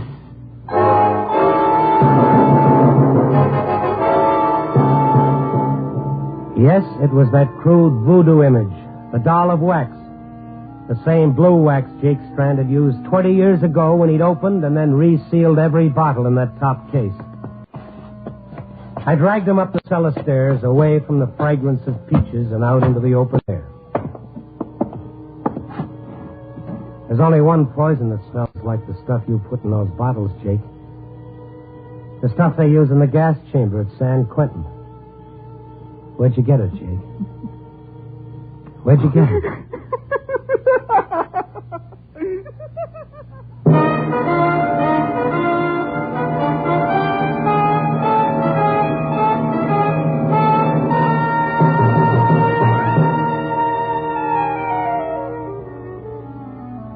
In an hour or so, the sun will rise, alarm clocks will ring, and dreams will end.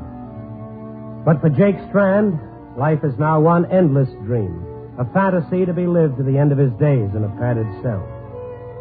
As for Gabby and Shiv, their dreams are over. The $200 suits, the fancy restaurants are canceled out in an endless sleep. Their last testament, a coroner's report, and their final honors, a prison autopsy. Well, life rarely uses rose-colored ribbons to tie up a story about people like Jake and Shiv and Gabby. Too often the loose ends are just left dangling. So let's tie it up. Copy, boy.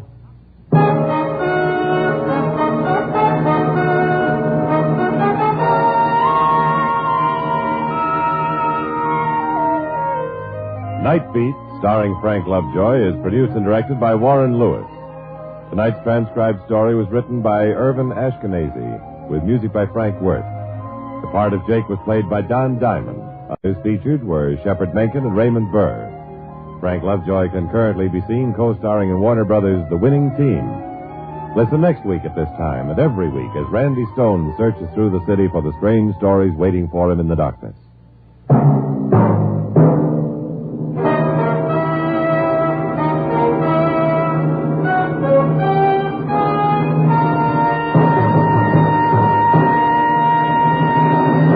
Night Beat came to you from Hollywood. Every 20 seconds through the year, a fire breaks out in the United States. Fires in the home, your home, can and must be prevented. Remember, don't gamble with fire. The odds are against you. Attend the Democratic Convention on NBC.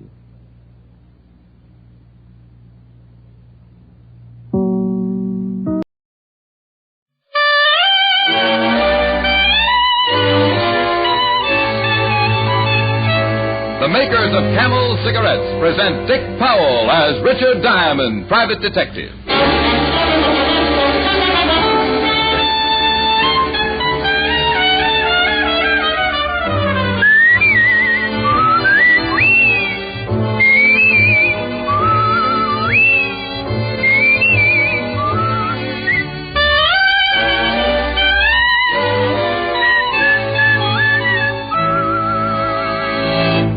Not one single case of throat irritation due to smoking Camels. That was the report of leading throat specialists in a coast-to-coast test of hundreds of people with normal throats who smoked only Camels for 30 days. Start your own 30-day Camel test tonight. Smoke only Camels for 30 days. You'll discover how rich and flavorful Camels are, and you'll learn how well Camels will agree with your throat. Pack after pack, week after week.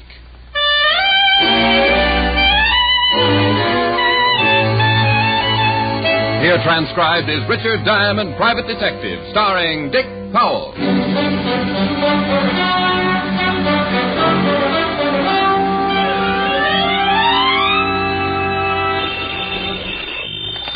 Diamond Detective Agency, your crime is my crime. Oh, no.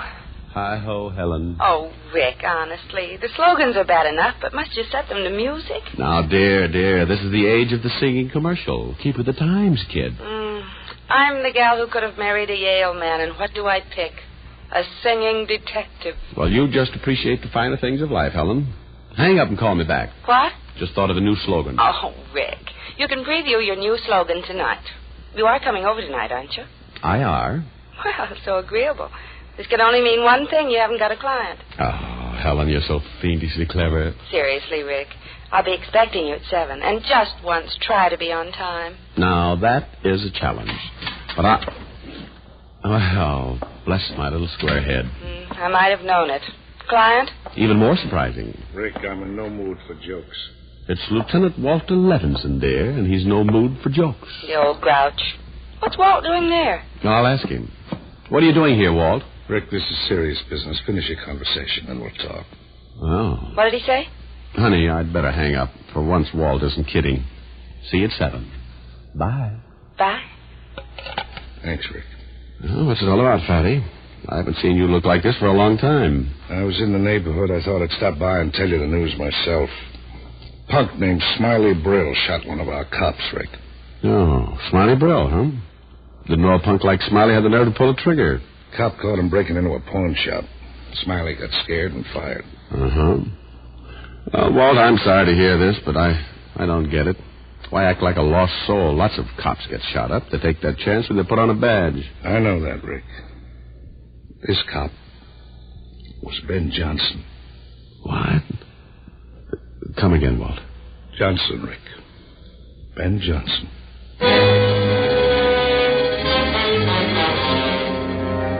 There are times when words can't describe a feeling. This was one of those times. Years ago, when I was a green rookie cop, I made lots of mistakes, got discouraged. But old Ben Johnson always took me under his wing and helped me over the rough spots. Ben helped a lot of rookies like me, and everyone knew it and loved him for it. Yeah, now I knew why Walt's expression looked like the world had ended. And I wasn't glad I knew. Happened early this morning, Rick. Where's Ben now? General Hospital. Doc gives him a 50-50 chance. What about Smiley Brill? You got him? No. I set up a dragnet, but he's slimy. Might slip through. Rick, I was hoping maybe you'd like to help us get him. Well, you know I will, Walt. Only if I find him, I won't guarantee you'll get him in one piece. Now, cut it out, Rick. You know how I feel. I'd like to break Smiley with my bare hands. Only I'm a cop. So are you, even without the old badge. I'll skip the speeches. Where do I start? Smiley hangs around the Bowery quite a bit, and chances are he's hiding down there. Well, the Bowery boys don't talk much to police, but they might to you.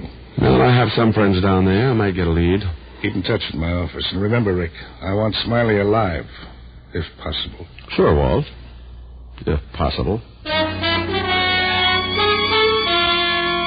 I got in my car and drove toward the Bowery. I kept seeing two faces in front of me. One, a white-haired policeman ready for retirement, lying in a hospital fighting for his life. And the other, a weasel-faced punk with a slimy smile. You don't often get mad in my business. It doesn't pay off. But there are times when it can't be helped.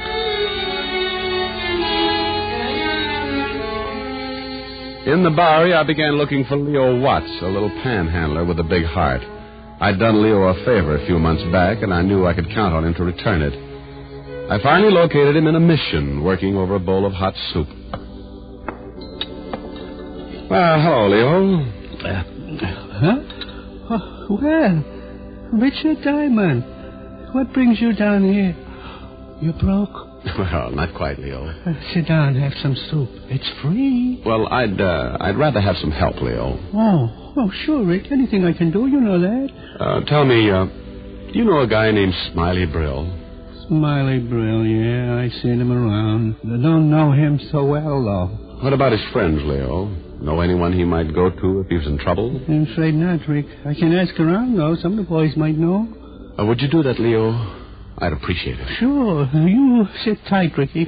Finish my soup. I'll be right back.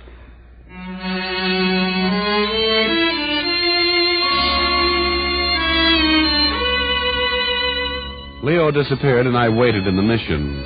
A little old lady brought me a fresh bowl of soup, gave me a lecture, and left with a rewarded attitude after I promised to give up Muscatel. Finally, about 20 minutes later, Leo returned. Not much, Rick, but something to start on. Smiley had a girl he used to see a lot last year. Whether he's still seeing her, I don't know. What's her name? Jewel Sanker. Dances at the Gaiety down the street. Quite a dance, too. Well, thanks, Leo. I'll have a talk with her. If she can't help you, meet me back here in a few hours. Maybe I can dig up some more Smiley's past. Good. Only suppose I meet you out front instead, Leo. I just can't take another bowl of soup.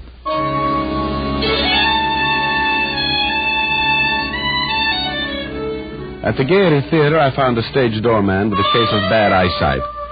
$5 made it even worse, and I got by him without as much as a hey you. Jules Sanker was on stage, and I waited in the wings. The boys wanted more, but Joel threw them a kiss and slipped off the stage right into the arms of yours truly. Why didn't you watch where you're standing? I'm sorry, dear, but I've given up Muscatel to have some vices. Huh? Oh, Skipper. Joel, I'd like to talk to you.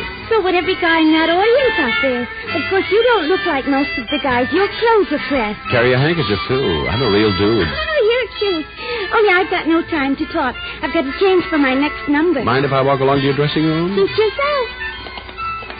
Joel, I'm looking for an old friend of yours. I've got a lot of old friends. This one's named Smiley Brill. Oh, Tim. They're real nothing. What do you want with that stoop? A little talk. You're a great one for having talks with people. I was a lonely child. Here's where I changed. Do you want to come in? Silly question. Oh, stop dreaming. I've got a screen in here. Well, that should bring my blood pressure back down to normal. Wait till you see my next costume. It's made out of carnations. Oh, I bet you smell divine. Yeah. Sit down and I'll be right out. What did you say you wanted to see? Smiley Brill. Oh, yeah. Him and me broke up. When did you see him last? About a week ago. Haven't seen him for about 3 months, and then he shows up. He wants me to go out with him again. Did you? No, he's a bum. Him and me always used to fight about him not working. When we went out, I always had to pay the check. There. How do you like the costume? Well, I can see why it didn't take you long to get in it. Only aren't you afraid those flowers might wilt? Yeah, that's the idea. I see. Getting back to Smiley. Oh, forget him. He's a deadbeat. Besides, I've got to get back on stage. Just one more question. When you saw Smiley last week, did he say where he was living? Well, do you know of anywhere he might be? No. Wait a minute. He tried to give me some line about working. I said something about the merry-go-round. Merry-go-round? Yes. Said he had a part-time job now, and... Oh, I don't remember all he said. Look, I've got to go. Time for my number. Drop around again sometime, huh?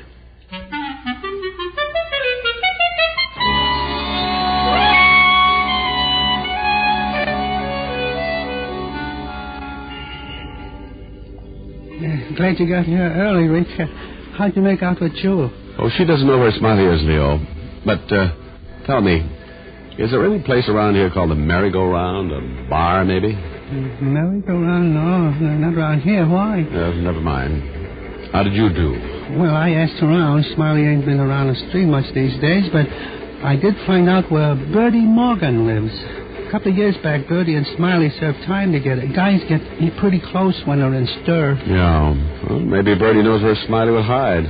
Worth a chance anyway, Leo. Well, here's Bertie's address on this paper. I hope you can make it out. Oh, Bertie's a real nut. He keeps nothing but brass in his room. The place looks like a pet shop. Thanks, Leo. See you later.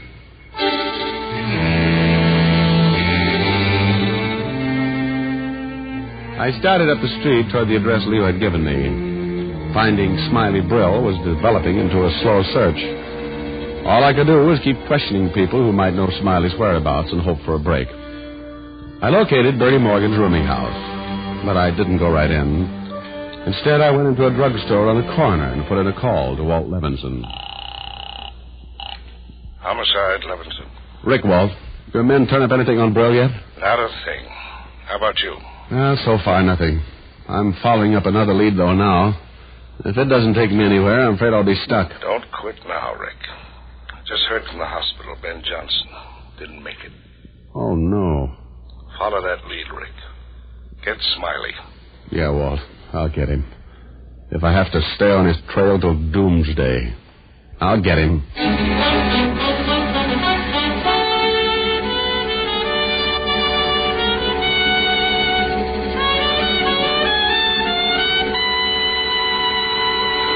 Before we continue with Richard Diamond, here are a few words about smoking enjoyment. After all the various tests for cigarette mildness, Camels lead all other cigarettes in popularity by billions of cigarettes a year. One important reason is Camel's flavor. Flavor that gives you rich cigarette enjoyment pack after pack, week after week. Another big reason for Camel's overwhelming popularity lead is Camel's mildness. Mildness proved this way. In a coast-to-coast test, hundreds of men and women, people with normal throats, smoked only Camels for 30 days. During that time, noted throat specialists made careful weekly examinations of the throats of those smokers. And the throat specialists reported not one single case of throat irritation due to smoking Camels. Why wait any longer to start your own 30-day Camel test? Smoke Camels for 30 days. See for yourself how flavorful Camels are. Prove to yourself how well Camels agree with your throat, pack after pack, week after week. How mild can a cigarette be? Make the Camel 30-day test, and you see. Smoke Camels and see. And now, back to Richard Diamond, Private Detective, starring Dick Powell.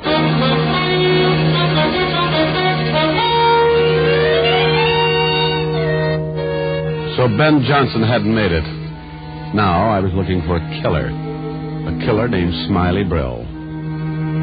I crossed the street, went into the rooming house. Bertie Morgan had been in prison with Smiley, and Bertie lived in room number 12. I went there.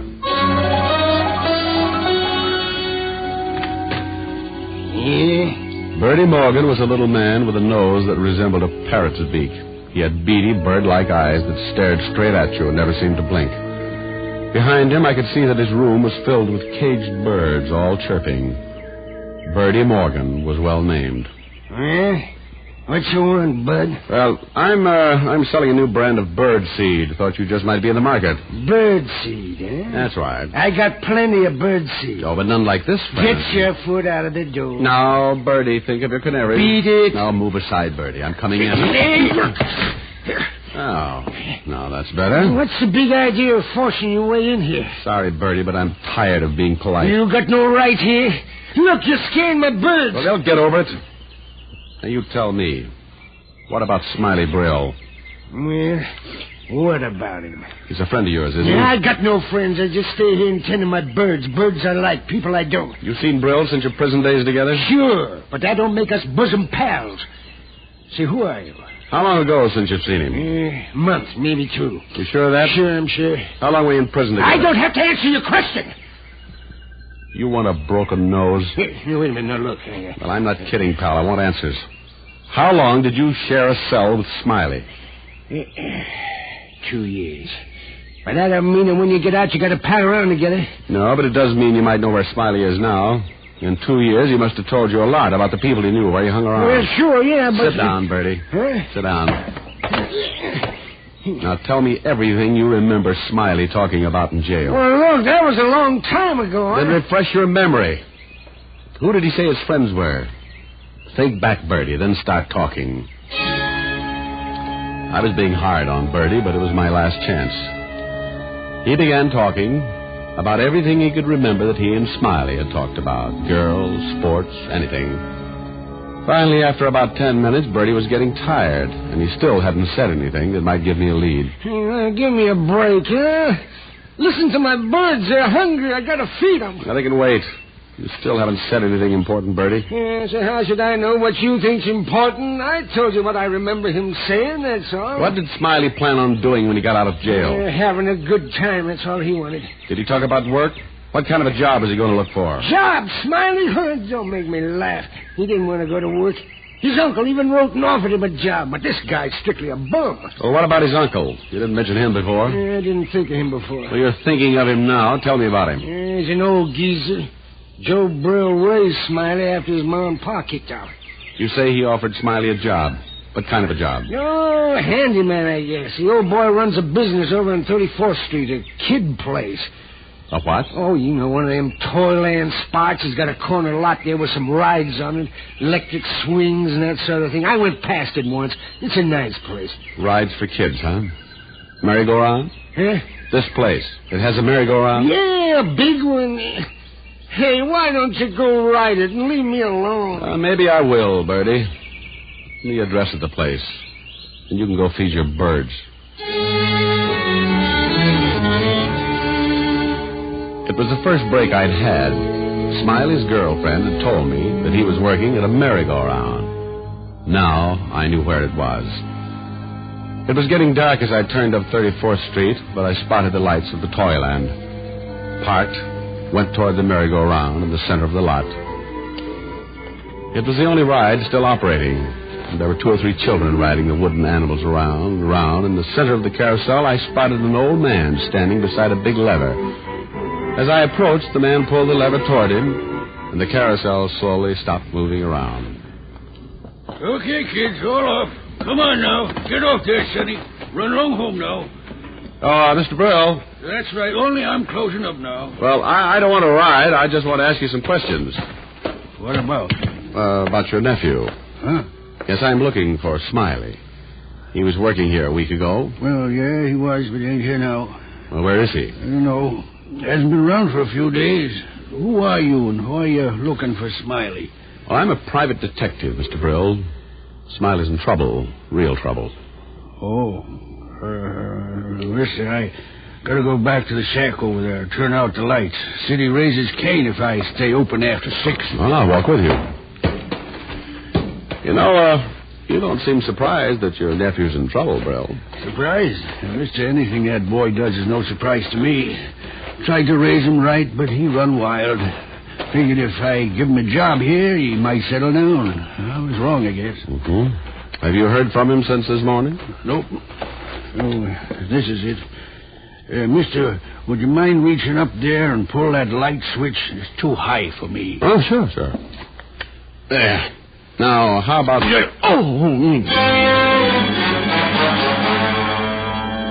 When I pulled that switch to turn the lights out, Brill decided to put my lights out, too. He must have hit me with an old piece of pipe, but whatever it was, it caused the blood to rush past my eyes and a million rockets to go off in my head. I don't know how long I was out, but when I came to, I was inside the shack, and I wasn't alone. In the corner stood the old man, but standing over me was the man I'd spent all day to find, Smiley Brill. Come on, Diamond, come on. You ain't dead yet. Well, Smiley Brill, brave man with a gun. You're brave enough to take care of you, Shamus. Smiley, cut out your yapping and get out of here while you can. Shut up, they got a dragnet out for me. I might be picked up alone, but Diamond here gets along real swell with the bulls. He's going to help me get through. Oh, you're crazy, Smiley. You'll never get through. I may get along with the police, but so did Ben Johnson. You try and make a break, and the first cop will shoot you on sight. You're a dead man, Smiley. You know that smart talk coming from a guy on the wrong side of this gun? Now get up on your feet. Where's your car, Smiley? Out and back. You still got Diamond's gun? Yeah. Well, keep it on him. I'll check around outside to make sure it's all clear. And don't take any chances. If Diamond so much as blinks an eyelash, pull the trigger. Well, Mr. Brill, you must feel pretty proud of your nephew. Keep quiet. Smiley's a good boy. Just a little while, that's all. Oh, sure. Tell me, Brill, what's going to happen to you? Smiley makes a break for it and leaves you behind, and for helping him escape, you'll be hauled in as an accessory to murder. Murder? What are you talking about? So why do you think your nephew's running? Smiley got too much to drink. He stole a car. So that's the line he gave you, huh? Sure. Now, look, mister. I'm the only family Smiley's got. When his pa died, I promised to look after him. Now, he's in trouble. I gotta help him get away. So, you just stay right there. And this trouble he's in, you think it's car stealing? Well, it's murder, Brill. Smiley killed a cop. You lie. Smiley's wild, but he wouldn't do that. Oh, wouldn't he? Well, why did the police have a dragnet out? To catch a car thief? Oh, no. Murder, Brill. You think it's your duty to protect him. I wouldn't protect a killer, but Smiley's no killer. Now, you're telling lies, that's all. Well, he'll be coming back soon. You'll help him get away. You'll help a killer get away. Well, I'll ask him. If you're telling the truth, well... wait till he gets back. I still think you lie. I'm not lying, Brill. And we're not waiting till Smiley comes back. Stay back. Oh, why? Smiley didn't tell you he killed a cop. That was because he knew you wouldn't help a killer. And if you wouldn't help a killer, you'd hardly turn killer yourself. No, you won't shoot me, Mr. Brill. Now, I'll take my gun. No. Give it to me. No. There. Okay, mister, okay. Maybe I couldn't kill you, but Smiley's no killer either. You lied about that murder. You're after him for stealing the car, and he's got to have a chance. He's just a wild boy. Come back here. Smiley, look out! He's got a gun! I shoved the old man away and stepped outside. Smiley had been coming back across the grounds, and the old man's warning made him stop. Then he saw me. It was dark, and we both missed. Then Smiley dove for cover and began firing again. I crouched behind the motor box of the electric swing. Smiley! It's no use, Smiley. Come on out. Come and get me, Samus. I can see as well in the dark as you can. Smiley was in a good spot, and he knew it. It was dark, but he was familiar with the grounds. He could edge from one cover to another. There were no more shots for a while. I knew he'd changed positions, but I'd have a hard time finding him in the dark. And then I remembered the light switch beside the shack. I edged toward it. I reached the shack and stood up. I pointed my gun out toward the lot and sent my left hand up to the switch. Then I pushed. The lights went on, and I spotted Smiley standing in the center of the merry-go-round. He looked stunned at the flood of light. Drop it, Smiley! Why, you... I got him. He staggered, then fell against the big control lever in the center of the machine. The machine started going around, and the painted animals moved up and down as they circled Smiley's still body. I stood there and watched. Funny, but I didn't even feel sorry for Smiley. After all, how many cop killers have music at their funerals?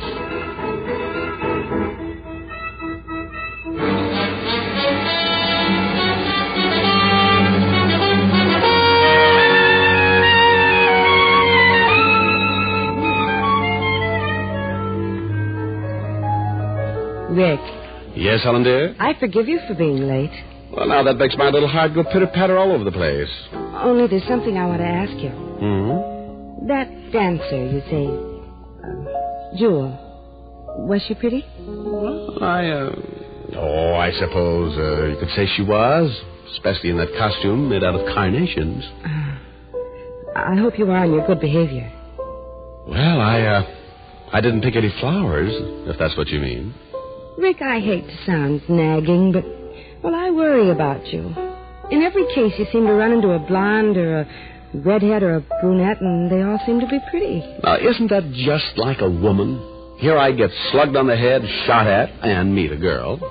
All you worry about is the girl. Oh, you poor dear. There. Does your head feel better? Oh, yes.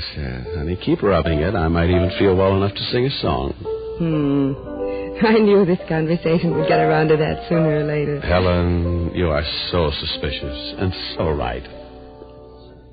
I get a warm feeling when you're by my side. The kind of warm feeling that my kiss can't hide.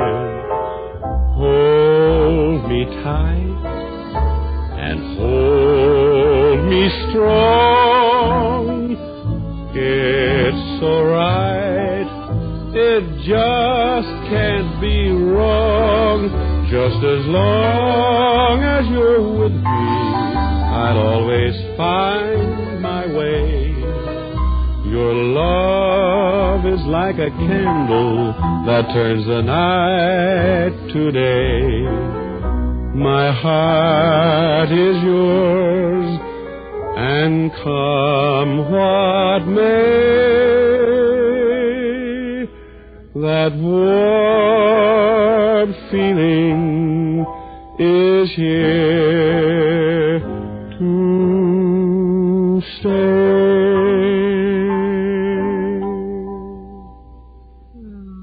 That's nice. Thank you, dear. Rick, Mm-hmm. would I look nice in a costume made out of carnations? Oh, honey. You'd look wonderful in a costume made out of poison ivy. Come here. Now, Rick. Rick, stop. Rick, stop. Rick, you stopped. Aren't we full of surprises tonight?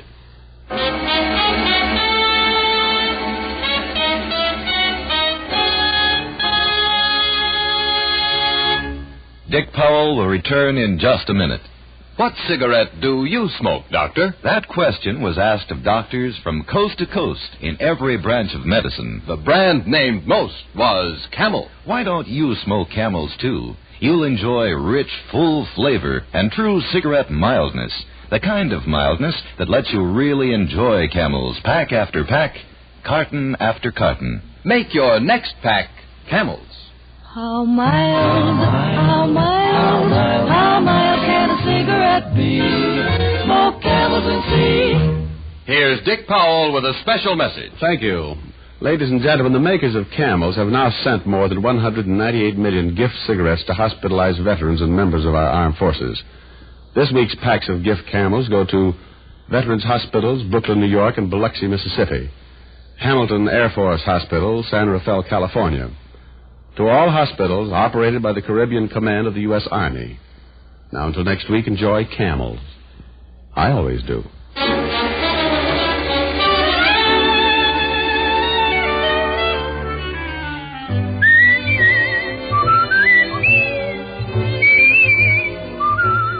Tonight's transcribed adventure of Richard Diamond was written and directed by Dick Carr, with music by Frank Worth. Virginia Gregg played the part of Helen Asher, and Alan Reed was Lieutenant Levinson. Others in the cast were Howard McNear, Herb Butterfield, and Paul Richards. Be sure to listen to another great Camel show, Vaughn Monroe and the Camel Caravan, every Saturday night.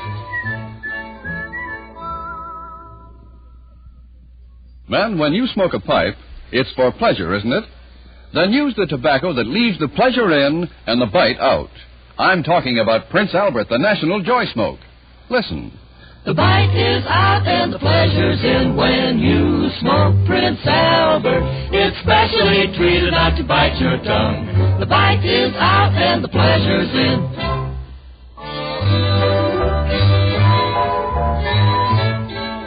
Listen next week for another exciting adventure of Richard Diamond, starring Dick Powell.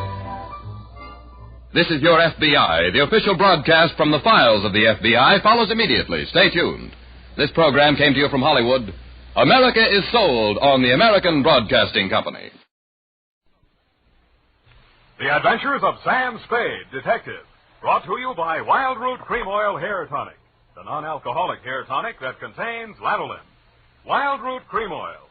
Again and again, the choice of men who put good grooming first.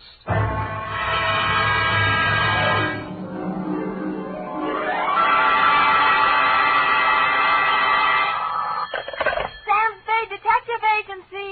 Bernadine, anything wrong? You sound almost human. It's not Bernadine, Sam. It's me, Effie. F. But I'll tell Bernadine about your compliment. How are things? Well, I've made out as best I could. I don't want you to think that I begrudged you a vacation. After all, you have worked hard. You did deserve it. Sam Spade, is that all you have to say to me? I'm not putting the blame on you. After all, it is a state law, so I can hardly accuse you of letting me down at a time when I needed you most. You might at least ask me if I had a good time. I'm sorry if your conscience bothered you. Oh, well, it didn't. I had a divine time, and I met all sorts of interesting people. Mostly men. You don't say. What else? Well, it was this desert ranch, you know, with a lot of buttes around. You mentioned those. No, Sam, no. They're the result of erosion. Those outdoor types, they go to pieces. Sam, are you pulling my leg? Not over the phone, Abby, but stay where you are. I'll be right down to look at your snapshots. And when you have the time, I'll dictate my report on the missing Newshawk caper.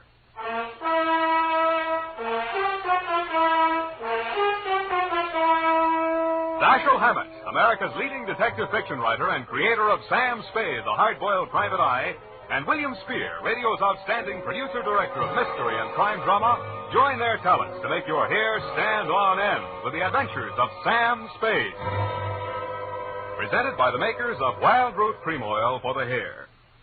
Wild Root Cream Oil. That's the famous name to remember, men, next time you buy hair tonic. And look what Wild Root Cream Oil does for you. It grooms your hair neatly and naturally. Wild Root Cream Oil also relieves dryness and removes loose, ugly dandruff. Yes, men, Wild Root Cream Oil is your shortcut to really handsome hair. So be smart. First chance you get Wild Root Cream Oil Hair Tonic. Again and again, the choice of men who put good grooming first. And now, with Howard Duff starring as Spade, Wildroot brings to the air the greatest private detective of them all, in the adventures of Sam Spade.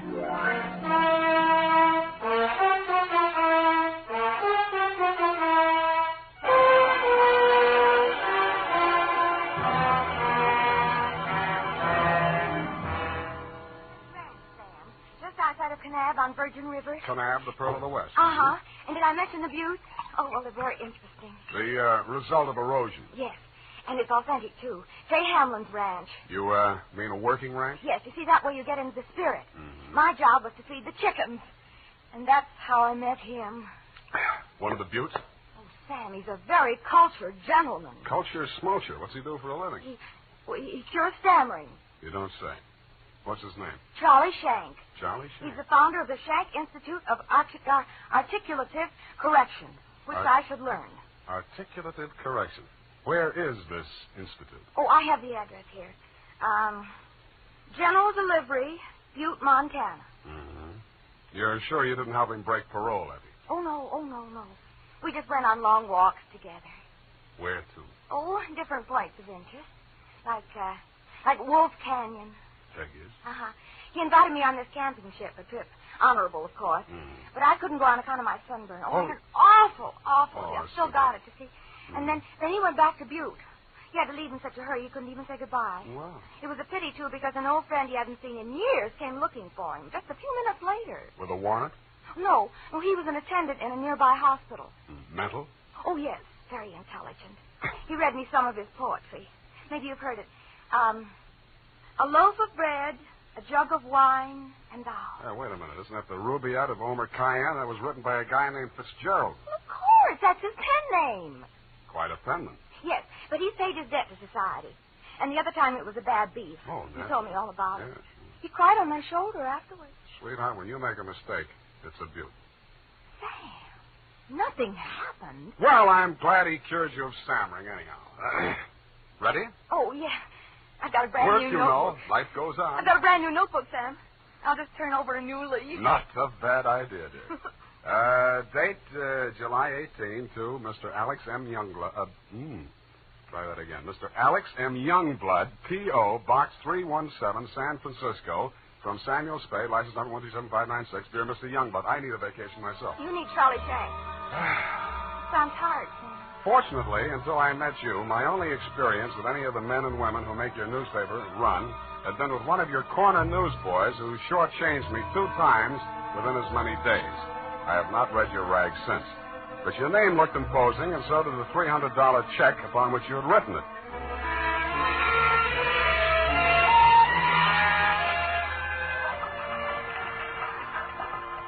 Per your instructions, promptly at 4 p.m. on the 15th inst., I munched through the litter of your city room toward a door marked A.M. Youngblood, publisher, managing editor, and city editor.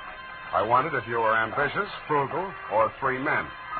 I did not know that you had good taste until I saw the trim 20-ish and toothsome secretary in your outer office. Hello. You're new here, aren't you?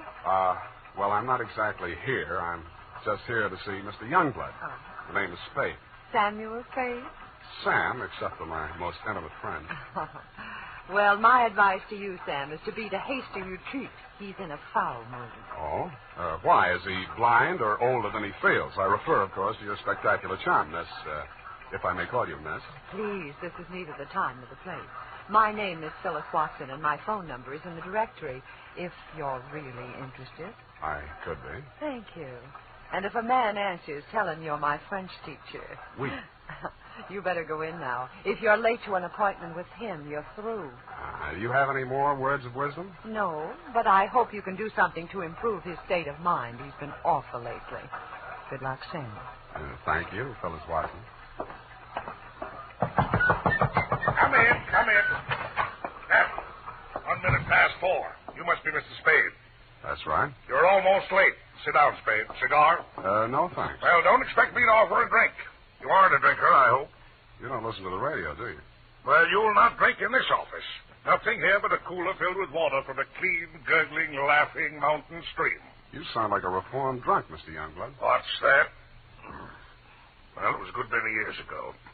you don't mind, I'll just paste up the weather report for my morning edition before we talk. Oh, you do that too, huh? Yes, obviously. And with good reasons. I remind myself that I was once a copy boy, and I find it a splendid way to, at least once each day, to lower myself to the level of the working man. There we are. Very hot in Phoenix, I see. Mm-hmm. Just what do you want a detective for, Mr. Youngblood? I was coming to that, Mr. Spade. Sorry.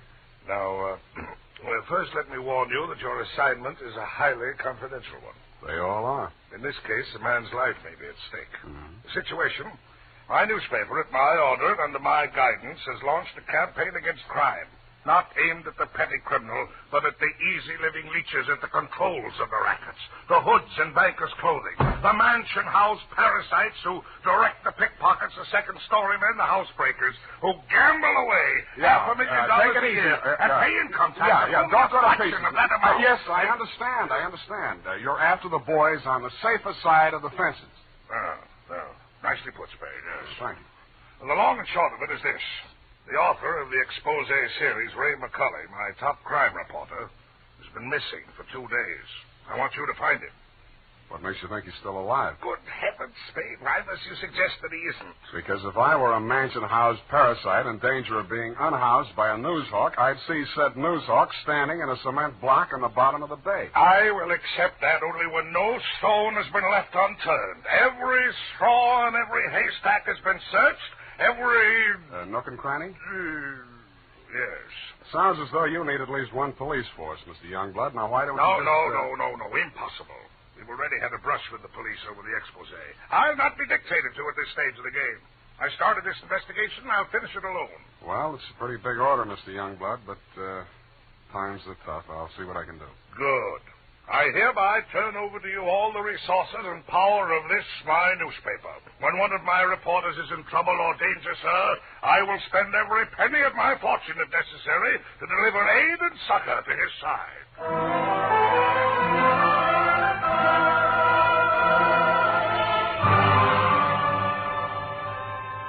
You then gave me Ray McCulley's expose stories to date. I saw why you, his family and friends, and his creditors could have been worried about him. They were hot. One followed a stolen car from the time of the heist through the alteration of the body color, tire brands, license number, motor serial number by the time it was shoved onto a used car lot. They named names all the way through. And another did the same to the firm of Otter, Badger, and Mole, furriers, and alleged manufacturers of coats from clouted pelts. Ray McCulley had dropped out of sight right after that story had been published. So I left your office hoping that I'd reach the address of Otter, Badger, and Mole before closing time. I did. The plushy showroom was occupied by a dozen attractive fur-bearing models, female, but wax. The live models, male, were wearing padded shoulders, pointed shoes, and coats tailored for underarm artillery. They would have looked more natural at Madame Fasade's waxworks, Bertram the burglar section. Hey, what'll it be? Something for a little woman? Where do I find Mr. Otter? You the Lord? Leo sent me. He's in his office. Come on. Oh, wait a minute. Don't crowd me. You say you want to see the boss? On business, not nudging me with a rod. In there, hey, move. Okay. Hey, boss. Yes, Woody? Here's Joe here to see you. Leo sent him. Well, nudge him in, Woody. No nudging, Woody. Well. So Leo's sending a man to see me. I wonder why. If you'll comb this character here out of my hair, I'll try and tell you. Sit down, Woody. Thanks. You're new in town. Yeah, that's why Leo sent me. A local muckraker named Ray McCulley interviewed you. He also interviewed Leo, but it didn't get printed yet. Leo wants to find him. So do I. How can I help? Well, he walked out of here, went to his hotel, wrote the story, and mailed it in. That's the last anybody's seen of him. Leo was just sort of hoping that you'd already taken care of him. Not yet. That's all I wanted to know. Thanks. Just a moment. Yeah? Leo's sending you out alone? Why not? That's a tough boy, that McCulley. He's got plenty of protection. That's what you need. What kind of protection? Go along with him, Woody. Who, me? You're Woody, aren't you? Now, look, Mr. Otter, I don't want to look a gift horse in the mouth, but the way I see it, this is a lone wolf type caper. Hey, what's the matter, hey? You think I'm too good for you? Well, Woody, I wouldn't say that. Good. It's settled then. Take care of him, Woody, and don't mix it up with any of Leo's boys. If he's out to get that rat McCulley, he's our friend.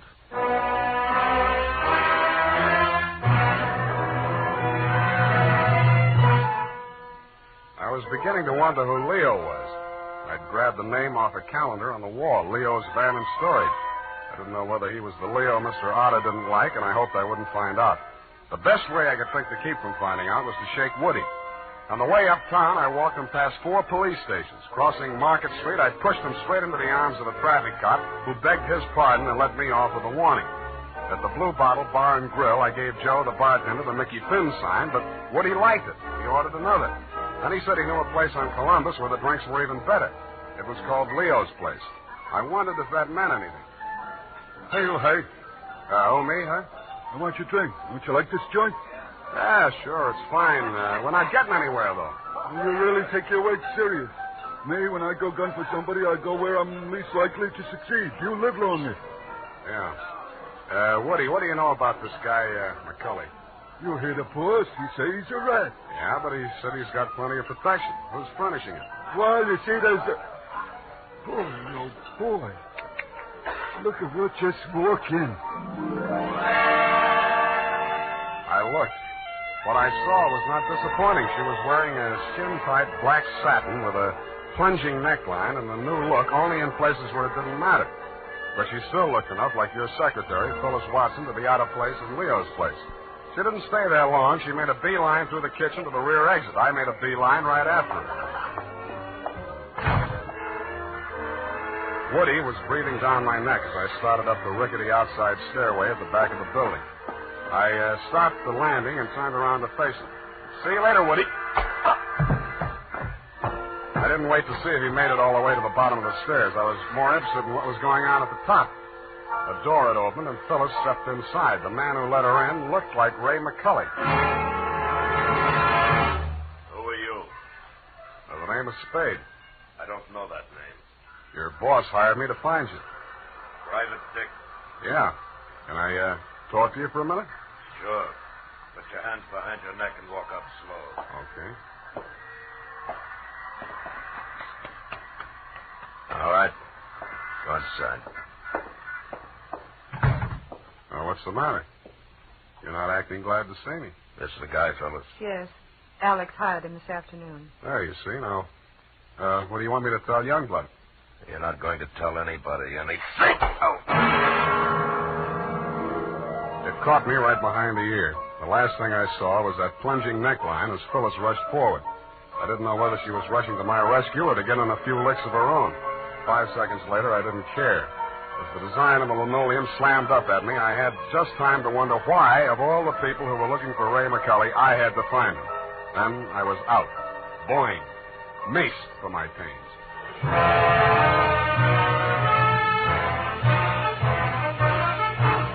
The makers of Wild Root Cream Oil are presenting the weekly Sunday adventure of Dashiell Hammett's famous private detective, Sam Spade.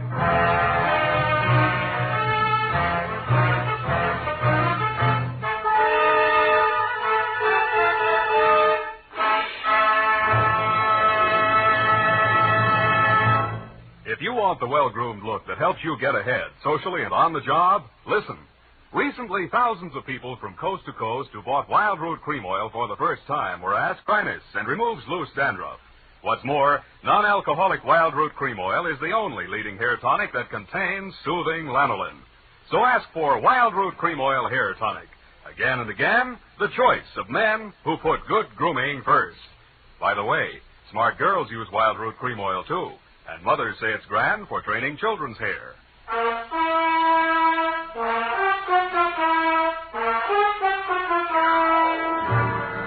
And now, back to the missing Newshawk caper. Tonight's adventure with Sam Spade.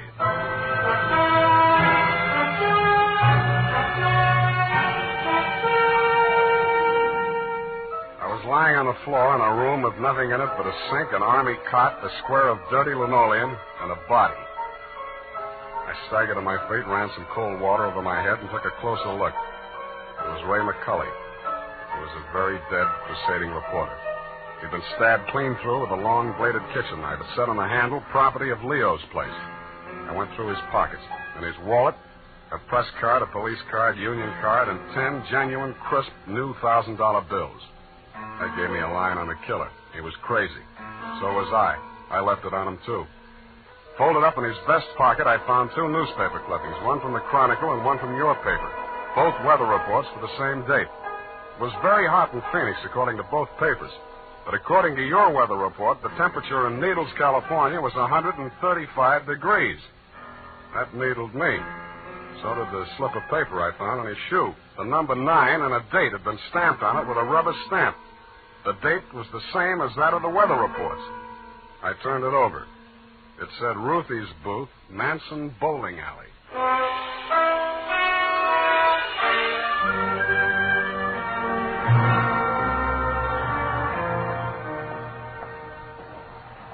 Don't tell me yet. You're the cigar type. Coronas or Panicellas?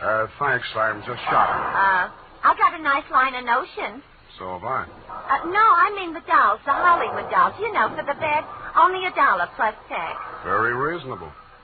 Say, what's on your mind? Leo sent me. Oh. Are you going to collect the slips hereafter? Well, not tonight. You see, I'm sort of a troubleshooter. Leo's checking up on some of the numbers that didn't come out right. Listen, I'll tell him to his face I don't want any part of those wrong numbers. They're scary. Nuts. Who bought this one? Let me see. Oh, last Thursday. Oh, number 9. How can I forget? He put $500. And honest, if he's been around once, he's been around 100 times to see if it paid off. Did it? What's his name? Mr. Spinelli. He buys a slip every day. And if you ask me, he's learned his system. Because he's been winning, you know. Dimes and then $1 and then $5. And then when he come in with 500 on number 9 until he dropped dead, did it win? Where does he live? It did. Wait, I'll look on the sheet. Hey, somebody else was in just this afternoon. Give me that address. Hurry up, will you? It's right around the corner on Manson, 810. Say, maybe that's his system, 8 and 1. Don't that add up to 9? Hey, what's the matter? Where are you going in such a rush?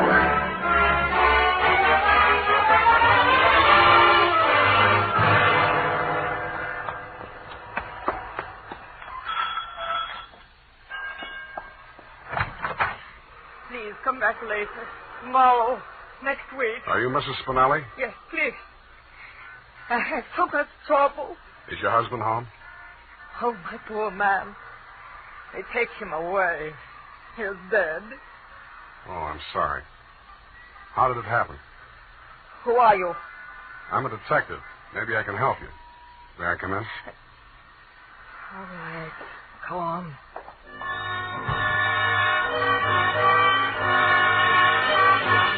Quite a while to gain her confidence, and after that it took still quite a while to piece together the grief-stricken grumble of words that poured out of her. When I got it down in the form of a statement, I asked her to read it over. Item, statement by Mrs. Arturo Spinelli.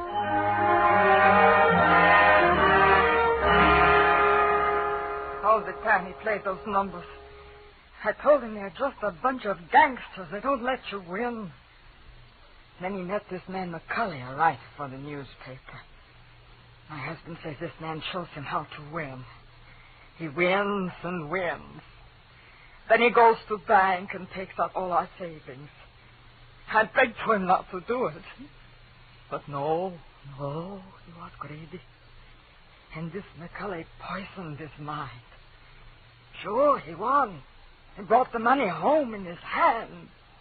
$10,000. I don't want it. I'm scared. I took it while he was sleeping with wine and gave it to the men.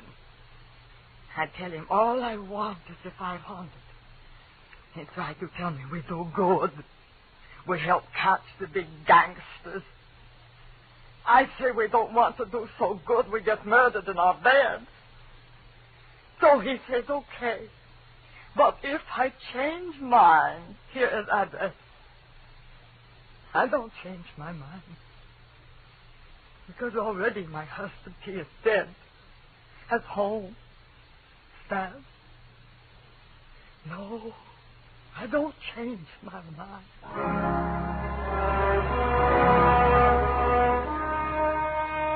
She signed it, and I left her alone with her grief. I wasn't working for you anymore, Mr. Youngblood. You hired me to find you a reporter, and I had. And I wished I hadn't. The rest of it I did for myself. You weren't in your office when I got there, but Phyllis was. I found her behind the city desk in the act of dropping tomorrow morning's weather report into the slot. I grabbed her out of her hand. What? Oh, you. Where's your boss? At home, I guess. We'll talk in his office. Come on. Sam, I can explain how I You're happened going to to be... explain plenty before I'm finished with you. Sit down. Oh, you... I have to be so rough. What's the matter with you? Plenty. I'm stupid. I was stupid to take this job, and I was stupid to play it cagey with you. I should have beaten the story out of you before the trouble started. It's a little late in the day now, but not too late to send you up for McCulley's murder. Oh, you're insane. Ray McCulley was... I'm the only one who ever tried to help And you. I'm the only one who can place you in that room, not 10 minutes before the murder. I told you I can explain Stop why... trying to save your own skin. Spinelli was only one of a 500,000 poor dumb yucks that lose their nickels and dimes and dollars every day in the policy racket. Only he had the bad luck to win. There won't be any more lucky dead people like him if I have to make a patsy out of you to stop it. It won't stop it. Nothing will. Ray talked big and brave like you. Now he's dead. Yeah, with $10,000 dirty money in his wallet. I won't let you say things like that. Ray was an honest reporter, too honest. He thought Youngblood meant what he said about that cleanup campaign. Yeah, he did. He wanted to run this town by himself, clean up his competition. When Ray started collecting material on the numbers racket, he still thought Youngblood was on the level. But that was before he stumbled onto the thing about the weather report. Yeah, that was a new one. The old Dutch Schultz mob used to add up the stock market quotations. If they cheated, they knew their customers weren't good enough at arithmetic to prove it. But who knows how hot it is in Phoenix unless they live there.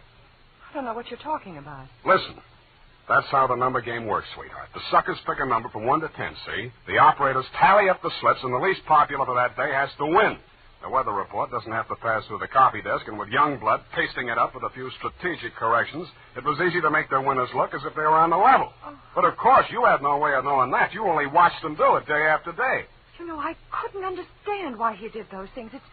It seemed silly falsifying a weather report, but it didn't seem as if it could do any harm. What did you meet McCulley for? To get your cut of the 10 grand Spinelli was killed for? How dare you? I went there to warn him about Who you. killed him? I don't know. You're lying. All right, I'm lying. But I can prove that Ray was on the level. I've got the proof right here. The whole story he wrote on the numbers racket, even naming Youngblood as the head of it, his own publisher. I went there to get it. I was going to take it to another newspaper. Why didn't you?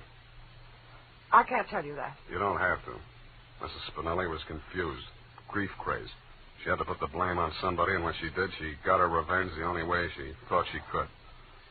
She may have been right about that, but she killed the wrong man. Why didn't you tell me you knew who killed Ray? I wanted to give you a chance to tell me yourself. I'm glad you didn't.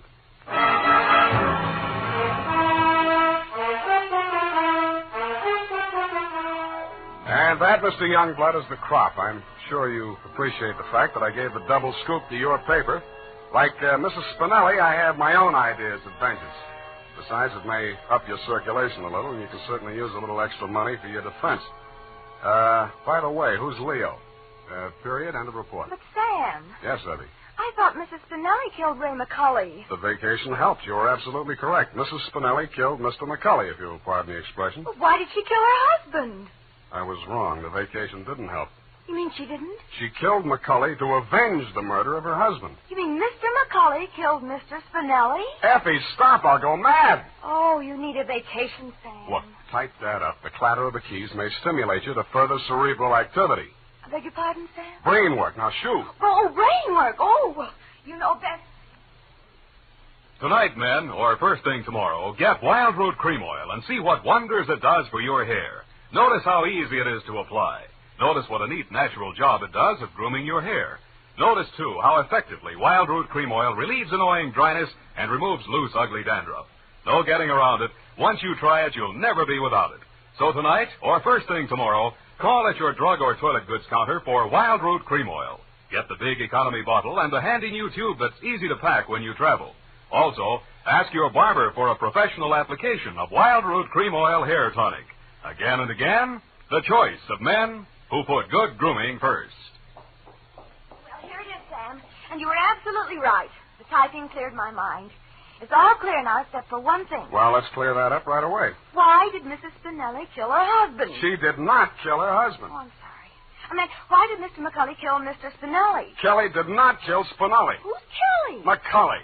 McCulley's real name was Kelly? Now, let's start all over again. Disregard everything we said up until now. Make your mind a complete blank. All right, Sam. In the first place, McCulley did not kill Spinelli. That's what I said. It was his wife, wasn't it? Now, wasn't it, Sam? Oh, stop teasing me. Hey, why do you look at me like that? Effie, Mr. Spinelli was killed by one of the policy racket hoods to get back the $10,000 he won on the number scheme. Then how did the money get into Kelly's pocket? McCulley's. Why do you insist on using his alias, Sam? Effie, that was a tip of the tongue. I mean, look, Mrs. Spinelli took it to him because she was afraid her husband might be killed for Then it. why didn't they take the money when they killed him? Because Mrs. Spinelli had already taken it. Then she did kill him. Go home, Effie! Oh, I see. I'm sorry I'm so irritable to you, but I thought it... Well, it's been so long since I've been here, you know, Sam. Angel, you're just tired. Vacations have a habit of doing that to you. After a week or two in the office, you'll be all rested up again. I'll take it easy. You act as though you thought my mind were affected.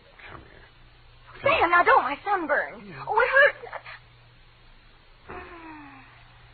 It's nice to have you back.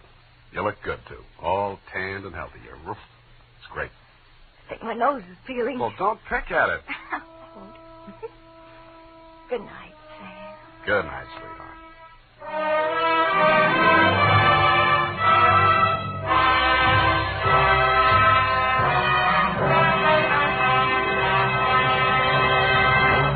The Adventures of Sam Spade, Dashiell Hammett's famous private detective, are produced and directed by William Spear. Sam Spade is played by Howard Duff. Lorene Tuttle is Effie. The Adventures of Sam Spade are written for radio by Bob Tallman and Gil Dowd, with musical direction by Lud Gluskin. Gil Dowd directed tonight's broadcast in William Spear's absence. Join us again next Sunday for another adventure with Sam Spade, brought to you by Wild Root Cream Oil. Again and again, the choice of men who put good grooming first. This is Dick Joy reminding you to... Get Wild Root Cream Oil, Charlie. It keeps your hair in trim. You see, it's non-alcoholic, Charlie. It's made with soothing lanolin. You better get Wild Root Cream Oil, Charlie. Start using it today. You'll find that you will have a tough time, Charlie, keeping all the gals away. Hiya, Baldy. Get Wild Root right away.